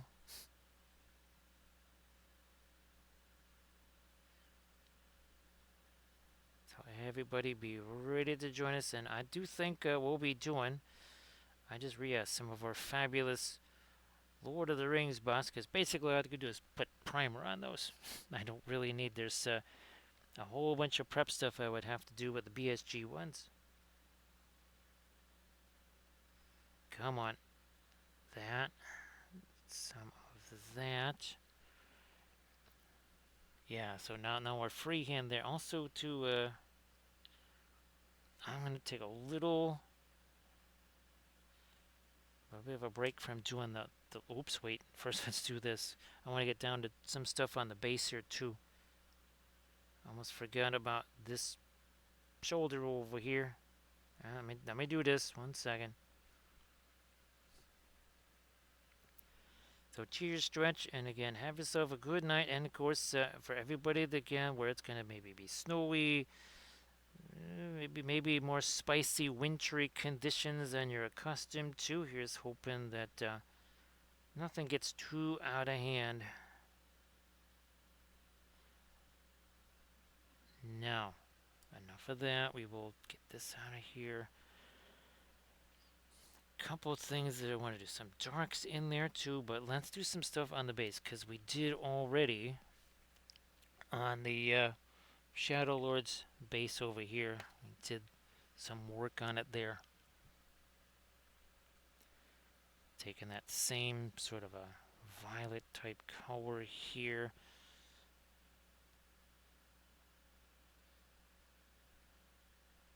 Yeah, with this. Over here too. Discount later in general, I think, might not be the worst because that will show off the deeper deeper cloak there. And this is made with the Green Stuff World Texture Rollers. This is the texture, I believe. There. It's the Arabic texture roller. We use that on the Conquest, aforementioned Sorcerer Kings. All of their bases have that on them.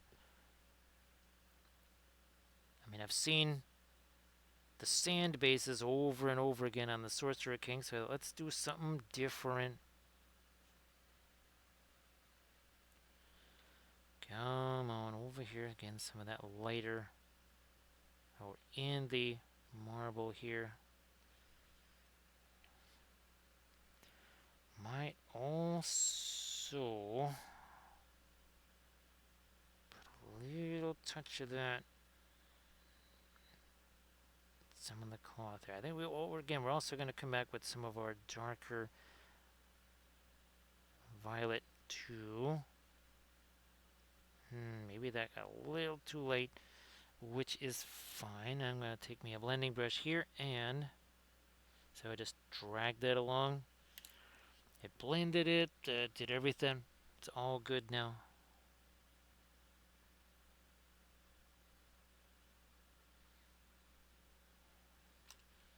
Let me get this. Also, this.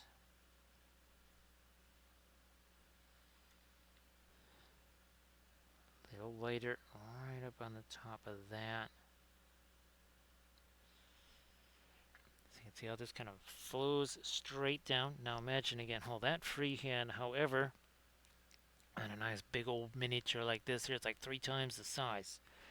This is that figure that, and look at all the intricate stuff we'll be able to do here on the chest and with the armor and such. Well, that's again, that is the next video that I will film. Uh, well, Sunday. Yep, Sunday is when I'll be filming that. Well, first episode anyway.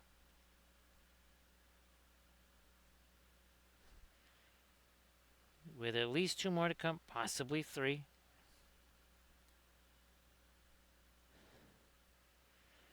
And I think we're gonna also see if we can't, at least for the transferring of the design, and maybe even some of the painting of the design, utilize the paint markers.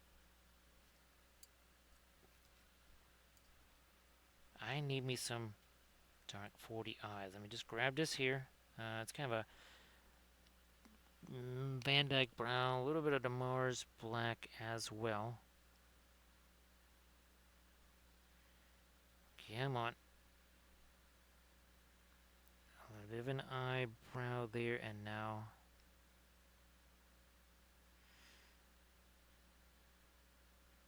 some eyes for him. And he's sort of looking off in that direction over there. Now, especially when you're doing something like a bust or kind of a dramatic, almost more of a portrait type miniature, having them looking straight ahead is, well, it's kind of like a mug shot. Yeah, you want them looking something other than just straight ahead. Just throwing that out there.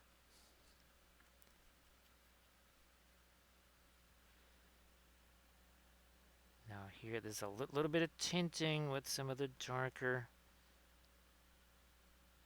but again, Indian yellow and the Van Dyke brown. This is not a glaze.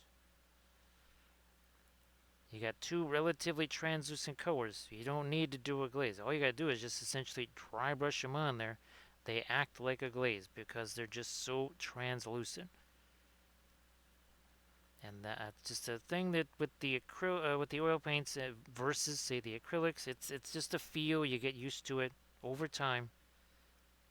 It could take a little while, but you'll get used to it. You'll get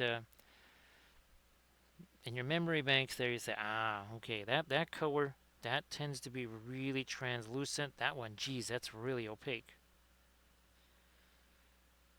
Once again that kind of enters into your memory banks there, it gets a little bit easier moving forward from there.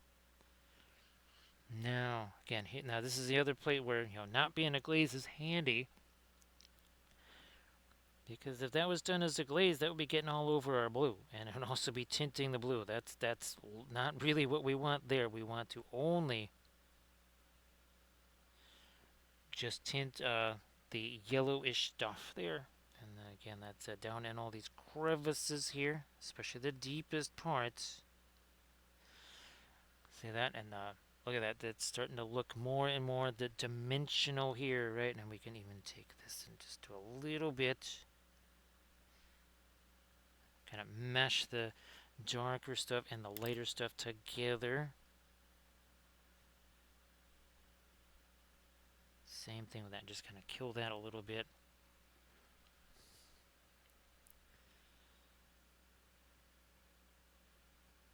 Doing that here. Now check out this Guinevere figure. It required a ton of this. Because watch out again, all these folds and undulations here. So it's the same thing. We did the very same thing on this. And that's, again, pretty elaborate freehand. That was a I think that was only a three-part series. I don't think it was a four, but that was most definitely a three-part series on the Patreon page. That was one of our Resin Beast figures there. That one that got the gold in the large figure category. I think it also got the manufacturer's thing from Loot Studios.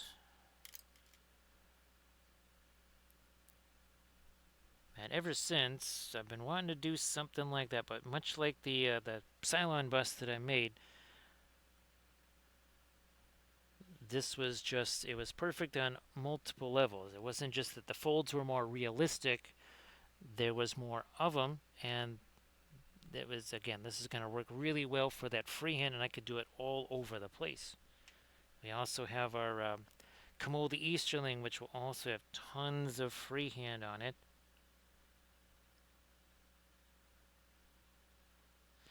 So again, see how that's toning some of this lighter stuff down here in those recesses. We had to kind of be willing to let that sit that way. Now here's another deal. You say, okay, man, I've only got so much time here. I did this stuff. Now it's dry. It actually becomes even easier, especially for folks newer to the oils, to do something like this once all this is dried. So you don't have to say, because this is how I used to feel about the oils in the beginning. I say, well, okay, there's no point in doing oils on this one because there's no way it's going to all be completed in one session. So therefore, not able to do all of the wet into wet blending on the whole thing. Yeah, that's I've learned a bunch of things about, well, yeah, you can kind of almost simulate wet into wet blending with the oils, even when everything is dry. There's multiple ways to do that. I had to work with the oils for years to be able to figure out something like that. When I'm doing, well, multiple part series, okay, that Guinevere thing. If it's going to be 3 episodes, guess what? The paint will dry in between episodes. So what do you do when your more typical or expected wet into wet blending no longer part of the equation? So now we really got ourselves some serious undulations there. Yet we didn't wipe out our pattern, did we? Pattern is still there, right, Pascal? How you doing? I think you were streaming, what, yesterday there, Pascal? Everybody please give Pascal Rose a follow. And of course, why don't you share some fabulous links in the chat to some super duper miniatures? Again, everybody please give Pascal Rose a follow. Great to see you. So Pascal, I don't know if you saw the flats we were working on last night. This is the very first of our Japanese themed flats. That was these were really wild, very fun. Again, never had painted the Japanese style flats before. Everybody check out that Instagram link that Pascal just shared. And again, please give Pascal Ruse a follow. Hey, Vite, how you doing? So yeah, again, please share that Vite was mentioned, and great to see you there, Vite. Happy Saturday. Glad to see you. Now this here, more of the that's more the Mars Yellow Deep. Now that's a very opaque color, not super bright, but definitely more opaque. Hey there, Sauls, how you doing? Thank you so much for the raid. Everybody, please give Sauls a follow, and of course, they dare to enter our domain. Yes, indeed, very courageous, very courageous. Also, again, very generous with the raid. We have been working on 3 of our homemade miniatures. So we got the Golden King of Abracan. Now, actually, let me put these down. Last week we did the large scale version. This is more the playing version. So that's a 28 mil scale. Yeah, that's something we could actually have out on the table. Not so much this one here. We also have, let's hold him this away. So if you're familiar with the Shadow Lord from the Middle Earth Strategy Battle game, he is one of the 9 wraiths Now, what they don't show you is, well, what did he look like when maybe he was just a king of man before he got the ring? This is, again, these are figures that I made, again, trying to kind of, what would you say, reverse engineer the Shadow Lord into something, again, that doesn't exist anywhere. Thank you so much, Sauls. Appreciate that. And again, if you want to share some stuff in the chat, please go right ahead. We also have larger versions of these. That's the same exact sculpt there, but a larger version. I mean, look at these. Look at all those fantastic undulations there. Now, here's some of the other figures again. Same thing that I made, so we could kind of do some fun things with the fabric, fun things with the colors. We've also been working on a whole series of different types of bosses. For the first couple of Battlestar Galactica boss that we did, we've got I have a whole series of Trench Crusade boss. We painted this one here. That was super fun, based on one of my favorite characters. Oh, we also did a Trench Crusade flat. So there you go. So there's the bust. There is the flat. So yeah, sure thing, Sauls. Go ahead and 1 second here. There you go.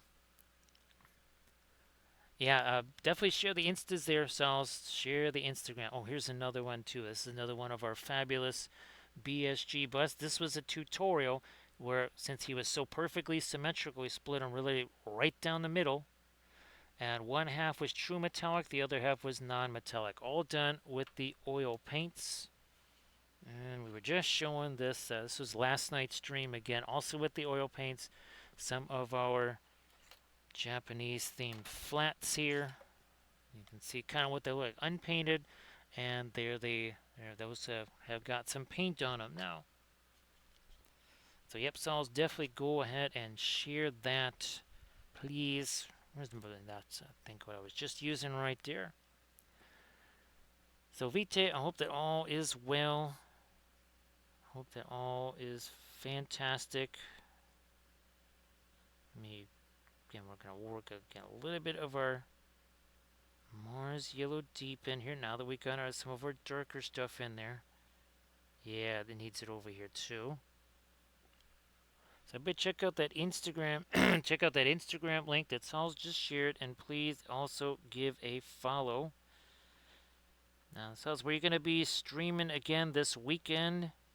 I know sometimes schedules also have to be flexible. Sometimes schedules maybe are not as regular. Sometimes you just kind of stream when you can, right?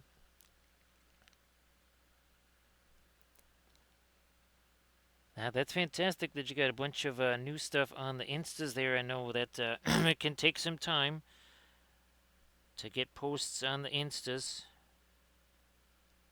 Just making the image, well, taking the photos, then making the images, getting the stuff posted. It doesn't post itself, right, Sauls?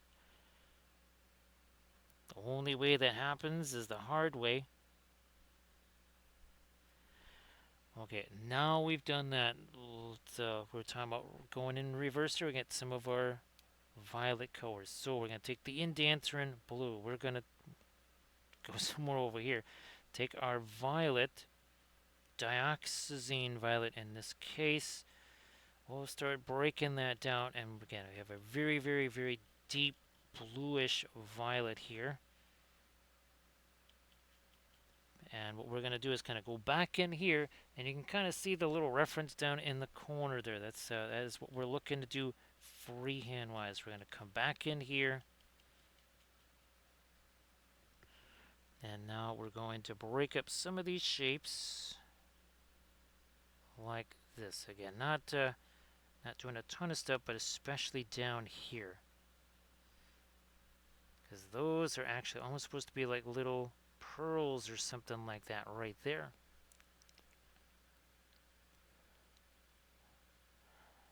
Let's see. Well, I'm glad that you were able to kind of get back into the painting there. That sounds complex there, Vite, for sure. And Vite, again, you want to share some stuffs in the chat there too? Please go ahead, do that. Yeah, I try to basically about every 3 days or so have 3 to 4 days have an Instagram post. Now here we're again breaking this down into some smaller bits and pieces. So see, it's like three straight lines. This one is now starting to become dots. It's a lot easier to go back with the darker violet and paint those than it would have been to try and paint those with just the yellow. And again, everybody please check out the Instagram post that Saul's just posted. Come on, right. Same thing there. See that? We're just splitting that up now. And then also, again, maybe in here, we will create some more shapes in that freehand.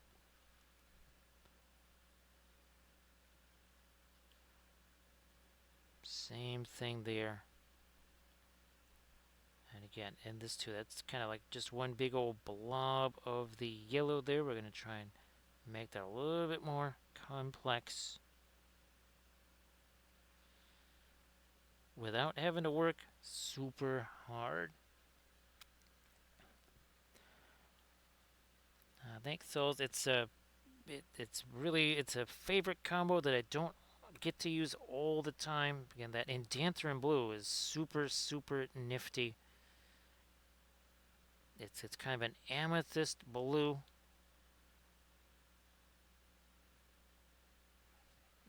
And again, that was very handy here on our larger version of our Golden King of Abracan. And of course, what was nifty, here's the concept art that I made for it. This is a character again in my army. Now I didn't include all the treasure because, especially at smaller scales, that treasure was not going to print. The coins, yeah, but like the crown and the vessels and such, those were not going to print out very well. But the idea was that we wanted to show how these reflections work in our golds over here. So if we do a quick film noir, like we're going to do here, now it just looks like it's made of wood, right? There's no difference there. You're not seeing the blue reflected on the golden throne. Bring it back. There you go. So yeah, all of these are 3D printed, the flats, the miniatures, the busts. And when we're doing our 1/1800 scale ships or Battlestar Galactica ships, or even again, maybe stuff that's more of a Warhammery nature here. All 3D printed, just like this one here. And again, all the busts and other such things. even yes, even our Lord of the Rings themed gummy bears, and we've done what, like 30 of these now. There's actually other designs I either haven't printed or have printed and not actually prepped yet for painting. Eventually, we'll get to those on stream because I got. Well, let's see. I know I have Gimli and Elrond all set, ready to go. Also Prince Imrahil. Also a Balrog. Yeah, these really enjoyed making these. Again, we've done pretty much most of the Fellowship, and we've done some specialty ones too. Oh, and of course, yeah, even is this gold? Yeah, that's Goldberry right there. Goldberry, huh? See what I did? And let's see, where's our? Oh, we have even two versions of Galadriel. So we had Dark Queen Galadriel and regular Galadriel. Again, we have our oh, even yes, they've got a cave troll. Uh huh. Yeah, we did that. Cause well, I mean, if you're gonna do Lord of the Rings gummy bears, how can you not have a cave troll? Now again, a lot of our design is starting to take shape here in this cloak, because now we can again get in here with the darker stuff and again create some finer shapes in there. Yeah, I think, let's see, Souls, we have Gandalf on Shadowfax. Where is he? He's hiding. Ah, there he is. Yeah, there's Gandalf on Shadowfax right there. Oh, where's there? There's Gollum. There he is. Yeah, there he is. Now, I was very tempted to paint that up like a Swedish fish, being a gummy bear and all.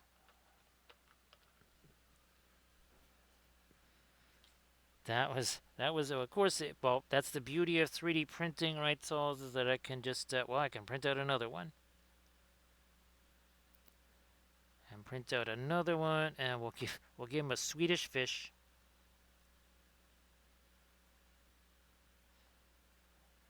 I do actually like those things. I wouldn't mind some Swedish fish myself. I'm not sure why I ended up liking those things so much, but for whatever reason, like me some Swedish fish.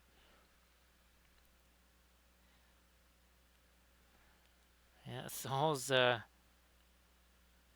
think. Well, we have some wraiths. So we've got the Witch King. I think this is him. Yeah, there's the Witch King right there. Oh, we also, where the heck is he? Yeah, so there's your mouth of Sauron right there.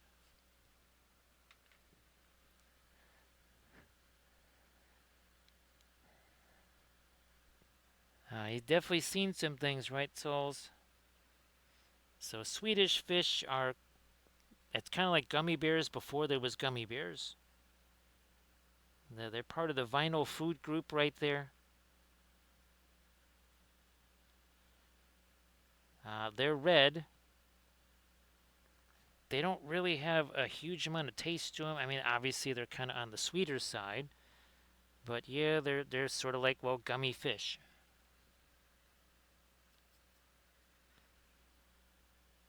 Nah, too much paint on it. Can take some of that off. So again, we are working with our oil paints here like usual. Now we got some nicer edges starting to take shape here on the Shadow Lord. And again, we've got an entire video series we're going to be doing on him. Mass amounts of freehand. How's about I go back to more of this, like the Van Dyke Brown mix for hair, like this. Yep.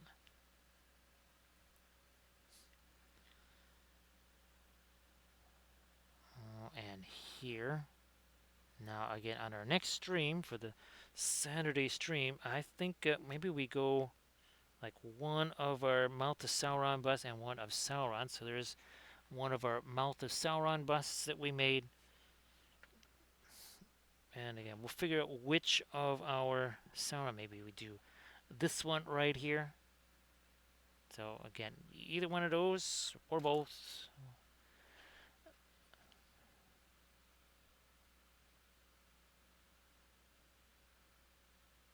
Hey there, Tifu. How you doing? Everybody, check out that Instagram link that Vite just shared.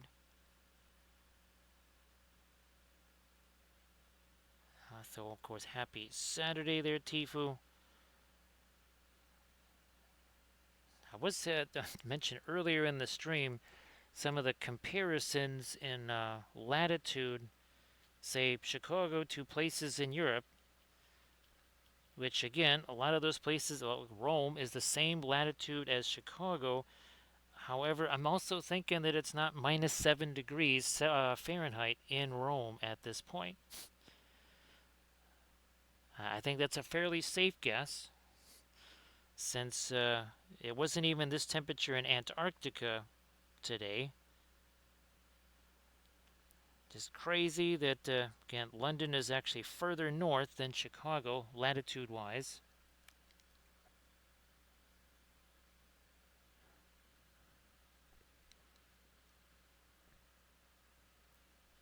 Yeah, so it's going to be interesting because, well, let's see. My guess is that -7 Fahrenheit is about -16 to 18 Celsius. It's not supposed to be any warmer than, say, minus 10, 12 degrees Celsius for some time to come, which, again, it's very welcome in some ways because that's what we used to call winter around here.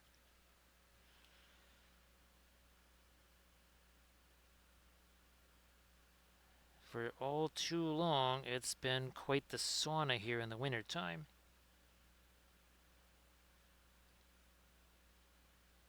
Darken you down, sharpen some edges on our freehand.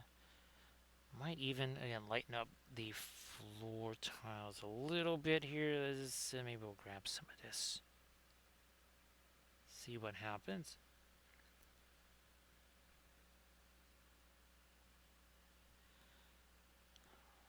Vite, when New Orleans had more snow than we did in one day than we did most of the winter, that was very unsatisfying. Still hasn't really been very much snow here. I would maybe it's kind of running as an average winter snowfall. While I'd still take it a little bit below average. So Souls is sharing our well below 0 Fahrenheit temperatures there.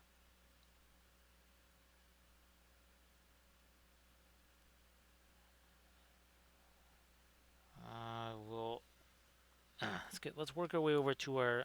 This is the after version of the Shadow Lord again. This is a prequel. There you go. That's prequel Shadow Lord there, and then this is I guess the Shadow Lord as you see him as a ring wraith.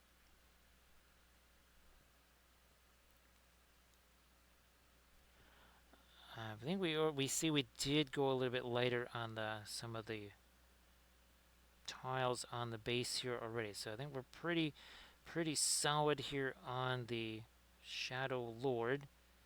And by the way, I'm doing this with all of the rates. Kamul the Easterling is the best of all rates. Here we have the before version of Kamul. This is kind of a almost complete transformation into Wraith, uh, Wraith Kamul, and I got one more that's kind of the full-fledged Kamul as Wraith.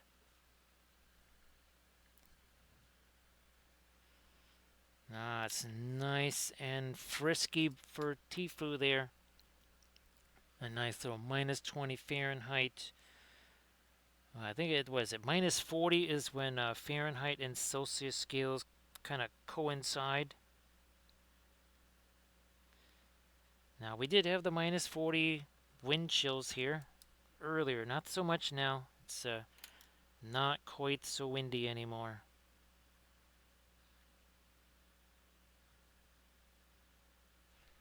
And then I mean there'll be a couple of nights over the next week where it's going to be in the minus 5 to minus 8 range or something, but again that would kind of be winter. Well, at least winter way it's supposed to be. Now, Salt, were you going to be? Let's see. I don't think. Are they calling it a nor'easter? Because I know there's kind of more snow, but there is some decent winds going there. Because I know when moisture comes up from the Gulf, you have the Arctic blasts like this that those sometimes lead to nor'easters, but I don't think they're actually calling this one of those.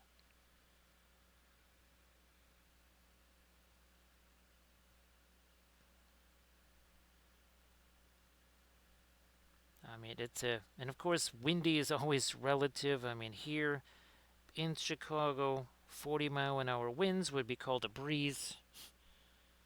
Other places, they talk about 20-mile-an-hour wind gusts. We're like, wait, what? How does that even qualify as a wind gust? Yeah, so as I know, that way you can have the trees, right, getting brought down. Now you're not getting any of the ice up there, right? It's just going to be straight up snow. Because ice and trees and power lines, that tends to be a less ideal combination than you might think. So here's hoping that The winds are not too intense to create mayhem there.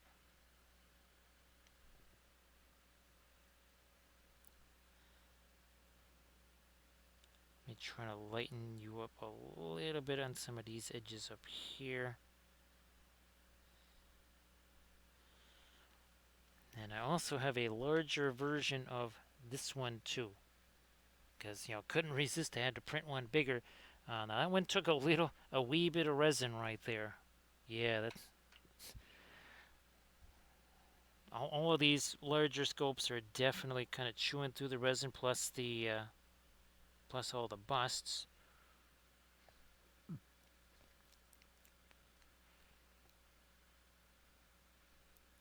Let's see.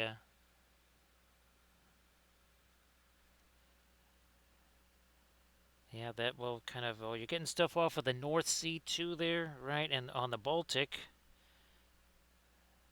Yeah, that Baltic Sea, it can get some interesting weather patterns in there too.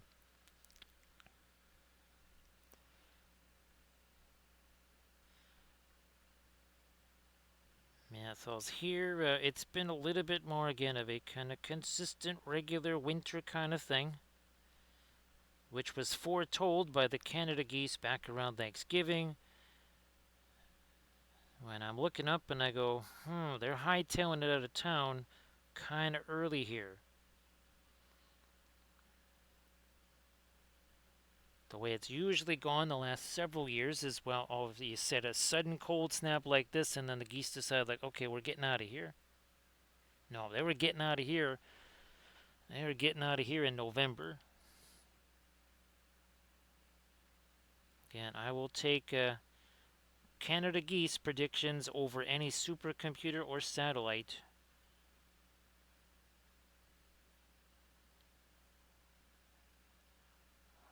Let's see, there we go. Okay, so again, we're kind of dropping in some of our lights there. You can see we have the greens down here. We have kind of a grayish violet up towards the top.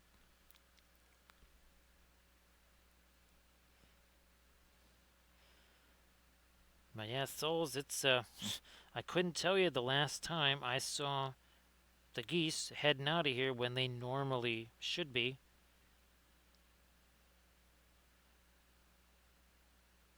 And I mean it was very noticeable. It wasn't like, okay, oh look, I saw one or two geese. It was no, it was there was squadrons of them up in the sky.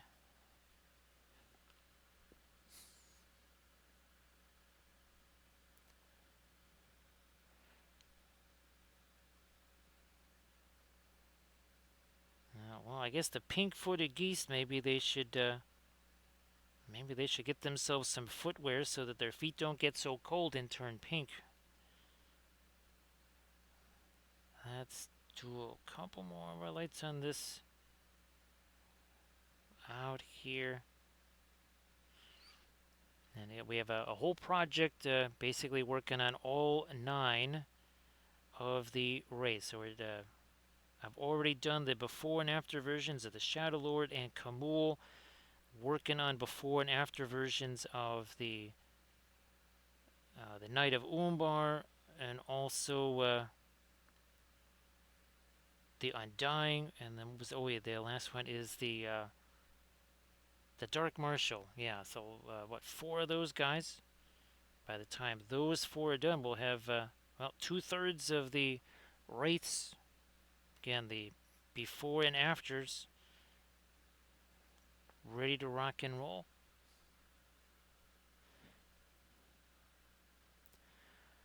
But Tifu, yeah, that's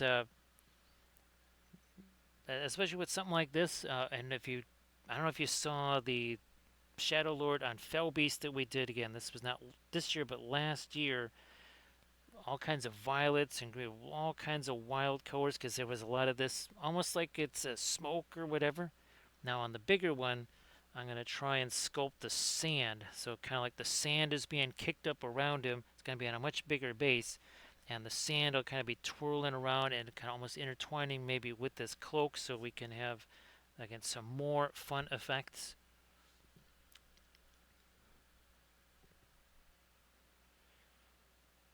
Kind of still working with our fast matte white here.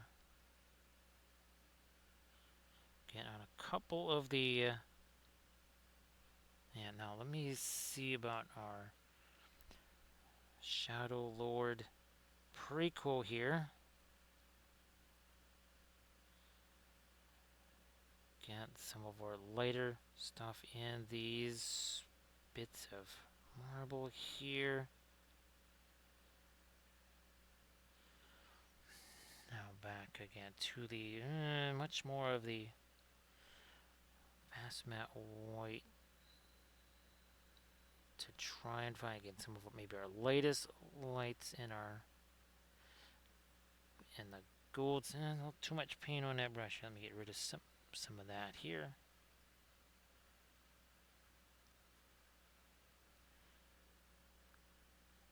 On the belt up here. Back into some of the armor. So are you kind of in that 14 to 18 inch range there, Sauls? Because at first I thought there was just that weird band down in, say, Kentucky, Tennessee, Kansas. But it seems like that's kind of moving its way up north there, too.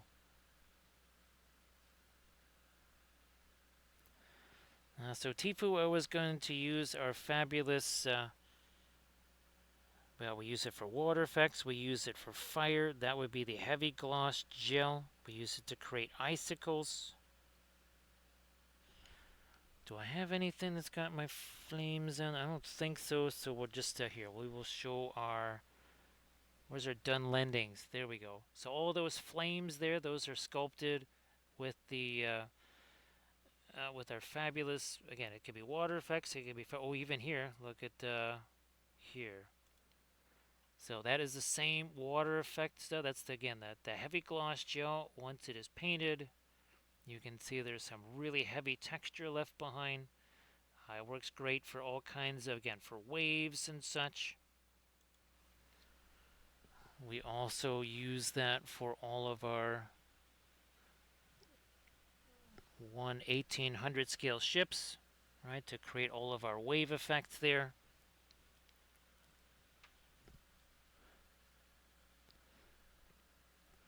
So 8 to 14 inches.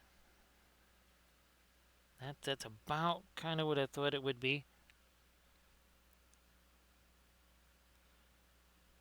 And also, do I have, here we go, yeah. So you can see there's also those icicles hanging off of the tree right there. And oh, that's also it also goes into our snow effect as well.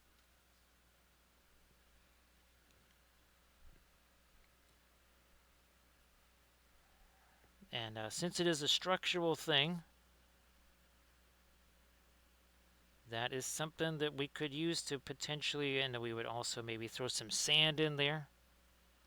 Or I would just put my, well, my homemade texture paste, which is tile grout. I could also mix some of that with it. So Vitae, that's probably a much more expensive version of it. Now it could be a little bit different. Green Stuff World, they make a similar thing, which I thought, okay, it's just the same exact stuff, only costs more. There was a difference to it. So it's probably the same thing, just way more of a cost, just like the Vallejo texture paste is, well, again, the tile grout was far more effective.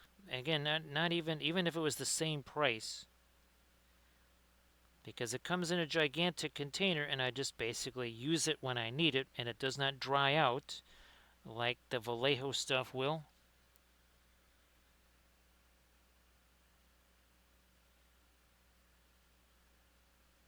More of our light right here, maybe a little something lighter on the back of his head there, and maybe even a touch more of our light down here on the freehand. Kind of give it almost like a little bit of a glint, like again, it's kind of a gold there.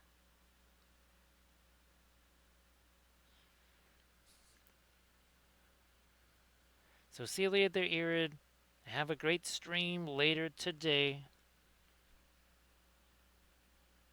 Thanks for stopping by like usual, Irid. Appreciate that.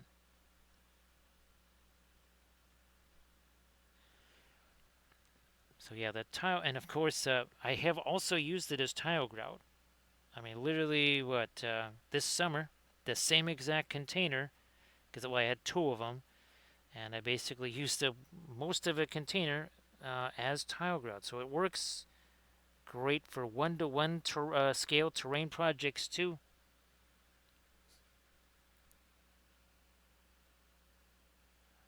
Now, if you want to sculpt it upwards, there's a couple of approaches. You could try to give it.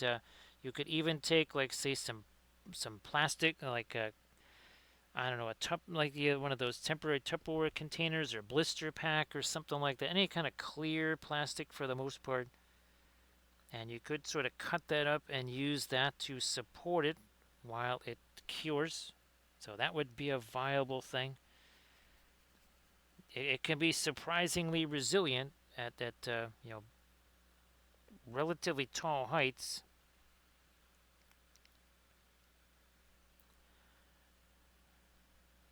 Now the tile grout, the other key thing is I also mix wood glue in there, because let's say you want to have some gravel or something like that you want to chuck in there. Gravel is more likely to stick if you have the wood glue in there.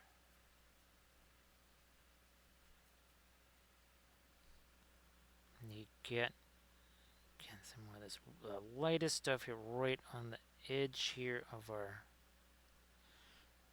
freehand design.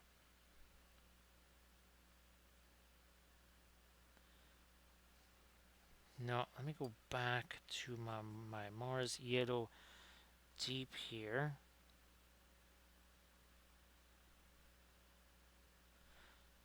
And again, all this is oil paint, and all three of these had zero paint on them. 5 okay, so yeah, it is almost 5 o'clock in the morning. So 5 hours ago when we started the stream, none of these had any paint on them whatsoever. No freehand, no zenithols, none of that. And here's again our three. So there's our Shadow Lord before and after, and again there's our golden. Actually, here, let me get the. Never did the eyes here on our golden king. Oh, I also need my red. Forgot all about that. Where's me red? Grab me a little bit of this here.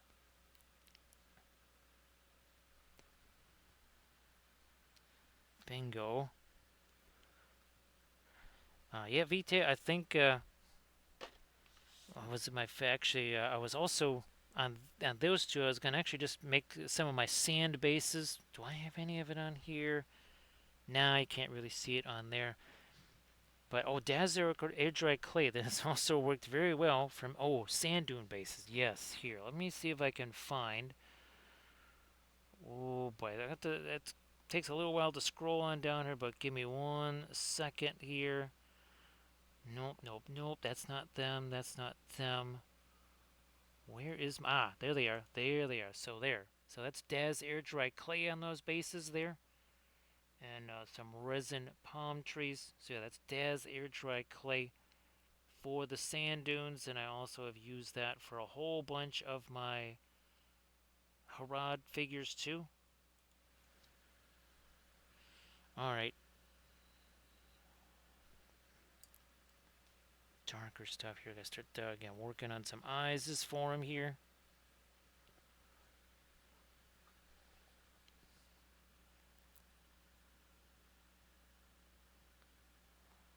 Like this. Then we'll get some of the lighter stuff in there.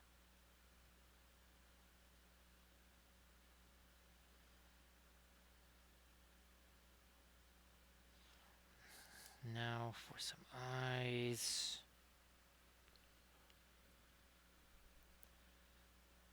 Right here. No, I guess we need a little more thinner to make that work out. Let me get rid of some of that paint over here first. There we go.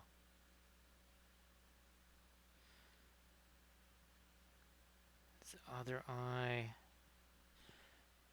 Back to some skin tone here. Nose. Upper part of his cheek there.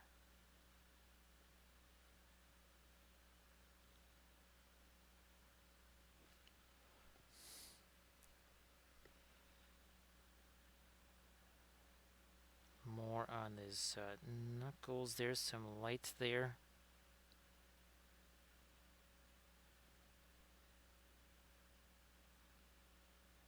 Couple more, yeah, lights on the throne there. You can see the blue reflected right on the throne. That definitely needs to be there.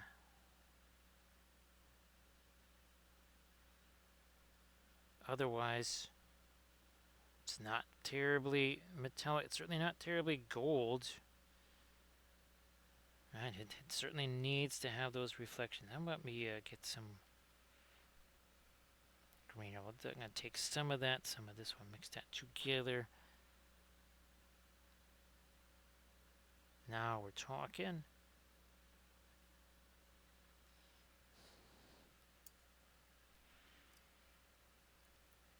Do I need to get me some more of my fast matte white out here? Let me see if I can work with this lightest skin color here.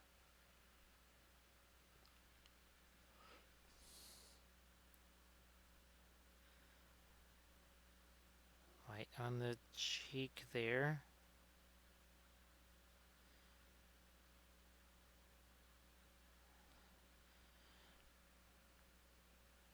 Now let me see if I can give him his actual irises here.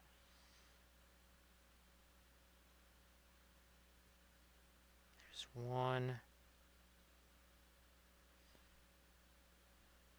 I'm gonna go back a little bit and put my light on the one eye. Let me see if we can do this.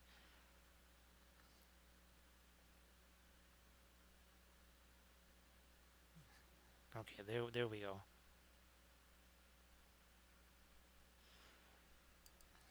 Now we just put that red out there. Let's employ this now. A couple of places we need this. Breaking that down. Okay, we need it here.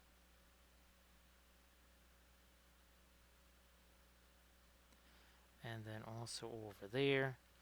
And then also we need that here.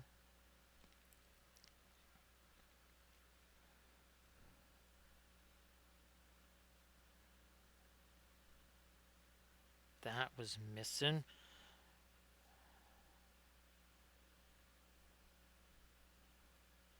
Okay, that shouldn't have gone there. Indenture in blue, we'll just lighten that up. And just kind of get rid of that.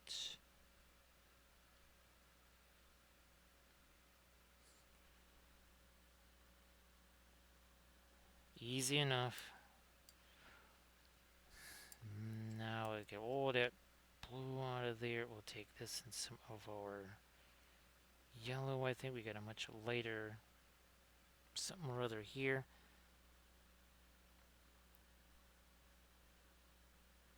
To go there. And on that too.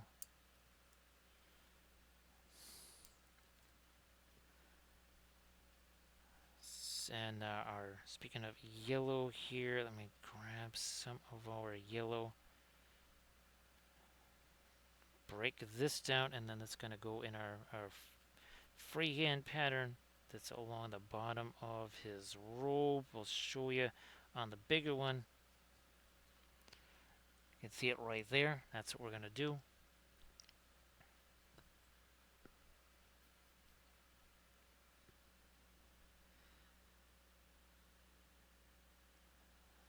And that yellow is going to go into here.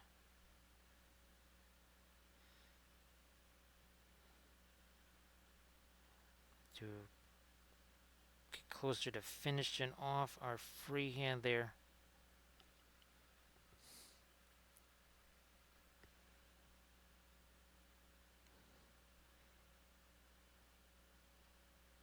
Doing more of that, and let's go more of the yellow here.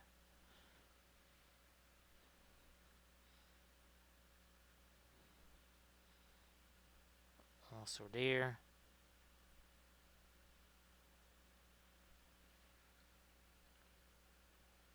We need the reflections from our coins, right? That stuff's basically bouncing off of each other. Same deal on this. We need that reflected light again. Where this, that's all gold. It's all everything's bouncing off of each other like a bunch of mirrors.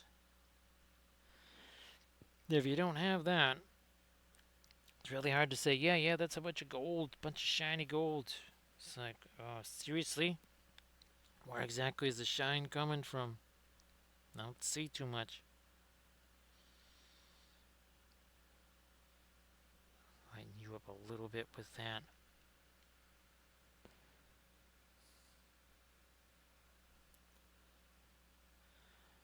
Yeah, that's why we like to put the orange stuff in there, Vite. Love putting the orange and the golds, well, and then also the greens and the violets and such. And of course, again, here we got the blue reflecting. We certainly want to have that. Pick out a couple more me coins over here. Make those a little bit later.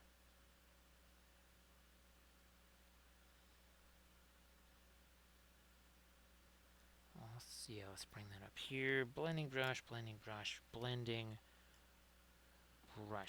we have some of our green in there because we've got some of these blues around the outer edges there.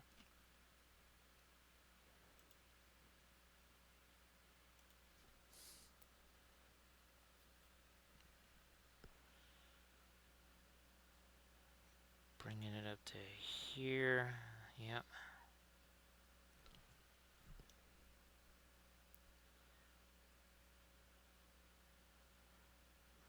Another little smidge of our. Get some of that reflecting on the bottom of this portion here.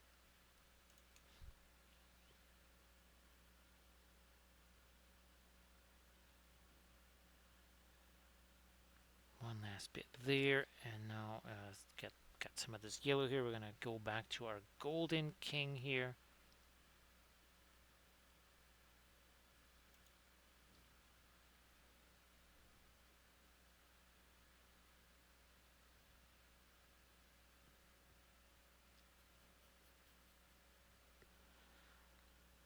This will give it a little bit more of a yellowish tint here.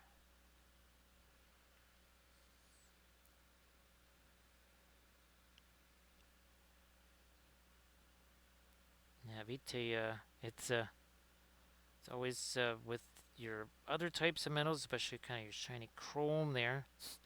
If you have somebody walking around in a grassy field or something like that, they pretty much are the jolly green giant because it's very effectively reflecting all of those greens.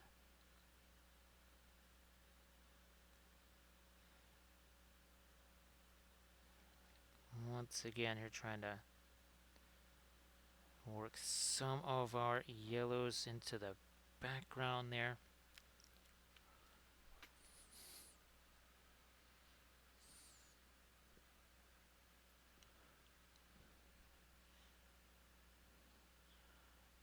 Like this. Now I'm going to go back to my blue here again. Let me get all this yellow out of that brush. Let me get back to my intense blue to get that back towards round again. There we go. A couple of these went a little bit askew there.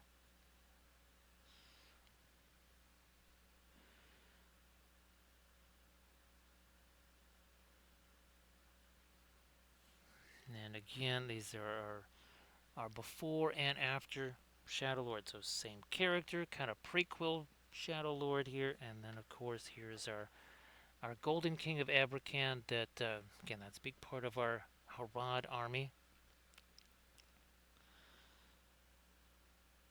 Now, Vite, this didn't have to be super complicated. The nice thing is there's very nice ways to generate your references. Again, like the references I have down in the corners there, the references I typically use in my tutorial vids.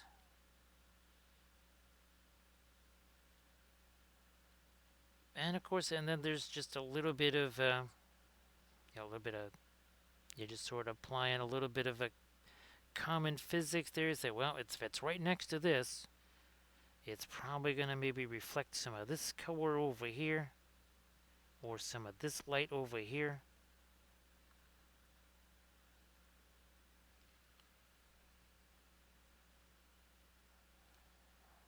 Let me take some of this over here.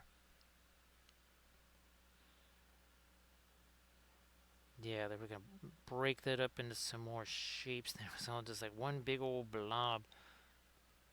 Don't want any blobs there.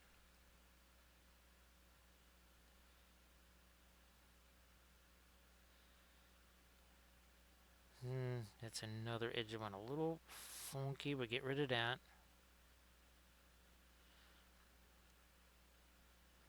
Let me reorganize this a little bit more here, especially in the dark there.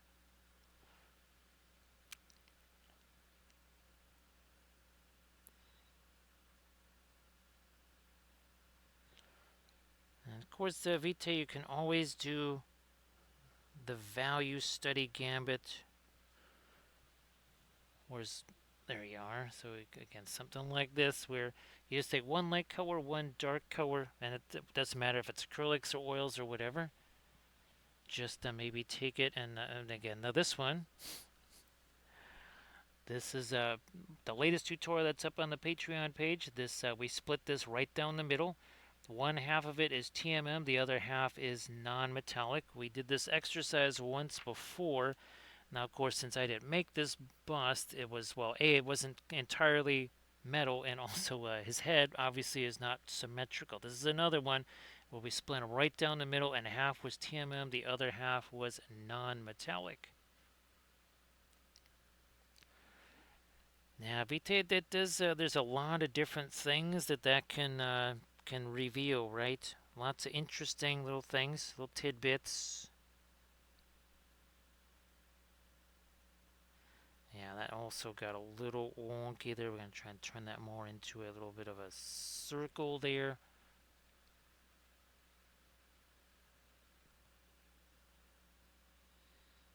Same, knock you down, and then this one here also got a little wonky.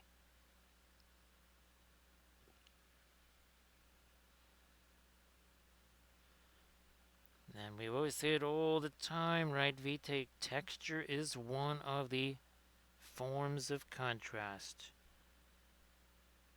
Because the difference between, say, skin, metal, stone tile, whatever, mosaic tile, that the edges are going to be a big deal. I mean, you can see it here, right, where there's sharper edges, right? That's going to be a harder surface than, say, the cloth or his skin or whatever. Actually, let me get some of this here. I actually have to change. I just realized, so I'm looking at my larger Golden King, that should be, we need that to be a glowy thing there. Yes. Now, first we're going to get this dark in here to really reinforce. We were talking about this earlier. Okay, that is better. Let me refresh that a little bit. Okay, now we're talking here.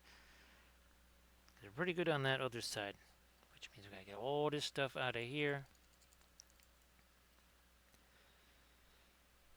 Now, Vite, once I remembered, okay, the kind of exercise that they did for us when we were back in art school, where they said you haven't used watercolors before, the vast majority of you, We don't want you fighting the medium at the same time as you're trying to fight color theory and all this other stuff. So you get one color, it's called brown.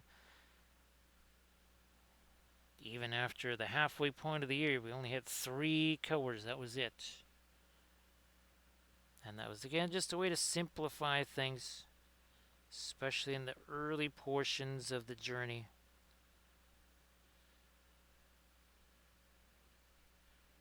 And there's no sense in making things as hard as possible on yourself, because they're not going to be so fun doing that. But now that we're starting to get towards 5.5 hours, and it is after 5 in the morning here, well, we got to get things set up for that next stream. And again, we will be painting some more of our fabulous homemade busts here, like, say, the mouth of Sauron here. Maybe also Sauron himself. Yes, we might be doing those. So, of course, like always, we want to say thanks for all the bits and the subs and the follows and the cheers and the raids, because we had all of those things. And a special thanks, of course, to Armored Wolf for doing the moderations during all the craziness and such. So that is very much appreciated there.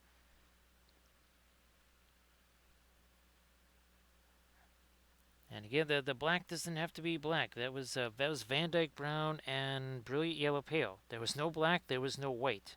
That's all it was Brilliant Yellow Pale and Van Dyke Brown. And of course, again, we'll be right back at it. Well, now we're even fewer hours away from when we'll be getting right back again to our painting here. So again, I'm gonna get a raid countdown underway here. So see you later there, Vite. Thanks for joining. See you later there, Pascal and everybody. Again, we appreciate all the folks being here. And then here, a quick little review again of our 3 guys painted in 5 hours, 22 minutes. There you go again. Lots of freehand too. So see you later there, Vite.